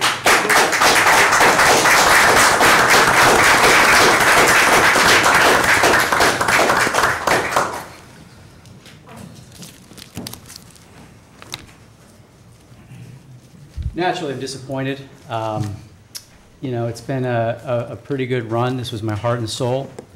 I really cared a lot about this city. When I spoke before, that was about the department. Right now, it's about me. And so you've effectively altered that. As you know, I'm a survivor. I'm going to bounce. I'm going to find something just fine. So while I can see that you weren't all that broken up, I know you don't have to worry. I'm going to, it'll be fine. I've enjoyed working with many of the colleagues at this city. I still don't know the plan. I respect Paul D. Dominicus greatly. He is no recreation professional. He was not here to defend himself, and you voted anyway. And so, for all of that, I think that's a very, very poor decision. But you did it anyway, for whatever reason, and only you will know. So, that said, I'm here to help with whatever transition I can, in whatever way possible, because it's the right thing for these folks that are sitting here. And I just wanted to make sure you knew that. Thank you. Thank you. Thank you, Steve.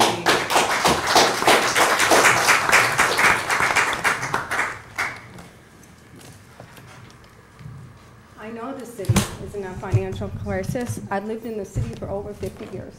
I lived in Montreal, and you know, taxpayers pay more for health care because of the quality of life. These are just tough decisions. I do not agree with the process that happened tonight.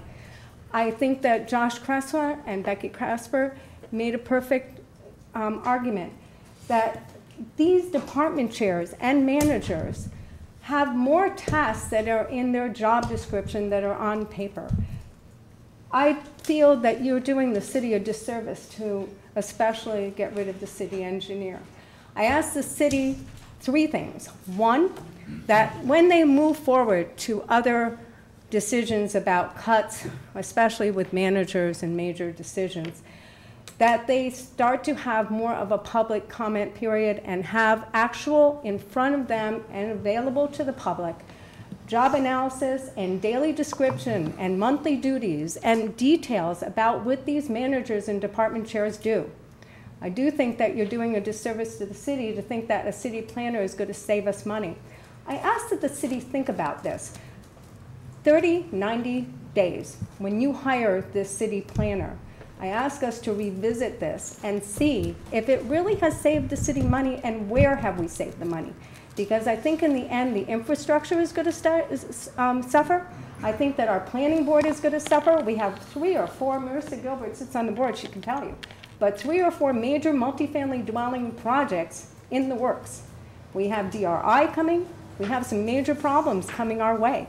And if we don't start to look at what the big picture is and think of what the city engineer does as a salary position and all the extra hours that he does, I don't think it's going to save us money.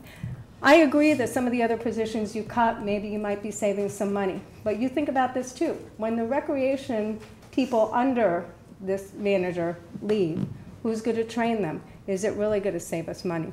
So coming forward, we need to have more time with details, not only financial. We get a total savings. We don't see the offset. We need to look at similar cities that have replaced city engineers, that have replaced them, not have had a structure like Kevin Farrington has mentioned, but have replaced them and see if those are successful strategies and how long-term does it save the money for the city. Because I don't think this is a position that will save us money. I ask that we look at some other ways to save by doing across-the-board cuts.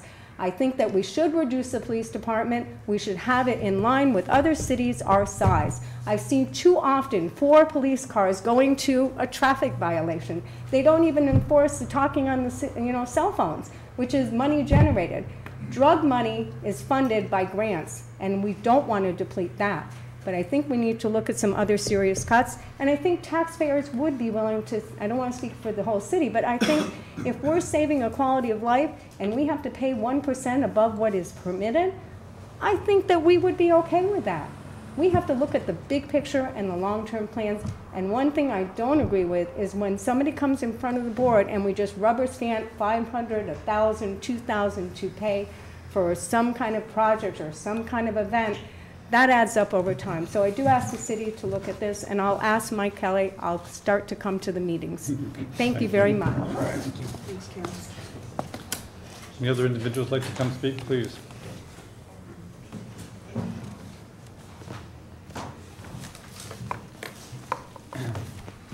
First, I want to congratulate you.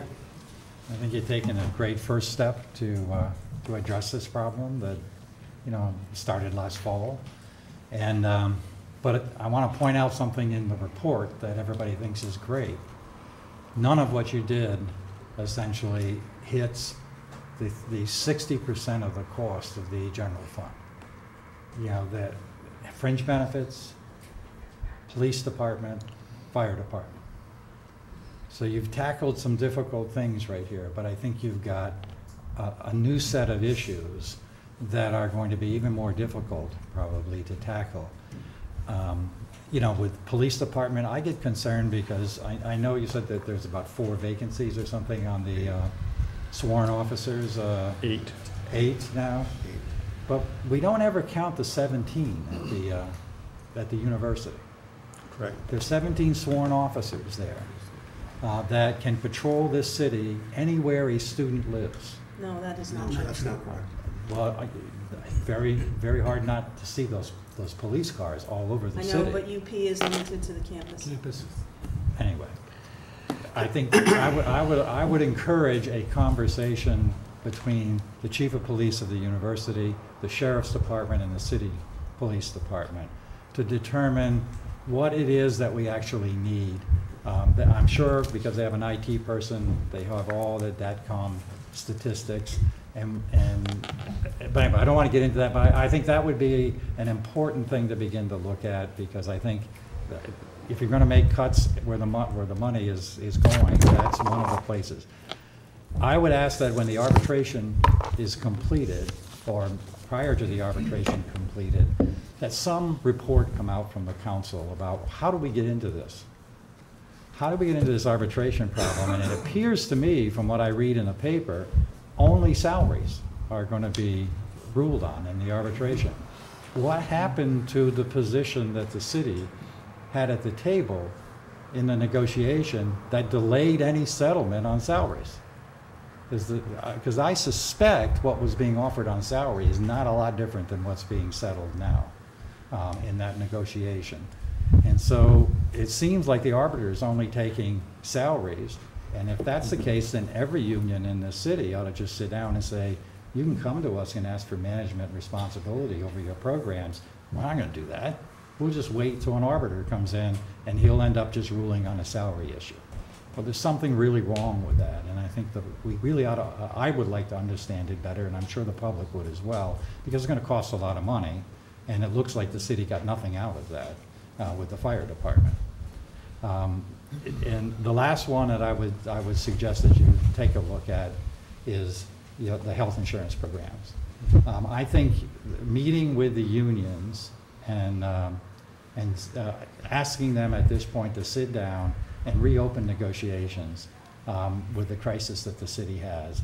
And I don't think the individual that talked about that was here, this doesn't have to be with lawyers, and doesn't, you sit down and say, is there some possibility to do things that would actually save dollars down the road on this? And start that conversation with the unions and see what comes out of it. It may not go anywhere, but if you're going to tackle fringe benefits, you can hammer at each other with lawyers, or you can try to sit down and try to figure out. Eventually you're going to be abolishing a fire department or something and putting a volunteer fire department in, or there are a lot of options. It bothered me when I heard you had the police officers going to have 4 hours of overtime to control traffic. I think you ought to look at a police auxiliary with volunteers, and I'll bet you would have a dozen volunteers that would be trained in managing traffic, and the cost you would have is a uniform. You'd have an increased police presence around the city, and you wouldn't be paying them anything to manage your traffic program, so you could cut that overtime. But, I mean, a lot of cities have done that. So. That's a very good point, to sit down with the university police, the sheriff, and chief of police. I did facilitate a conversation like that about a month ago, and I've asked to have us continue talking about that. I think there's a lot of potential there, and I think all three entities are receptive. It's kind of hard to get people out of their comfort zone the way they've always done things, but I'm going to keep trying. With regard to healthcare, one of the real benefits of having the discussion of shared services with the county is that we're also continuing those discussions on, is there ways for us to merge our healthcare systems a little bit better too. They've got a much bigger buying power than we do, and yet they have good overlap in the types of plans that they offer and we offer, and they're very willing to have a discussion about whether we could consolidate and join with them somehow. We're having two sets of experts who volunteered to analyze the possibilities free of charge on behalf of the city, we're hoping that we can have some real savings in that. You asked about, are there other things we're trying to do? I can't put them in my budget because I don't know for sure if they're going to pan out, but they're one of those like 9 avenues I discussed earlier that we're pursuing. I think that's a very hopeful one. Yeah. With regards to the fire department, I am hopeful that we'll all sit down and negotiate soon. I'm sensing a greater willingness on their part at some point to do that. That's incredibly refreshing for me. You probably heard one of the first things I tried to do was sit down and negotiate with them, and we came pretty close. But that's frustrating. I think we've come close a lot of times. Maybe some point we can develop a track record of actually completing it. I think there's going to be a point when they're ready. I think my colleagues are very willing to explore all kinds of various alternatives. Nobody likes the relationship how it's evolved, except for perhaps the lawyers on both sides. They're probably getting very well. They love it. Yeah. Thank you. I think it's, sometimes I think calling it a fire department's a misnomer today, when they went out on 30 fire calls in the year and 2,800 emergency medical calls with an ambulance. And you're paying firemen to be EMTs most of the time. Thank you, Ira. Thank you. Any other public comments? Please.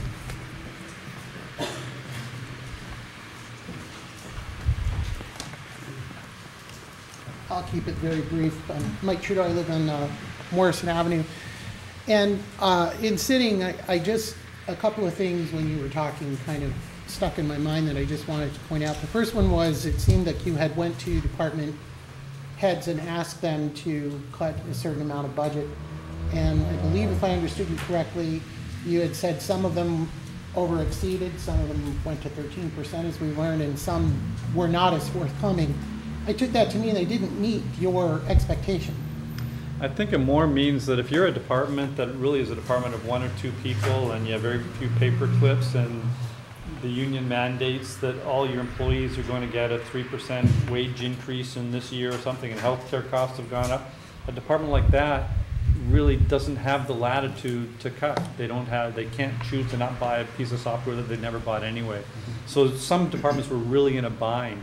I think all of them would have liked to have done it, but some of them just came back and said it's impossible.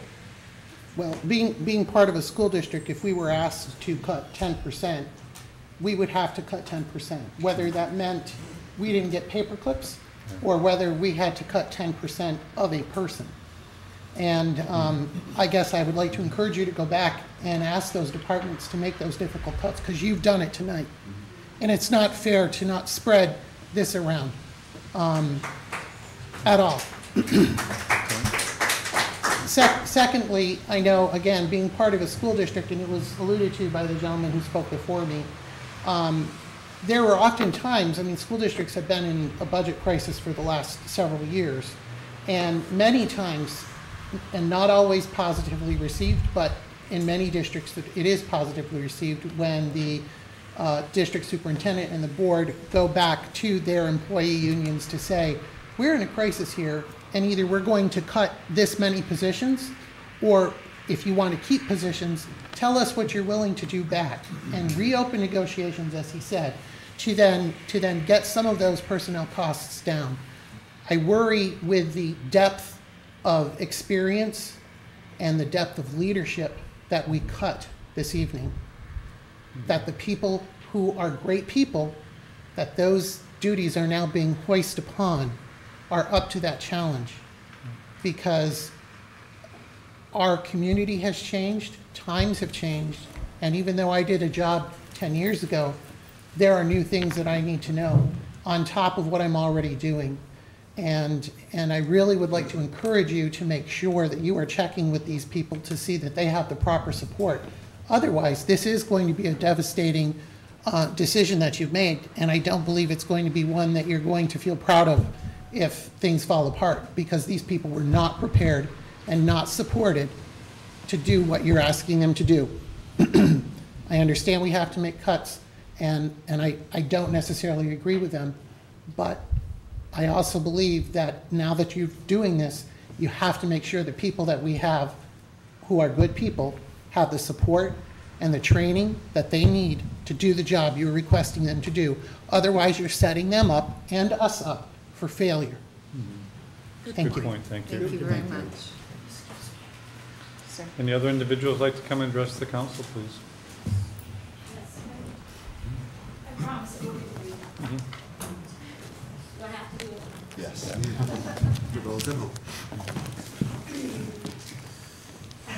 Okay, I don't know if I'll do this very well or not. That was a tough decision that you had to make. You're in a better position to figure this out than some of us who haven't been part of this discussion.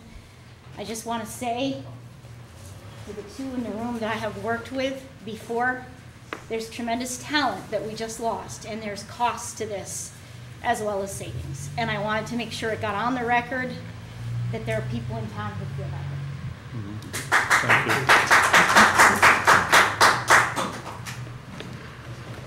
Any other individuals like to address the council?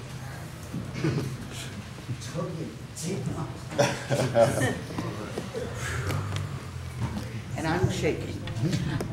First, I just want to say, 2 years ago, today, I packed my kids up, left my husband, and moved to Plattsburgh. 2 years ago. Last year, I was in Philly at the DNC. Today, I am standing here, knowing the mayor of Plattsburgh, knowing council people. Simon was here somewhere, I even know him. All right, I've lived many, many places, okay? A lot of the positions you guys were talking about in other places and bigger cities, little tiny municipalities, I lost a job because it became a volunteer position. Walked in one day on a Friday, was handed my paycheck, was told, Monday it's a volunteer position, if you want to come back, you can. It was a library job.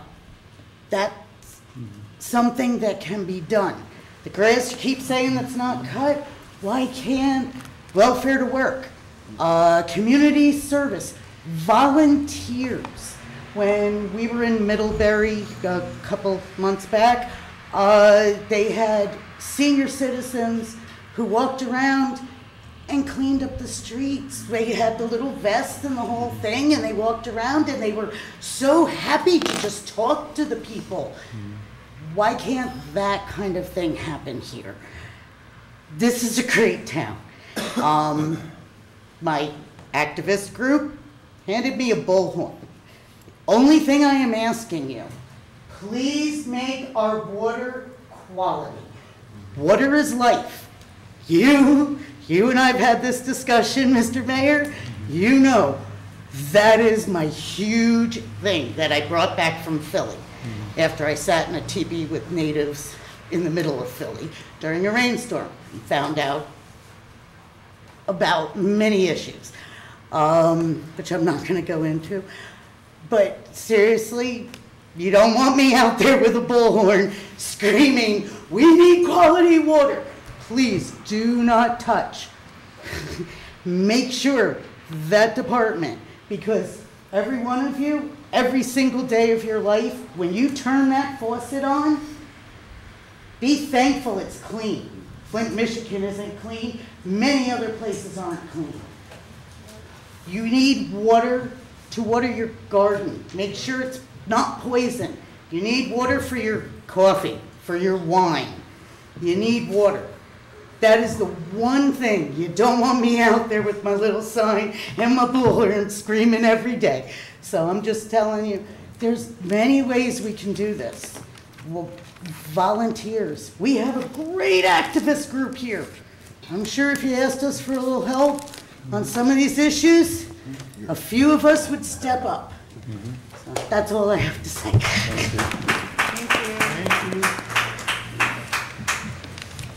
Are there any other individuals like to address the council, please?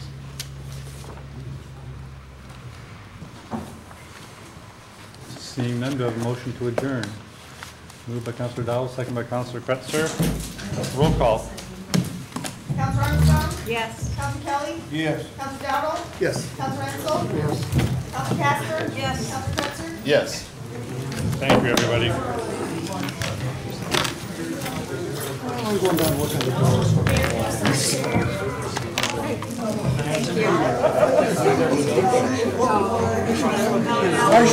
think I'm down with fluid.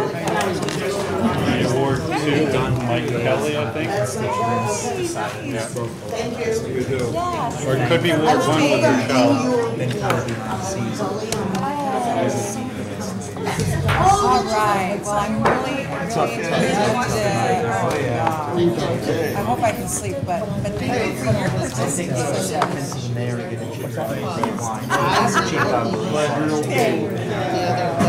Don, I appreciate it. That's why I brought it up. Yeah, I know, I appreciate you doing that.